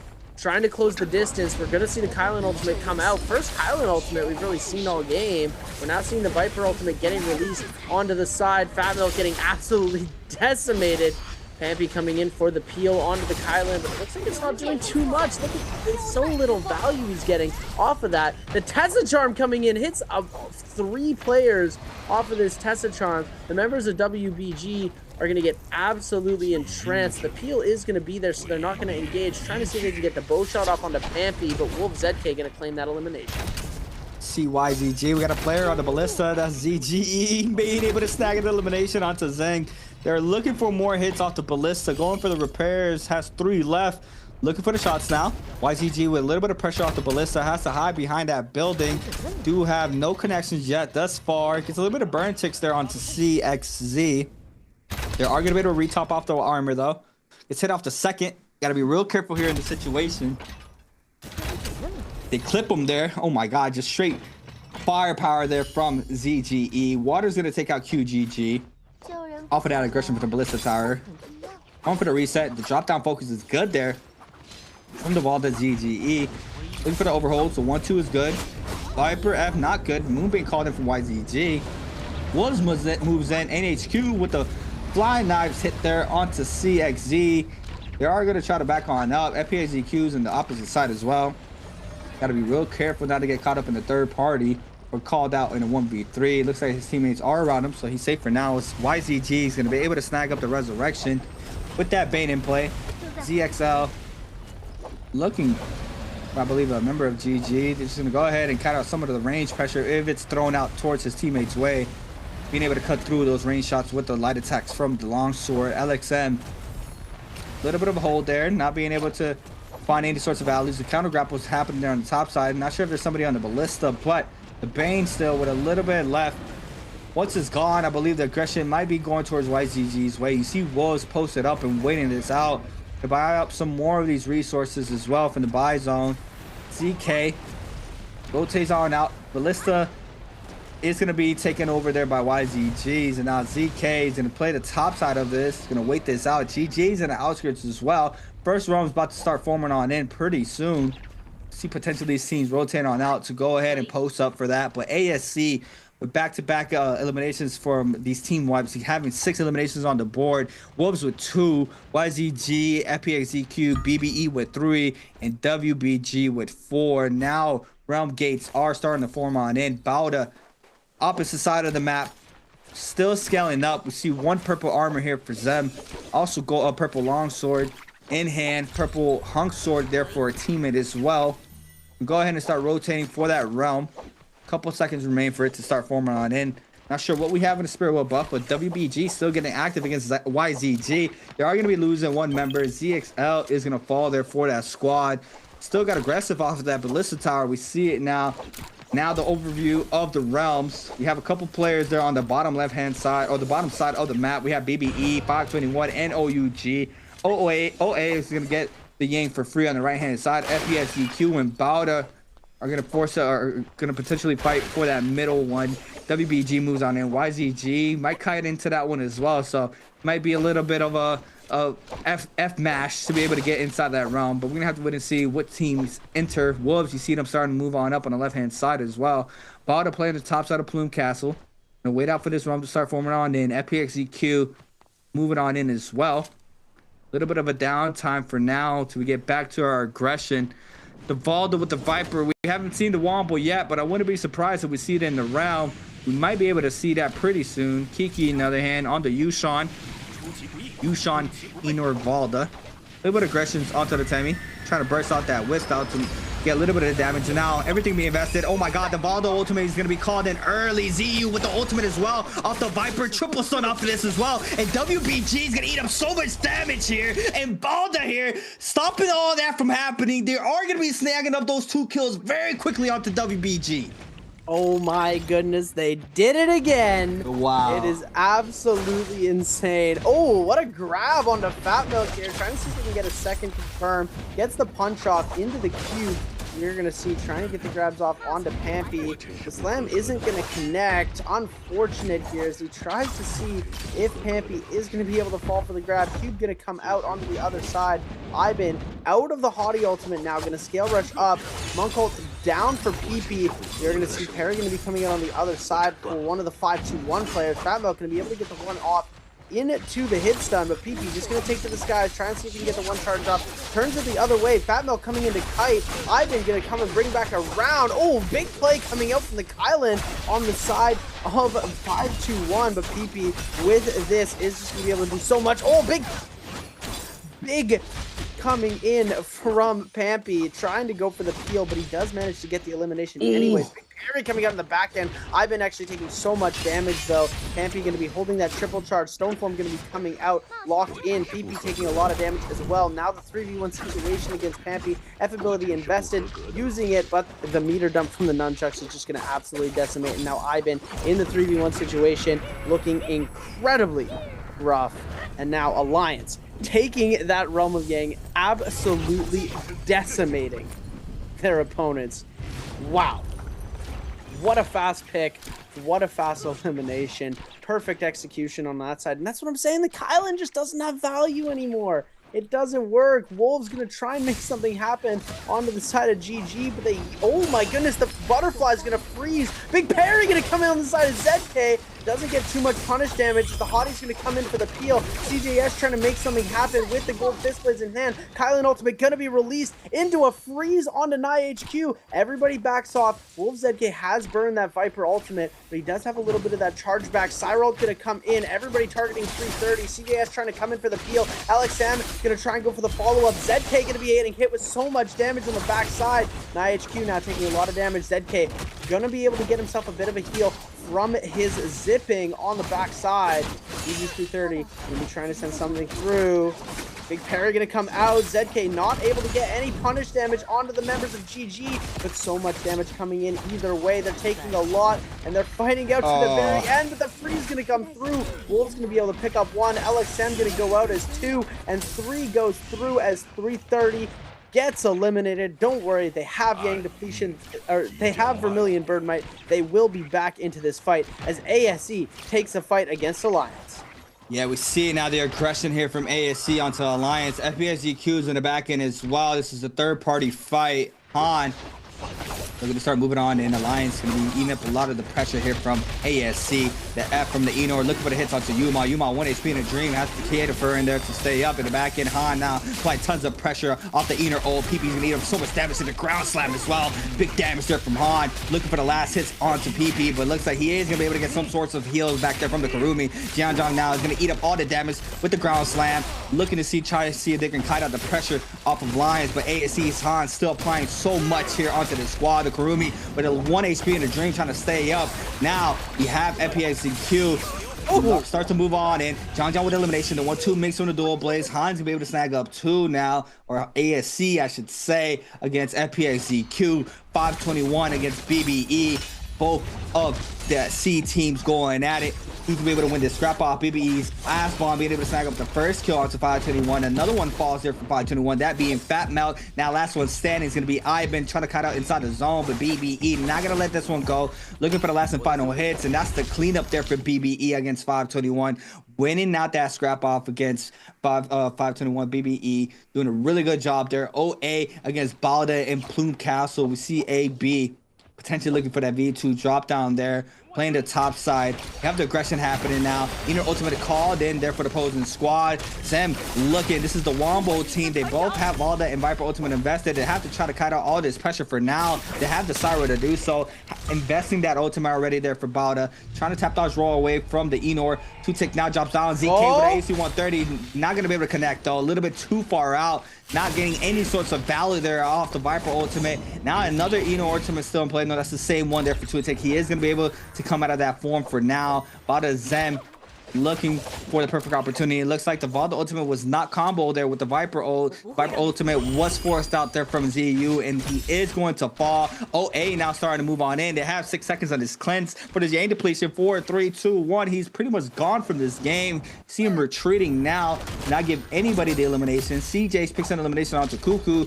Now another one onto NY7, and Balda is gonna fall now. Looks like the Wombo team is going to be cleaned up now by Wolves this time around. Since the R&B focus off the longsword, the 1-2 cleanups now onto Zem is gonna be enough for Wolves to snag at the elimination. OUG taking a fight against YZG. And the bottom side of the puzzle, Furin is out there for Baby U, looking for the Furin hits, but Zenyu being able to tap dodge across there to avoid that R&B focus from the staff. But CXC just with Comet staff, possibly not gonna be able to have a knock damage if he's able, but he swaps on over to the fifth place. Monk ults on in here from Zenyu, looking for the hits. He's gonna use it for just the hell. Goes for the jump parry off of it as well. Beautifully done there from OUG. Now CXC gonna be eliminated off the clink, and now they are gonna be snagging up the elimination plus the resurrection. That's 3 on the board there for OUG. Are gonna be able to pick up SXJ once again. Currently right now we have Wolves, the kill leaders, I believe, with 9 eliminations on the board, followed by FPSEQ with 7. We had a squad with 6, but we are going to be taking a trip back to our second Rumble Yang, and it's going to be FPSEQ against BBE. Fun Plus Phoenix taking to the skies. This is Yushan, Enor, Valda. I'm super excited to see how this plays into the Rumble Yang, especially against the Kylan comp, which has just been having absolutely no success all day today. We're going to see Hottie being able to actually deal a decent amount of damage and peel for his teammates, but it's just not enough damage, especially when you get the health reset from the Transformers coming out. Now that Water is in that form, we're going to be seeing the Yushan coming out in just a second here as well. We have that Enor just putting in so much chip damage to the rest of the team and peeling everything off of that Kylan, forcing the Kylan ult out. Now we're seeing the Yushan coming through. We're going to be seeing the Valda now making her way into this to try and lock down Dufu. Now getting locked out of that, but the F ability is going to save him for a second there. Roy Hee getting tagged up. We're going to see the big slam coming through onto the Yushan. Roy Hee taking so much damage right now, able to kite this out for so long. We're going to see the F ability being used as the ult cast comes down, gets the last little bit of a slash onto Dufu, and now Zenchi is actually in quite a bit of trouble. Uses that F ability to kite out, but does end up going down. BBE is able to turn this around, turns it into a 3v1. Big parry onto Water, and Bamboo Esports bring it back. with absolutely no thanks to the Kylan ult, just by the way. But beautiful recovery from that. Way to kite out the Transformers till the very end, avoid the Volda punish, and come away with the victory in the realm of Yang. Good stuff, BBE. Yeah, that's big, right? To snag up the gold armor, another gold weapon as well. I mean, beautifully done there for BBE. Turning the fight around. They are going to be having that Mystic Might. We see GG prioritizing that Draco Storm.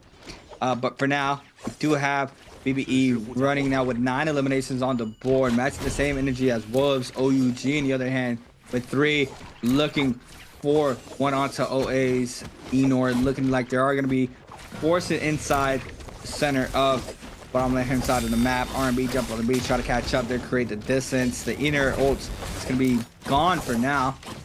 2 on the other hand, trying to run on it, trying to see if he can cut out the pressure, but OUG trying to lock down this player. Has the terrain to get the scale rushes on now if he's able to do so. Gets clipped off the grapple, and now the R&B jump on the beast for the finisher there for OUG. It's able to snag up another one, and I believe OUG is going to be jumping up to 4. Not sure if that's going to be the last member there for OA. No, still up. One more. The Matari still alive. FESGQ on there in the hand. Having to try to cleanse out his Yang depletion. You have 3 players still with it. They have 4 minutes and counting to try to get that done. Looks like they are going to be taking a fight against ASC. Mid-range pressure there from the musket from Miss. You see those musket shots connecting onto water. Is going to force him to get that reset off the powders. Han ready to go right back on in. Tries to open up with a paradigm, being able to do so. The Enor ultimates are going to be called in for both FPSEQ and ASC. On looking for the Enor. Looks like Xiao Wen is going to be tagged, but not get the damage full implemented there due to Han being able to be there for the pill. Looking for the last hits, looking for the damage. See the drop down now from water against Han. Han eating up so much damage though. He has to be careful here.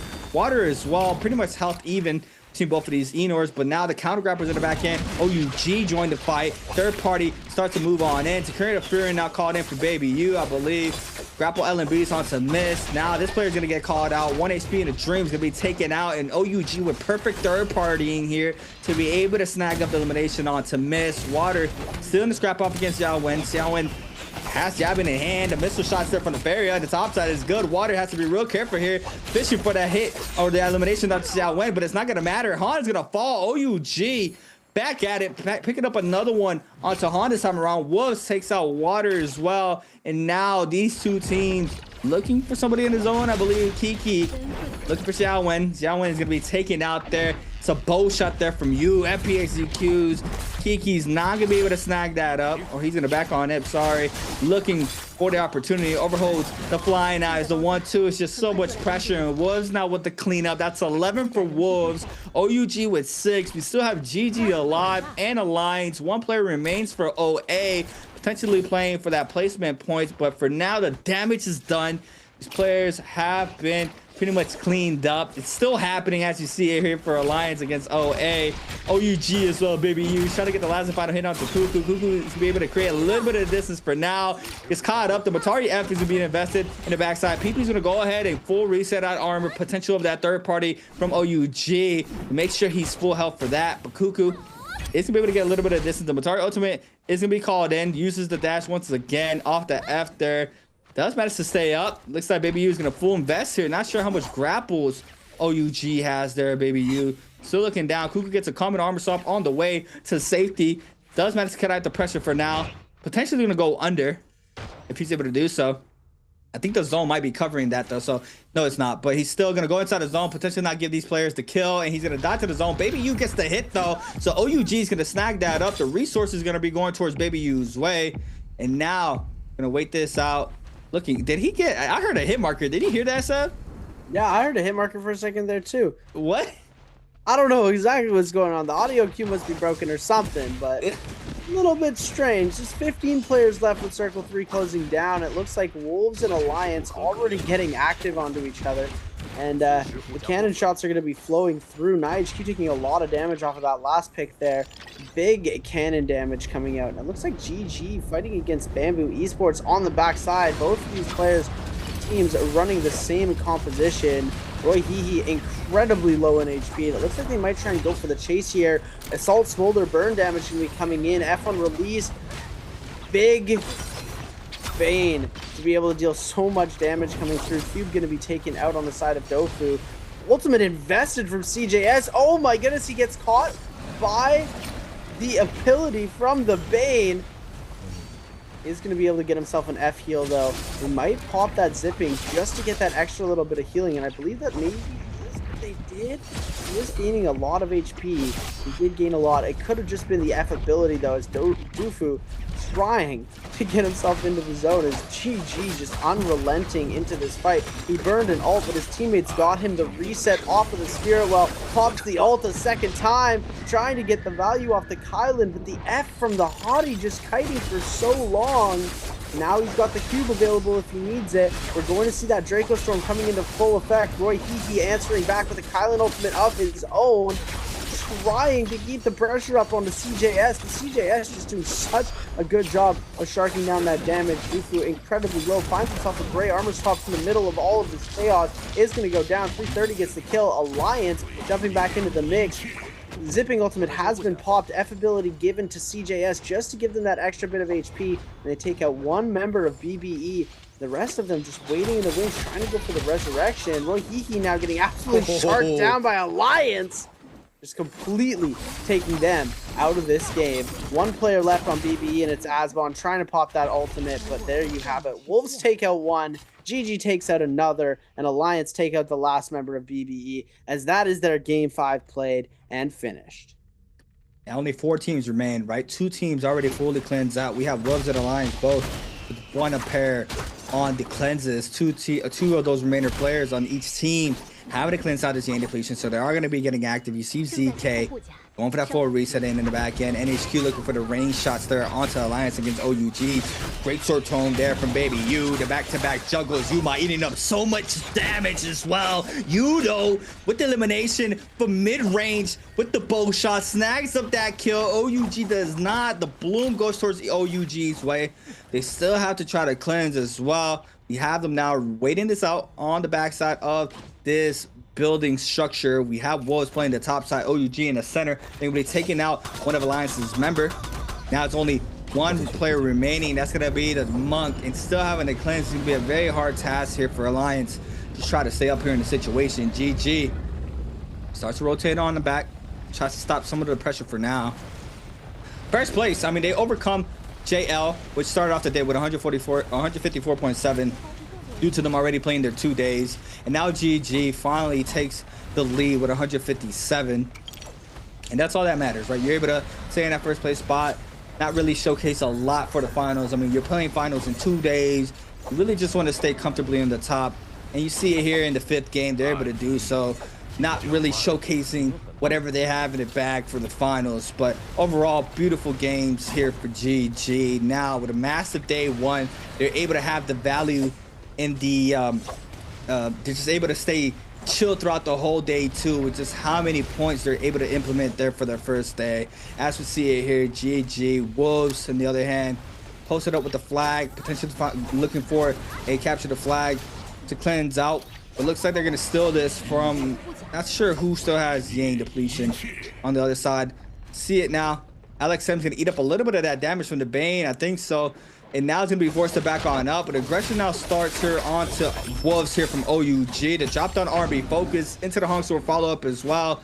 Now chunking up a lot of HP there from ZK. Now trying to stay up here in the situation. The Monk being the first one in. Overholds now staying in the center of the Spirit Well. The Viper ultimate is going to be forming on in to be able to iframe that here with the Monk ult. Looking for the grabs on the backside. Gooba stomps on out. The Spirit Well is going to be free for now. Not sure which team is going to be able to capture this. Repeating crossbow poison hits as well in the back end there onto Zen Yu. SXJ is going to get a little bit of that pressure as well. No grabs connecting thus far here for Zen Yu. PP is inside the base right there, just chilling, waiting for this Monk to go on out. NHQ with the Justina freeze onto the Monk.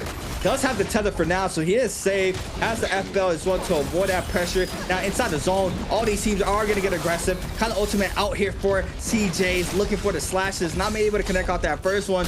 Looking for the bloom. I believe does manage to capture it. The second slash is good. The triple as well with that Draco Storm. And this was the problem there. They gave out the Spirit Well, and GG capitalized off of that. And now they're looking for the cleanup here against the remainder of the lobby.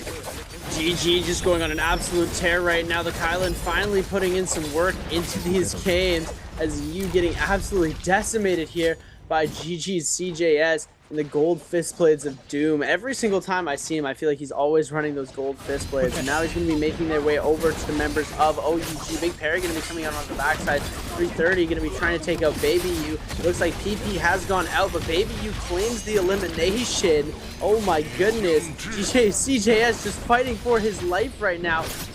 He's got Rampage in his hand. Baby U's gone out. 330 picking up that elimination. Shinyu going to go for that ultimate now. We are going to see all of GG completely ready for that ult. OUG Shinyu going for the Monk ult, trying to see if he can get any sort of value, but SJX's teammate, his only remaining teammate, is going to fall to the members of GG. Shinyu, oh, able to get one. The poison dart's doing so much damage to him though. He doesn't even get the drop, loses HP off the drop. Big Perry going to be coming in on the side onto HQ. We're seeing CJS now throwing out that 330, going to be able to follow up with the elimination. 5 players remaining. Syra ultimate invested for the members of Wolves. Shinyu now in the back end, trying to keep his points as alive as possible. OUG are on 9. GG's now on 14 eliminations. The 200 is in their sights. They're at 164 points. Wolves are going to be heading out into the zone, but now he does get caught out. F ability invested for him, trying to get the recovery through, but there he goes. CJS just aping down the entire lobby with 2 keys on his keyboard. He's got W, he's got 3. He's got W, he's got shift, he's got delete. He runs forward, he dodges, and then he presses the delete key, and everybody just goes home. It's perfect strategy, and it is working phenomenally for them. GG going to be winning game number 5. Beautifully done there from GG. I mean, you see right the aggression there from Wolves just backing up OUG, and then GG capitalized off of that, captured Draco, and just full clean up there after all that.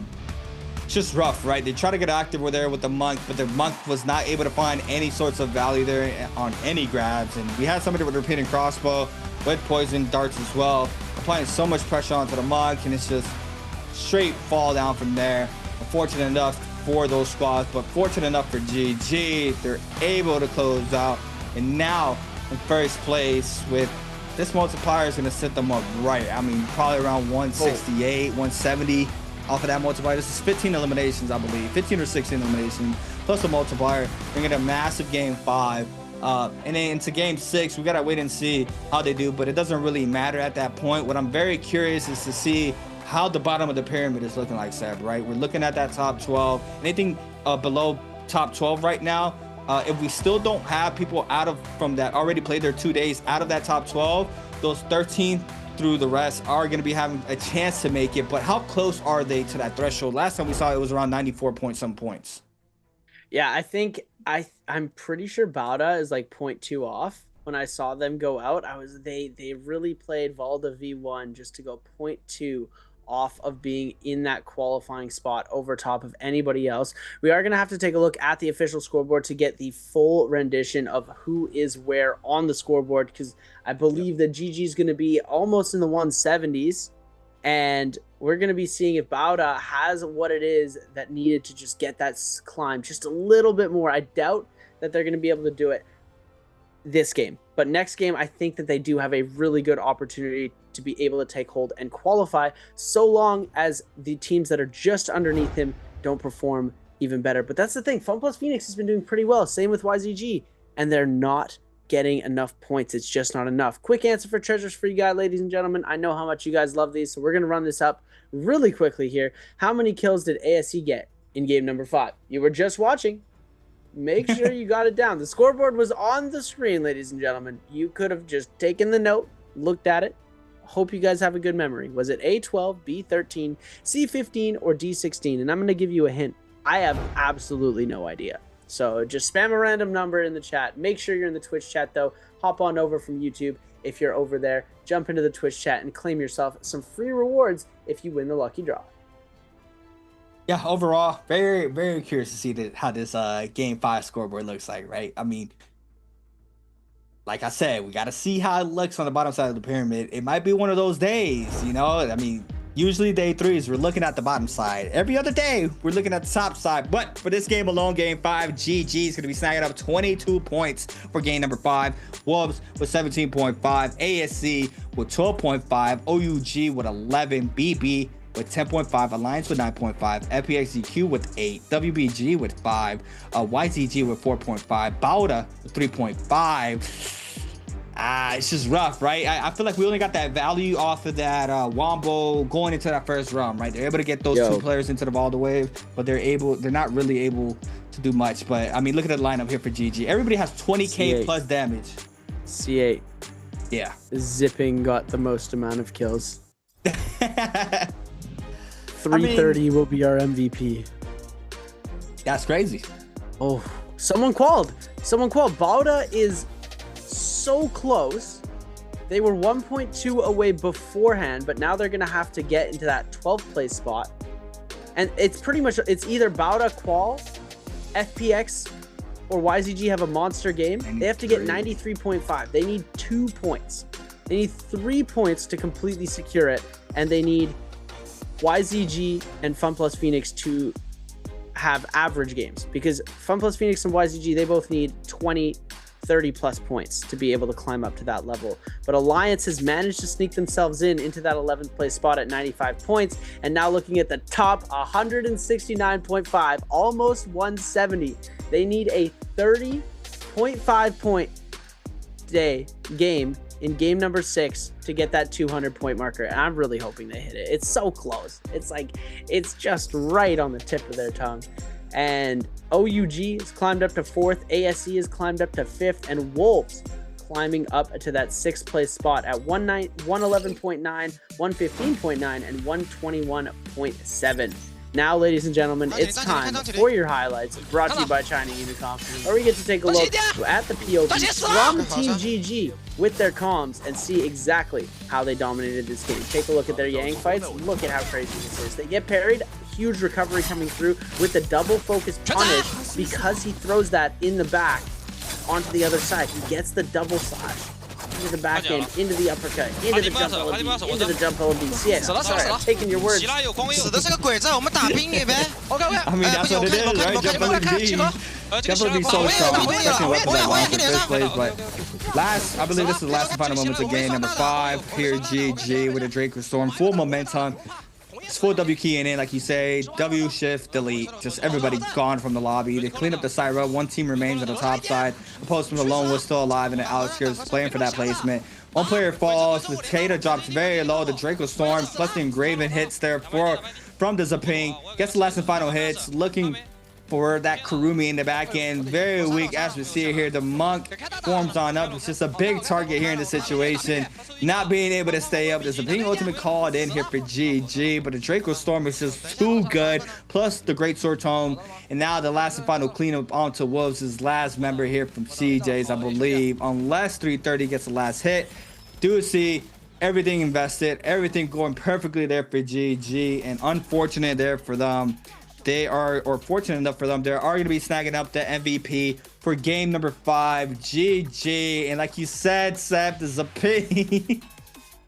13k damage, 23,000 healing, 7 kills, 5 assists, group heal, engraving, venom tip, and soothing boon. The rest into damage reduction. This is his 4th time as MVP. He is definitely not scared of hitting MVP as a Zipping. He's doing a great job. I know he plays other heroes as well, but the Zipping MVP is a feat that is pretty crazy to see. We don't often get to witness the greatness going on with the Zipping VIP MVP. VIP. Pretty cool to see. I really like taking a look at that, seeing how this game has changed. Usually we always see the same heroes as the MVPs, and now we're getting a few different ones coming in here and there, and it really just shows that it's a skill game, and it's not the hero you pick, it's the skill you have. Ladies and gentlemen, we're going to go to a quick break, and we'll be right back after this.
Welcome back, everybody, to the NARAKA BLADEPOINT Pro League Bi-Weekly 3, Day 3 here for Trios. My name is Creators, and I'm here with Sev, breaking it down here in the caster booth. I mean, crazy set of game fives, or of 5 games, I should say, right? We saw the sequences now into this game 4, or game 5 that we just witnessed, how GG was able to capitalize off of that Spirit World capture pretty much for free, and closing out the game 5. We've seen some old school vibes coming into play here for these games as well, where we're getting that OG Wombo there from the Valdas and Vipers, and the Valdas and Monks there from Bauda.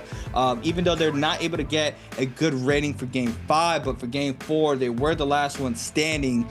Even though they didn't MVP, it still did really place them up here, currently in 13th place, with I think like a 0.3 difference to be making it into that top 12 threshold, trying to overtake WZ currently in 12th place spot, not competing today's game.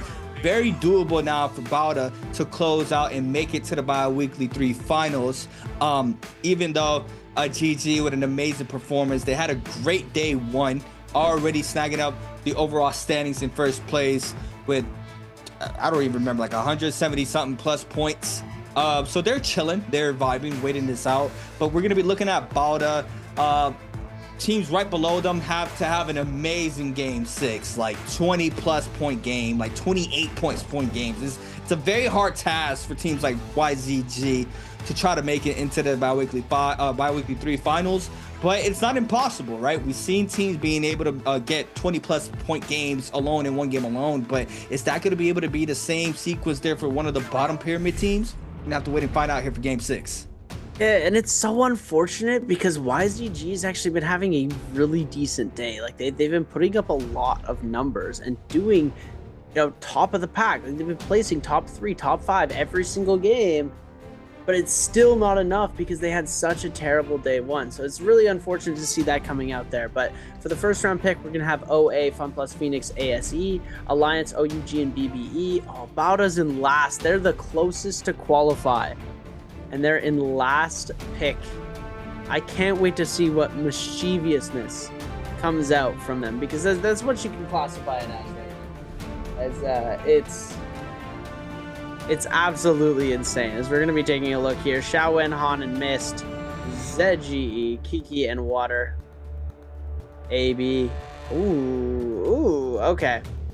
Standard. Everyone's just going for the points. It's the last game of the day. We got to go for the tried and true. Everything's banned out in the first round here. Alliance, BBE, and OUG. Let's see what goes on the side for them. Yuma, first to pick over here. It's going to be Enor, Atari. Yeah, nobody's messing around. Oh, I guess Alliance is messing around. Alliance going for that Takeda Monk composition. Which I still am not too sure about. YZG, they need the pop-off game to go crazy here. 5-2-1, they just need to keep themselves afloat. And GG, they're doing pretty good. They need a 30-point game to get 200 plus threshold, but they are doing fine either way. Gonna give themselves the Takeda Monk comp. Now YZG and 5-2-1 picking their compositions. Let's see, some crazy stuff can come out. No Valda yet, so we're able to see the Valda here. If one of these teams wants to attempt to do the Wombo, they could.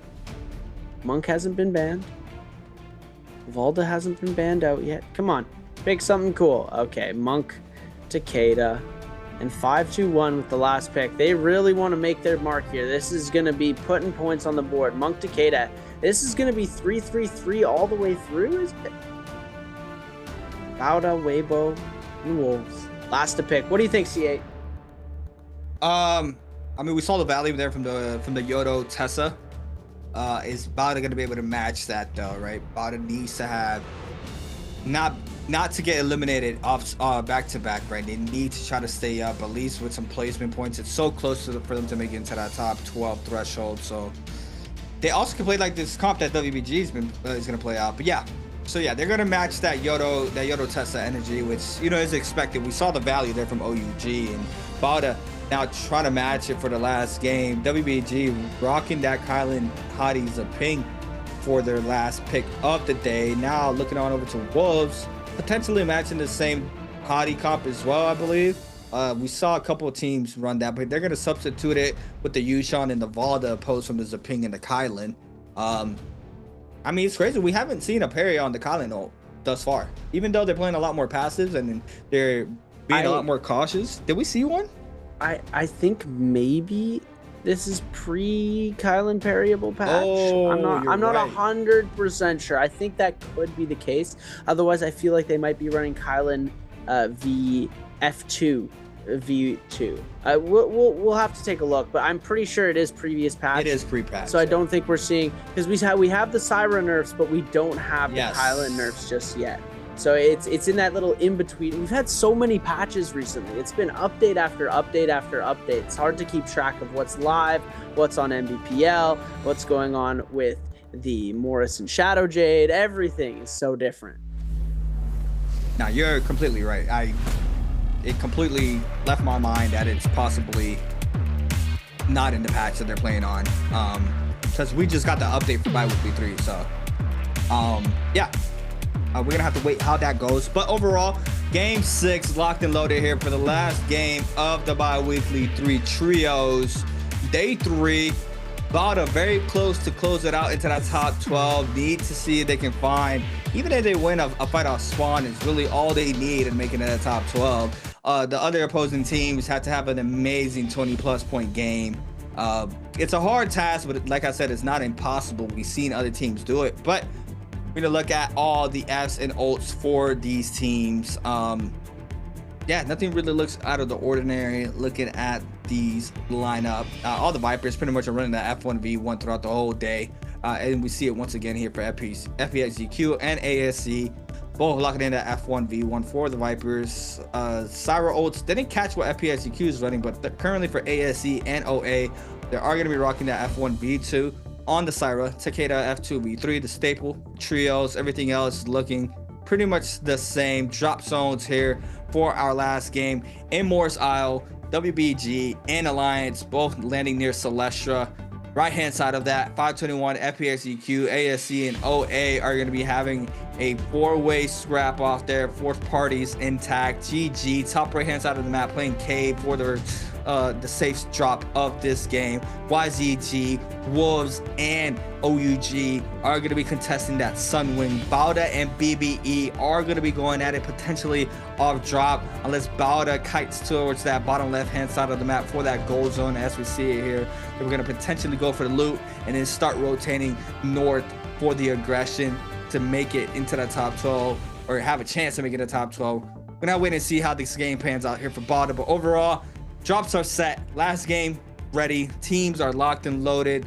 Posted up here for our last game of the day. You know, Biweekly 3 final starts tomorrow for solos, and then the following day for trios. So Biweekly 3 pretty much concluding in 48 hours, very fast, right? Very quickly. Biweekly 3 is gonna be done, and then we're gonna move it on over to our Biweekly 4. But that's for the future. Starting off rip, we have Bauda getting aggressive against BBE, and Asbot is gonna be eating up so much damage. Roshishi there with a peel off the F to avoid that full capitalization onto his teammate. Alliance already losing a member into Yuma there in the kill feed, but aggression is happening here for BBE with the ult online already for Roshishi very early here in this fight as well. And 521 cleaning out water, but BBE on the other hand are going to be snagging up the first kill onto NY7. Roshishi here with the ultimate. I mean, how fast is he able to get that ult with no Fireflies in play? Very fast. It looks like he's going absolutely insane here. It's you know, some crazy stuff happens in the NARAKA battlefield. It's Morris Island, you know, let's get crazy with it. Oh my goodness, ASC's miss, gonna be canceling that ult to get that charge back just a little bit there. We're gonna see 47%. Are there Fireflies? There might be. They're dropping at the Firefly zone, so as we're gonna be seeing here, Pampy going up against ASE. The members of Fun plus Phoenix in the back end. Shaowen taking a lot of damage there. Han taking a bit of chip damage as well. We're going to see the ultimates coming out. Yeah, there has to be Fireflies. Big Scourer's going to come in. No confirmed damage. Han going to be able to get that ult off just in time, backing everybody out of this zone. Shaowen going to try and get the chase down through. ZGE going to use that F ability. Tries to go for the double freeze. Doesn't connect off of it, but able to get some follow-up damage for his teammates. And there goes Kiki. Big parry going to come through from the side of Water. Kiki getting extremely low, though. Water going to get taken. Huge parry going to come out on the side of Water. Shaowen getting extremely low, but Water still going to end up going down. Shaowen goes down, though, on the third party. Ivan going to be able to pick that up. Myth's going to get eliminated as well. Han, the last remaining player on ASE. Big parry going to be coming out for Fat Milk. And now ASE in the 3v1 situation as 5-2-1 is on the chase down. Will they be able to come away with the elimination? F ability invested. Shotgun burst into the 1.0 from the Fist Blades. Oh my goodness. Fat Milk with the elimination. Taking a look. Bauda, no eliminations on the board. YZG has managed to pick up one. They're going against Wolves. It looks like they're going to be able to take out NIHQ here. They need to have an absolute tear of a game trying to revive ZXL, but it looks like they might be going to help the teammate down below in the Karumi ultimate. CXC taking so much damage here, only on the gray armor. He has gotten himself eliminated. Wolves U going to be on the back end. QGG going to try and go for the peel, but it was too little too late. Now U going to be able to try and capture through in that Valda ultimate. Trying to see if he can make anything happen. Poison Splash going to be coming out on both sides. This is really bad for QGG. He gets caught out into the 1.0, and U able to seal the deal on the elimination.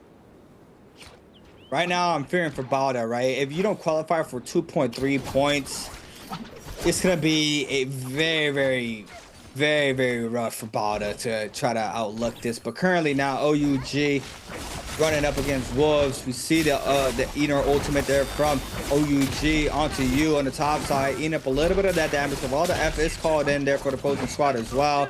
The lockdown doesn't fully connect. Looking for the silence off the Faria. Does not manage to connect as we see it here. NHQ, on the other hand, on the U, Sean, looking for the slashes onto Zen U.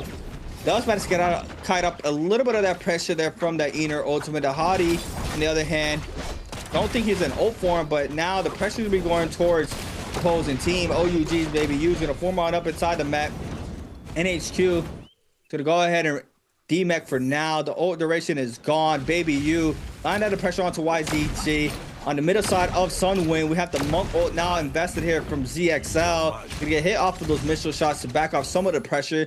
Baby U now is gonna be forced to lay down some of the damage here off the missiles. We have the poisons being inflicted here by the mushrooms. The grab connects here for ZXL. NHQ still managed to stay alive. The double Valda Spirit Throw connects onto two members, but ZXL is gonna eat up so much damage.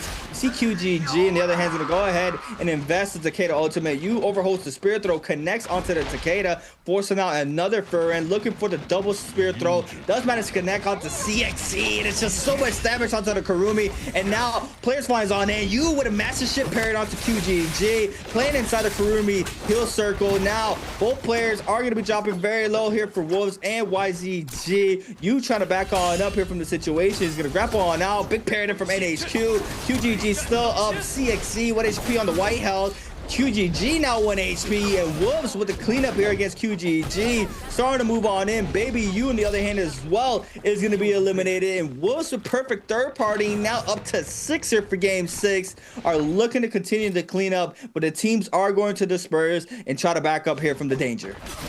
YZG made about the stupidest play in the history of plays. They needed a huge game, and they went for the salty run back after losing their off spawn, and that is going to be their entire game. I think they have one player left alive with 3 eliminations, no respawns available. OUG still has their respawns available on that side, and now we're checking in on the one team that has a very good shot at qualifying. YZG is going to need about 20 more points.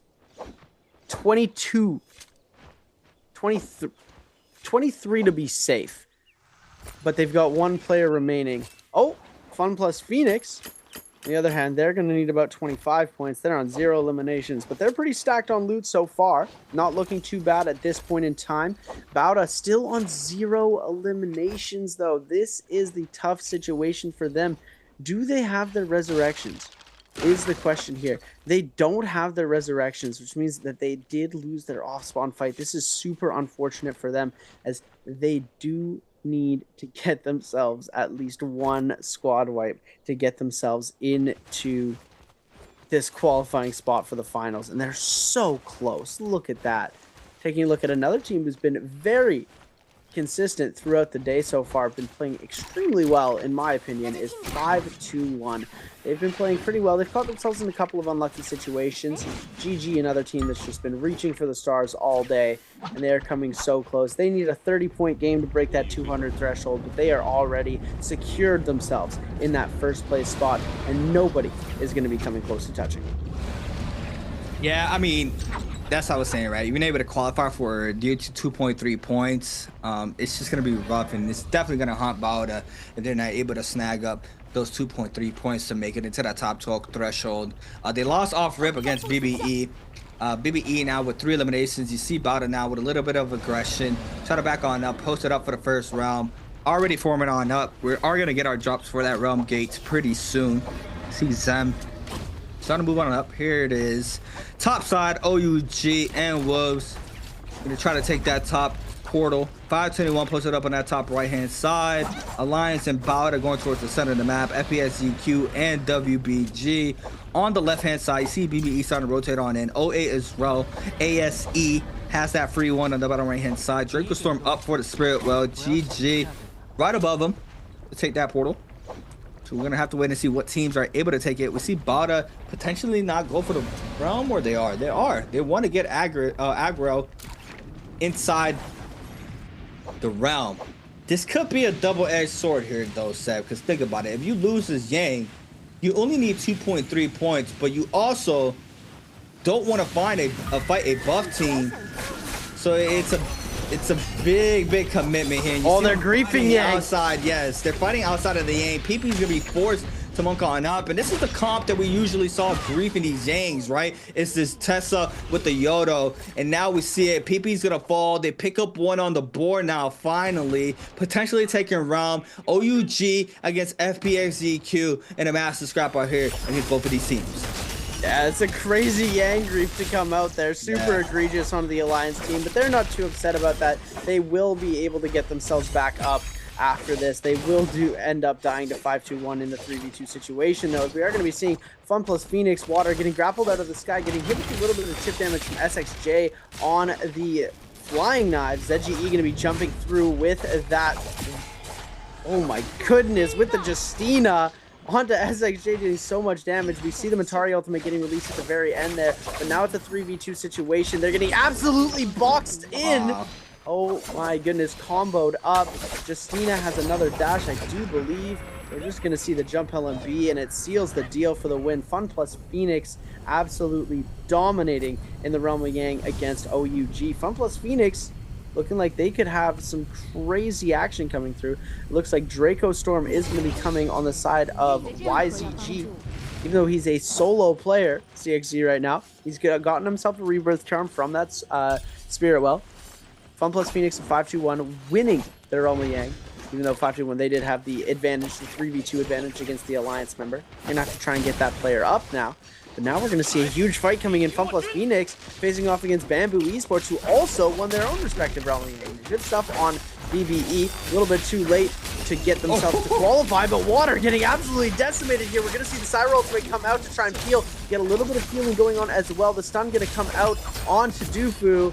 That's going to be so much damage. Absolutely dazzled. Taken out. Roy Kiki getting frozen again. Eliminated out of the Enor ultimate. Asbon, the last remaining player in this team, going to get himself frozen up into the 3v1 situation. This is just not the spot you want to be in. Trying to kite this out. He is going to go down, but they do have the Vermilion Burn Might. They'll get themselves back into this game. And look at that. YZG now up to 6 eliminations. Oh, that's Fun plus Phoenix. Now up to 6 eliminations on the board. They need to get themselves another 20 points. You think they can do it? It's a hard task, right? I mean, a lot of the kills have been distributed already. As we see, Wolves with 8. ASC and 5-2-1 with 6. 20 players still remain, but see some teams play a little bit more passive, some playing a lot more aggressive as well, so might be rough. It's a hard task. It's not impossible, but I'm not sure. This is the realm here from 521 against Alliance. Big grab here from Pampy against Yuma. looking for the second. Flying knives hit there onto Yuma, into the re-juggle from the Takeda F, from the Furin, looking for the second grab, doesn't manage to do so. The overholds from the fist blades. Yuma now is going to eat up the second one. No, he does not manage to mash on out. Fat Mouth is going to get parried off of those releases. Gets the re-grab onto Janjang now. 1-2 aggression onto from Ivan onto Janjang in the back end. Yuma sends it, doesn't matter. The Furin is there. If he gets parried, Yuma is gonna eat up so much damage. Sends out the last Furin, I believe, and dies to the 1-2 spams. Now outside of the round, 521 going at it against FPSGQ, and they need to try to stop this aggression from FPSGQ currently. With the, I mean, this comp overall is just so strong, right? They do lose to Justina though, so this could be bad here for FPSGQ. All these teams starting to fly on in. We see Wolves in the mix, FPSGQ, OUG, everybody. It's just like a ball in the center there, looking like a raid right now in the center of the map. Pampy, on the other hand, drops very low on the Monk. He's gonna eat up the damage off the 1.0 from the fan into the follow-up as well. Vermilion Burstmite proccing all over the map. OA as well, falls, water drops very low.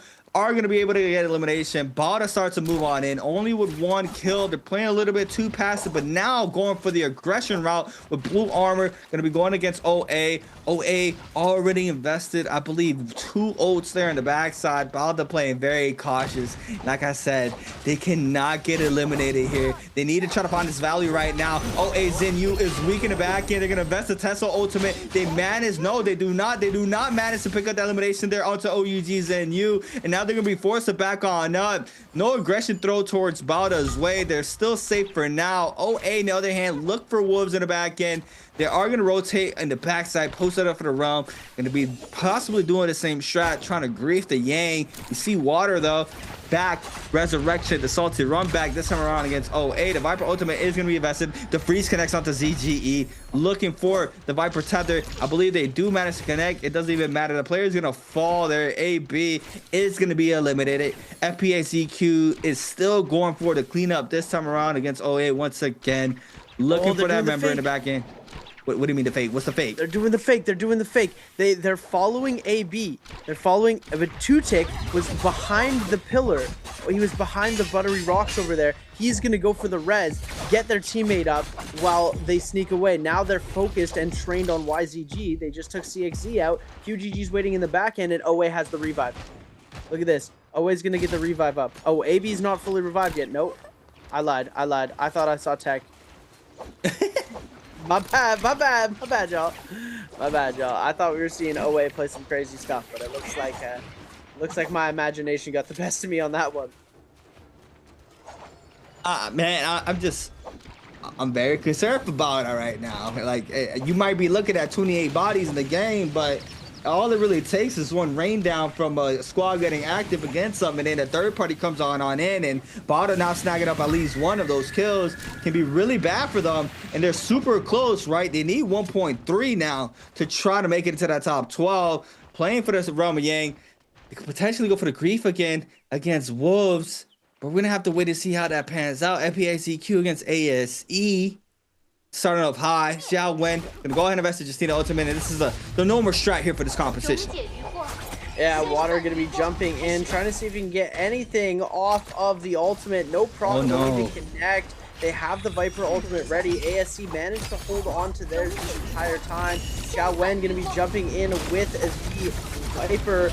Mist gonna be coming through. They could be able to get the triple stun off on this. It looks like it might connect, doesn't go through. Viper gonna be coming in on the other side. Mist taking so much damage in the back end, losing so much HP. Justina Priest gonna be coming on the other side. Kiki gonna get himself parried, brings the punish over to the other side. Han gonna get knocked into the stone form, tries to throw it around, doesn't actually connect with it. Xiao Wen taking so much damage. Jump LMB gonna be coming out, and Gravy gonna finish off the elimination. Xiao Wen gonna get hit. Now in the 3v1 situation, Kiki with the elimination, and there we go. Water picking up the kill, and this is actually generational. Fun plus Phoenix might be able to come back and qualify. Huge parry gonna be coming on the side of BBE, and now we're gonna see the Dragon's Rush into the Neja's Might. Dofu gonna get absolutely demolished by the members of 521, and now in the 3v1 situation, BBE stands absolutely no chance as 521 claim themselves that second Realm of Yang. GG's gonna get themselves the White Tiger's prowess from what I believe is gonna be that Spirit Well.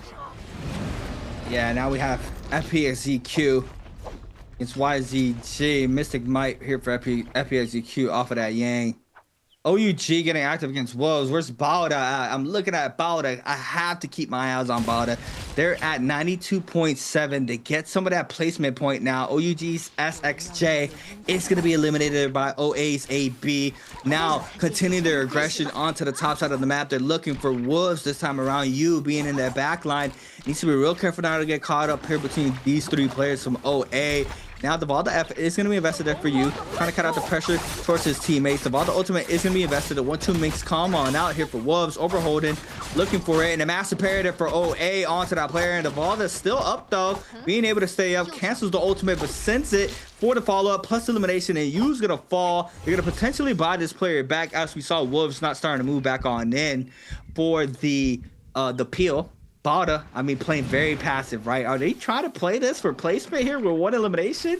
That's possibly what they're doing, because teams like FPXEQ and 521 are on a tear right now. So they could potentially just cut fully line of sight and not even get active throughout this game and qualify with one elimination, and they're able to do so here. We see FPXEQ not letting go of the gas pedal, though. Full throttle in, looking for ASC this time around. I'm looking for ASC in the overall standings, but I do not see them. They're in that top 4 slot. So we are not going to be able to see how many eliminations they have just yet. But overall, FPXEQ fully stacked up right now with gold armor. They are going to be having that Mystic Might UAV buffing throughout the remainder of the buff alone. BBE starts to move on in. Rashishi has the after on the Enor. The 1-2-3 is good. Baby U is going to fall there for OUG. Now, no ults on here. Looks like they are going to potentially run into another team if possible. They were just here. They rotated on out. Yeah, FPXEQ looking for the outskirts. White Towers Powers. Top side there for G2G. Looks like they got no eliminations from it, I think. That's what it was stating there in that overall artwork. But Water looking for any teams roaming the outskirts. That's 13 for FPXEQ. Hold on, Sab. Hold on. If FPXEQ gets the multiplier, hold on, I haven't even been peeping FPXEQ's elimination. I was focused on Balda because they were playing passive. But FPXEQ can do this, and right now you see them hunting. They're looking, and they're going to potentially be running into GG pretty soon, but they're going to be posted up for the second round right now once it starts forming on in. They need 11 points to secure themselves the victory over WZ. They are at 13 eliminations. They need to either get to 24 eliminations or get themselves that multiplier, get at least 5 or 6 more kills. Looks like Wolves ZK could be going out right here. Is he going to get eliminated really quickly? Ultimate ability invested. OA has found him. Looks like they're going to try and chase this down. OA just trying to deny as many points as possible to any of the teams that are close to qualifying. They're trying to run it up as much as possible, seeing if they can pass some of these members. Oh my goodness, Balda with the chase down on to the members of Wolves. OA is going to be right on the tail of these members. Oh my goodness, the cube play coming out. They faked the cube. He used the F ability first, and then he cubed back to the other side. OA has found them, and this is unfortunate for Balda. Do they get the elimination? Who's gonna get the kill? Who gets the pick? It's AB with the repeating crossbow in the backside. Now we're gonna see Water jumping in with a huge ultimate on the front side. Only gets 1 stun off, and it looks like they're trying to fight off the members of ASE, and I believe that's going to be 5-2-1 as well. Trying to see if they can get any extra follow-up damage on through. ASE's Han going to be going through with the pole sword, see if he can get any extra chip damage. Funplus Phoenix surrounded the members of ASE. Mist going to go down. Funplus Phoenix picks up another kill. Xiao Wen on the back end trying to dodge out. He's going to get hit with the freeze. Slam going to come through. They pick up another elimination. That's 2 more kills. Han waiting in the back end. He's going to try and go for the res on these players. ZGE is just going to try and look around, see if they can scout the body, but it looks like they might just get out of dodge here, and this might allow ASE to get both of his teammates up. This could be actually really huge for FunPlus Phoenix. They just picked up 2 free kills. Now they see the get back. They're going to let the res happen. They're going to try and go for the hits. They're going to let the res happen. They're going to get another free kill on the Mist right here. Bring it in. Trying to see if they can get the kite out through. They get the kill kill onto Han. They get the kill onto Mist. Oh my goodness. Fun plus Phoenix is on a generational run right now. 17 eliminations, 87.5 points. ASE is fully eliminated from this game. Oh my goodness. What is going on at the moment here? One player has got Yang depletion due to that Yang Spirit Well getting captured. BBE is actually able to capture the Yang Spirit Well here, as we now see OA getting themselves the Draco Storm. This is going to be an insane finish, CA. Yeah, I mean, we'll break that down in just a second. We still have aggression here from OA and BBE. Bada playing very conservative, and it's not working up in their favor right now with the run that NPSCQ has. BBE trying to stay up here in this situation. We see the ground slam is good onto AB there from Morshishi, trying to get the damage on to the Viper here from OA. Now the Viper ultimate is going to be invested here for OA. 9 eliminations currently here for OA. This is just more overall points that they can take on over to the grand finals. They're just trying to pick up as much eliminations as possible. NPSCQ catch Iben, but no, Bowden snags up the elimination there onto Iben, and he looks like he is going to be able to get on out for free, and this is the scrap off that they need. They have to try to eliminate Bowden here. If they're able to do so, what a snipe down there from Iben. Oh my god, that was insane. I'm sorry, from Zem onto Iben. They're able to get that. I mean, yeah, they qualify with 94.2, but we got to look at the multiplier here from ZQ, and they're able to get the cleanse out as well. Bowden now getting active against 521's Fat Milk. I'm looking at FPX ZQ as well. Bowden with 2 kills on the board. Pampy, 1 HP in a dream. FPX ZQ starts to move on in. The parry connects there onto Kiki, trying to stay up. Pampy very weak there in the back end. Zem trying to snag up the kill, but no, for FPX ZQ, ZGE is gonna be able to snag up that kill, and now that's 18/19 plus the cleanse. We gotta talk about the sequence that happened inside Temple and Celestia. I mean, it's insane. They faked the double back. They acted like they were rotating on out. They let the resurrection come into play, and they know the timer. They wait to snag up the blooms, and they have 2 cleanses off rip, and now they snag up their 3rd as well, and now FPX ZQ is fully cleansed out of this situation, and we see now them rolling and steamrolling throughout the remainder of this lobby. Wolves in the back end, very low. FPX ZQ trying to get active, not trying to get caught up in the 3rd party though. You see Bada waiting this out currently right now. Bada still is into that top throw threshold with 94.2, but the multiplier is going to be a big difference here if FPX ZQ is able to stay up. If FPX gets this elimination here, this could be really, really huge for them. NiHQ running around in that Yuashan ultimate, playing in and around the Bane. Very dangerous game he's playing, but we are going to see him get out of ultimate. Bowda going to try and jump in onto this elimination. Let's see who gets the kill. NiHQ is going for the escape. Justina ultimate coming through on the side of ZGE. Water gets the kill. That's Fun plus Phoenix for the elimination. Gets the bloom as well. Able to get a little bit of that ult charge back after investing that Justina ultimate very, very aggressively here. Bowda unable to pick up that elimination. They're at 90 points. 19 eliminations on the board. They just need 5 more points. Alliance is eliminated, so the most probable situation, Bowda is going to place decently high, as well as Fun plus Phoenix, giving both of them the chance to qualify and knocking Alliance out, which would be absolutely insane. Bowda is playing incredibly defensive. OA is looking to clean up this lobby by grabbing this Spirit Well. I don't think anybody is going to offer the contest onto them. The only remaining players are BBE, Fun plus Phoenix, Bowda, and OA. I believe GG might still be alive into this game as well. I don't know how I feel about giving up that Spirit Well. OA gets the Draco Storm. They're gonna get very active here. You see FPSZQ rotating there on the top side of this tree line, winning this out. Bowda on the other hand, all with blue armor, I think. No, we have 2 with purple, 1 ZU with that blue armor. OA starts to move on in here with the Draco Storm. You have to try to cut out this pressure. No aggression was thrown there onto OA. They're arguably able to snag up the Spirit Well Draco Storm for free. You see Bowda trying to claim this top side against FPA ZQ. These are the top 2 teams staying up, waiting for that top 12 right now. But like Seb mentioned, Alliance is not safe as well. That's 95. That's 0.3 of a difference there for Bowda to overtake them and drop them down to 12. And the way that that FPXEQ is having here for game 6. They could potentially knock them out as well. But overall, OA, I don't think they're going to get full aggressive off this with a minute 38 second. Baldas is going to be caught up there on the bottom side with a little bit of aggression, just getting the focus there onto that team. They are going to be forced to play on back. We have prize fall here for Zem. FPXEQ playing the mid side of the map. BBE as well, winning this out with 8 eliminations on the board as well.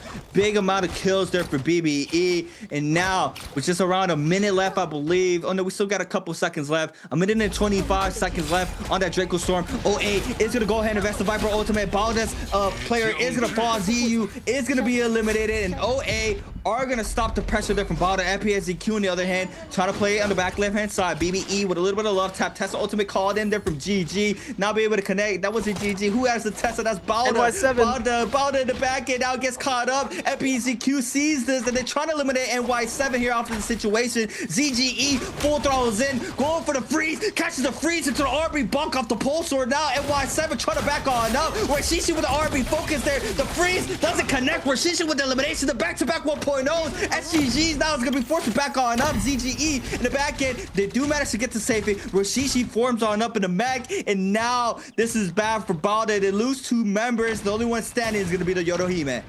Oh my goodness, Zem needs to stay alive. XEM, get yourself that multiplier, get the win. BBE getting absolutely decimated at this point. OA's 2-tick gonna be able to pick up that elimination. Great sword play coming out. Shout out Dunkin' Donuts. AB gonna be coming through with the flying knives, bow in the hands of 2-tick as well. Gold pistol on that side. Roy Hehe now going for that ultimate onto the members of GG. Balda's XEM just trying to stay alive for as long as possible. Roy Hehe getting absolutely aggressive. Now Doofu getting parried, and that's going to be it for him. GG's LXM picking up that elimination. Gonna be able to get himself that bloom as well. Roy Hehe trying to come in for the peel. Still alive. Desperation ultimate is gonna be coming in from his way. As ZGE gonna get himself parried. F ability has been invested. Water gonna come with a huge Viper ultimate. This could be insane right now. We're gonna see the big stun coming out to the members of GG. Is he gonna get it? Does he get the stun through? Water gets the kill into CJS. Water gets the kill into 330. LXM gets the grab onto Kiki. He doesn't get the shove though. LXM gonna be jumping up on the top side. The freeze gonna be coming in. Oh my goodness, who's gonna get the kill onto GG's LXM? The big Viper ultimate gonna be coming in from the side of OA. AB trying to see if he's gonna be able to make the freeze. He doesn't get the stun off. We're gonna see a huge parry, 2-tick on the side. Water gonna be able to get absolutely minced through. Big double dash gonna be coming in for the peel. Cuckoo 2 gonna get brought extremely low. ZGE gets the kill on Cuckoo 2. Who gets the kill? ZGE, Water is completely alive. AB is gonna go down. Plus Phoenix is super alive. Peel's gonna be coming from the Viper. Peel's gonna be coming from the Justina. Roy Hehe is alive. Water with the ultimate again. Roy Hehe going out. GG LXM going out. Water plus Phoenix. Fun plus Phoenix have absolutely decimated the lobby, knocked out Alliance, and qualified for the finals. Oh my goodness. Oh my goodness. OA gets knocked out in 3rd place. Zem and Fun plus Phoenix, the last 2 surviving. I predicted the ending. Zem taking to the skies. Fun plus Phoenix up in the top side. Bauda trying to hold for as long as possible. He's got the Flamebringer. He's got the dagger. He's going to try and hold it out. Will he be able to get the qual? They both are already guaranteed the 3v1 situation. Zem trying his hardest to be able to win it out. They don't know that they both already qualified. Both of them in this fight. 26 points and Fun plus Phoenix. Oh my goodness. Wow. Wow. That was insane. That was insane there from FPXEQ.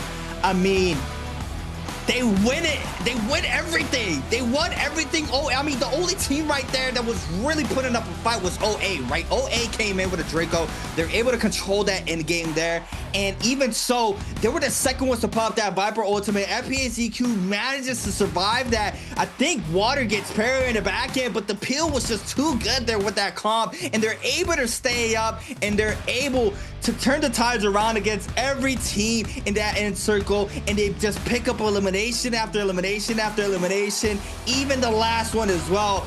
Balda, hey, I want to be smiling if I was y'all. That was too close to cut it playing that passive game. That was not the way to play it out. Lucky that the Yodohime was able to stay up there in that situation and make it in the top 2. But I would not be happy if I was Balda there in that situation with just how crazy of a run NPHEQ just had there for that game 6. That was just insane to watch. I was slept on them in that mid game. I saw the eliminations come into play. I saw them there in that 14th spot, 13th spot, and how close they were. And they needed the multiplier, but it doesn't even matter. They're able to keep snagging up those eliminations, and they were able to close out and make it into that top 12 threshold in style with an insane game 6 there for FPXEQ. And what a game there to watch there from that team alone.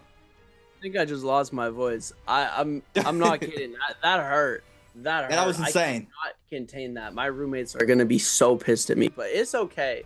It was all in the name of the NARAKA BLADEPOINT Pro League, and oh my goodness, we have an underdog story. I said it at around game 3 or 4 or 4 or 5. I said, Fun Plus Phoenix, they need like 30 points to be able to get themselves up here. They get a 27 kill game with a first place finish, 4 points, and the multiplier. 31 points plus in this game to qualify over top of DRG. They managed to pass so many people in this climb. They started at the bottom. They're in the finals. The greatest comeback in NARAKA history other than Wolves Kai Bao in 2021. This is the new comeback story. That was insane. Top 12. I mean, we still got to think about it. It's just top 12, you know. It's just making it in the top 12. We still got bi-weekly finals, obviously for the chip, but overall, that was an insane run. You can't knock that. I mean, that was a crazy sequence there from NPSEQ, being able to just win everything.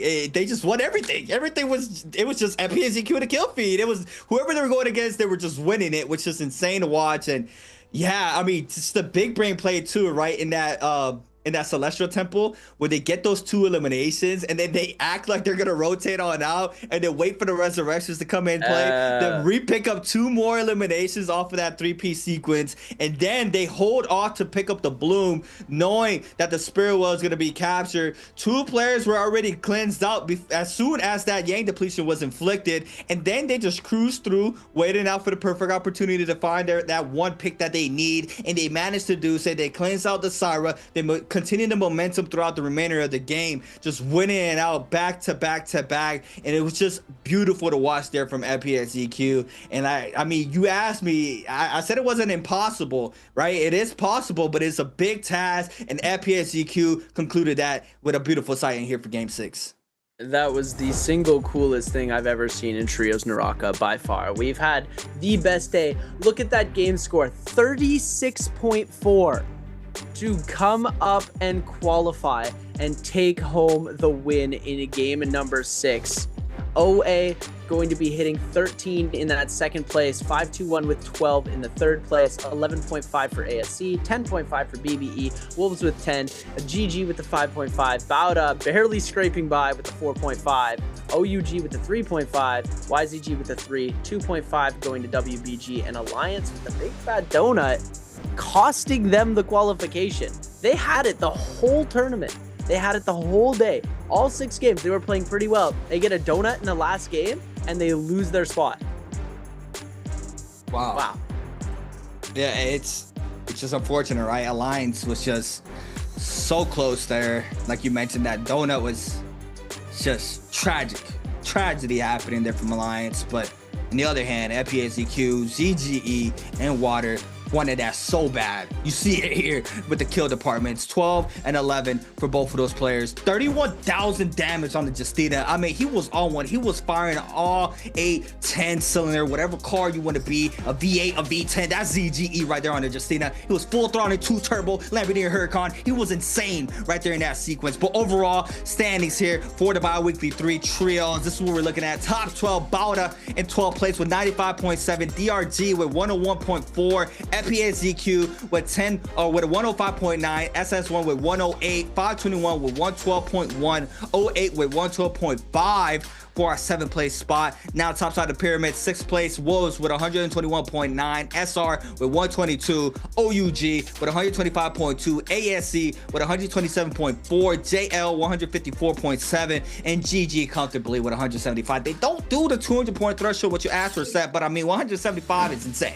175 is great. It's amazing to see. And we're going to get to take a look at some of the amazing highlights from the game brought to you by China Unicom. This is where Bauda go out early into this game. Roy Hee manages to take them out with a beautiful full sword combo with that Enor ultimate. Gets the lightning slash off. NY7 gonna go down. Zem gonna go down. Huge follow-up coming through. And that's why Bauda just decide to take it very, very slow all game. And this is the rise of the Fun Plus Phoenix. Here we go. BBE is their first victims of the game. They managed to get the eliminations here. Stun comes out on to all of their members. Roy Hee gets absolutely demolished in the Enor ultimate nonetheless. And then Asvon, light work to finish that off as we see them take him out just a little bit later. Then they keep going. They target out Ivan. They get the silence off on him into the Justina freeze.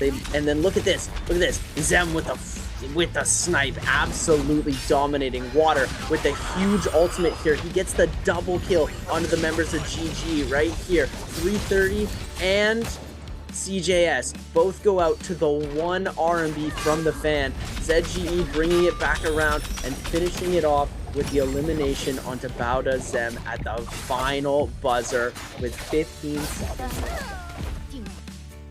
I mean, 30+ point game. That is insane. The Justina, man, yeah, you gotta give it to the V10, man. You have to. You have 30,000 damage, 31, almost 32,000 damage on the Justina here for FPSGQ ZGE. His second MVP when it mattered the most, as you see it here. 12 eliminations on the board. Was rocking Assault Smolder, Overburst, Alchemy, Engraving, Overlord, and Group Heal on the Justina. What a game 6 for FPSGQ. I mean, this is why I love day 3s, man. You're able to see clutch ups like this. It's rare, but we get one today. We got blessed by one here by FPSGQ. What an insane run for their last and final game. It was insane. It was insane. It was insane. I ain't gonna lie. Only a couple times I've done this movement where I stand up when I'm watching the games, just like that, mid cast, you know. And this is one of them for sure. That was just an insane watch. Just seeing the elimination going towards FPSGQ's way there in that final moments of game number 6 was just crazy to watch. It was a pleasure. Pleasure being here, but we also gonna be having another pleasure. We're going to be having an interview with one of the players from one of the teams that competed today.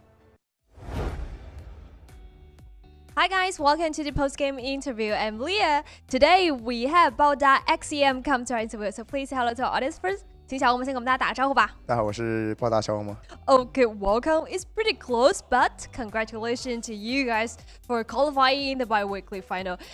Did you think you can qualify the bi-weekly final before the last game? 有没有想过在最后一把之前有想过会进到周决吗？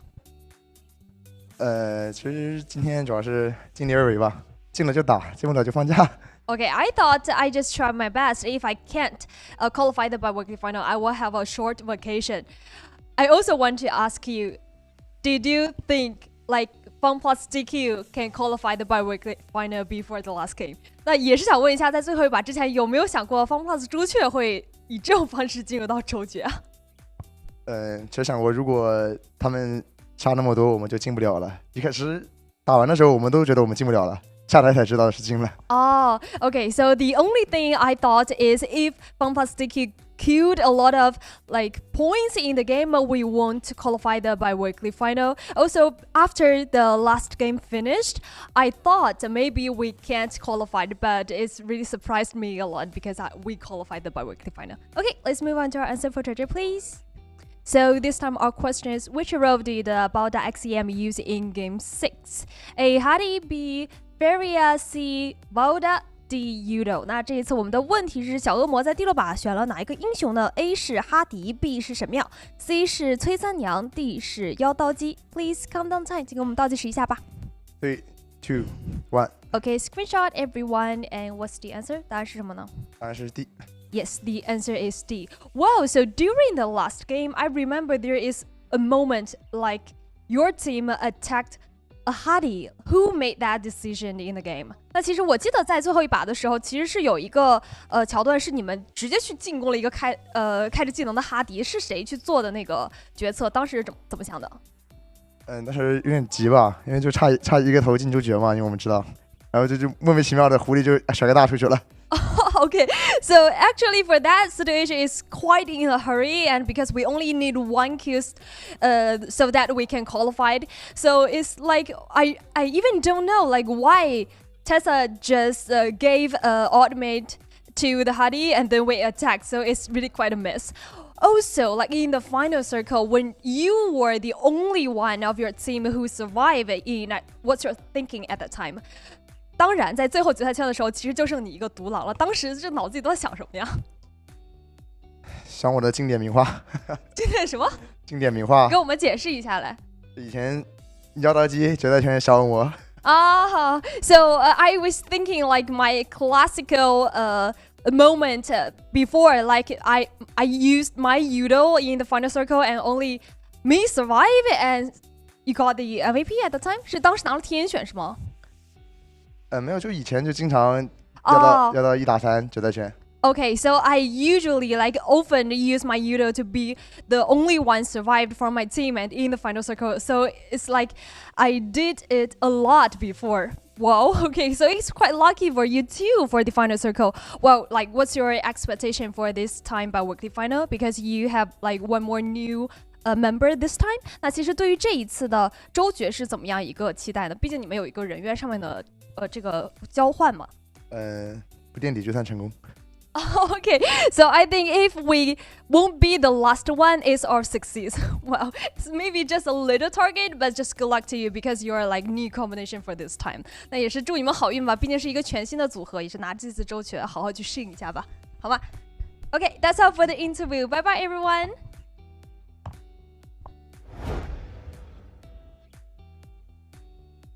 Ladies and gentlemen, welcome back to the NARAKA BLADEPOINT Pro League. I'm your host and caster Seb, and I'm joined alongside creatives. My voice has been destroyed off of that. Fun plus Phoenix, you deserve it. You deserve every single bit of that win. That was the most insane thing I've seen in a trios game in a very long time. For a second, I thought that 2 of the Fun Plus Phoenix members were dead. I looked down at the kill feed. I saw FPX in the feed. I didn't realize that they were the ones getting the kills. I said, oh no, they're dead. I turn around. He's Neja's mighting AB. OA is completely eliminated. Roy, he gets eliminated. And Fun Plus Phoenix gets every single kill in that final sequence. They don't miss a single elimination. Every single time when something like that happens, usually the kills do get sniped out by other teams. Fun Plus Phoenix managed to claim every single elimination in that final circle down to the last 10 players. It was insane. And the comeback was right down to the wire. They pulled off one of the most amazing feats in NARAKA history to this date. It is so insane to be able, and such a privilege to be able to come and cast this. Because wow, my voice is gone, but I'm in complete shock and awe right now. It was one of the most phenomenal plays I think I've ever seen in my entire life. Yeah, I mean, like I mentioned, right? OA was the one really controlling the tempo there in that end circle. They opened up with a massive parry onto Water. Water, you know, got to give props to all of FPXEQ, obviously, right? But you got to give a massive props to ZGE. He sees that parry connect onto Water. We had 2 players from OA, one charging up blue, the other one with a parry follow-up.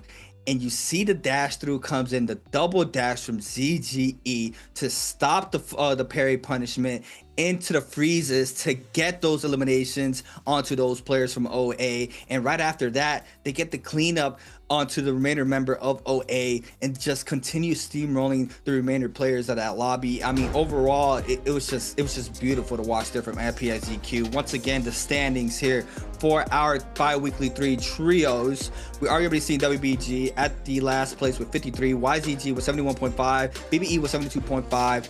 Doesn't matter. It doesn't matter. We're looking at the top 12. Bauda, 95.7. DRG, 101.4. FPXEQ in 10th with 105.9. They were in the bottom of the pyramid, and look at them in 10th place. SS1 with 108. 521 with 112.1. OA with 112.5. Wolves with 121.9. SR with 122.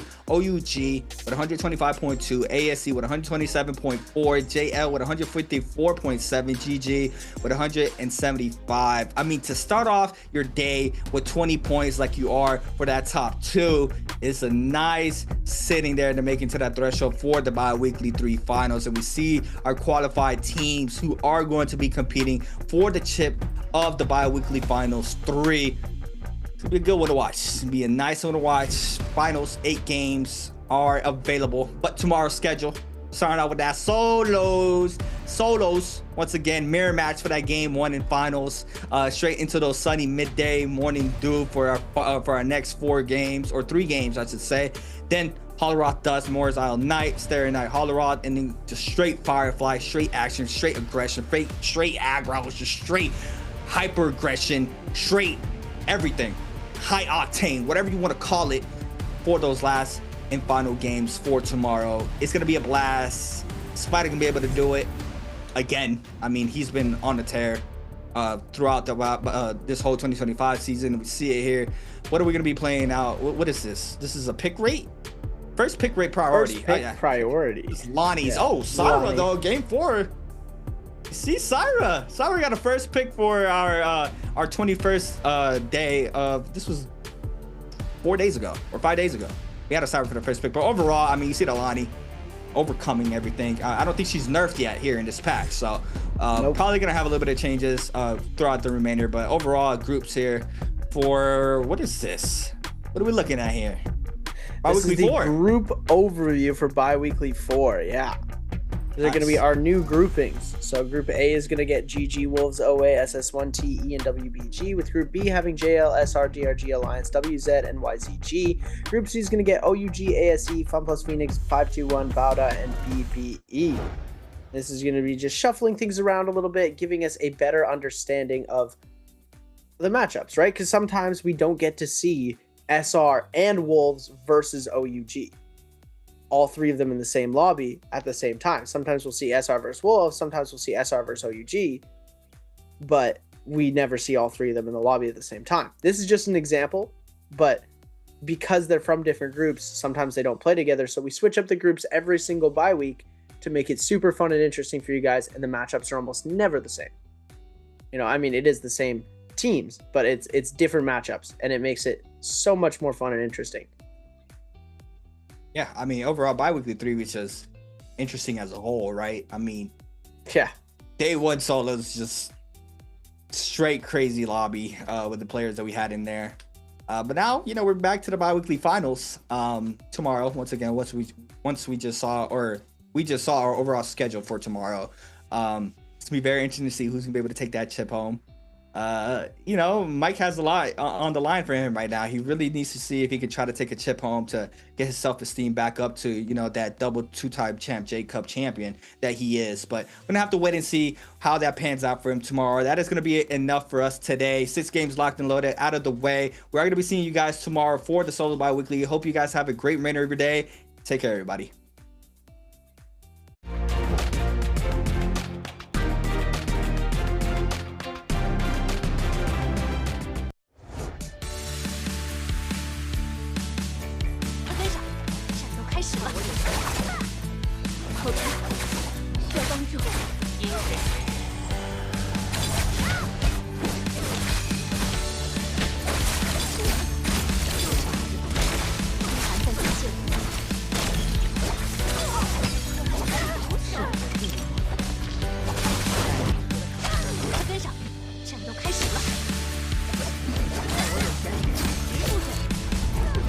接受崩溃的制裁，伤不了你。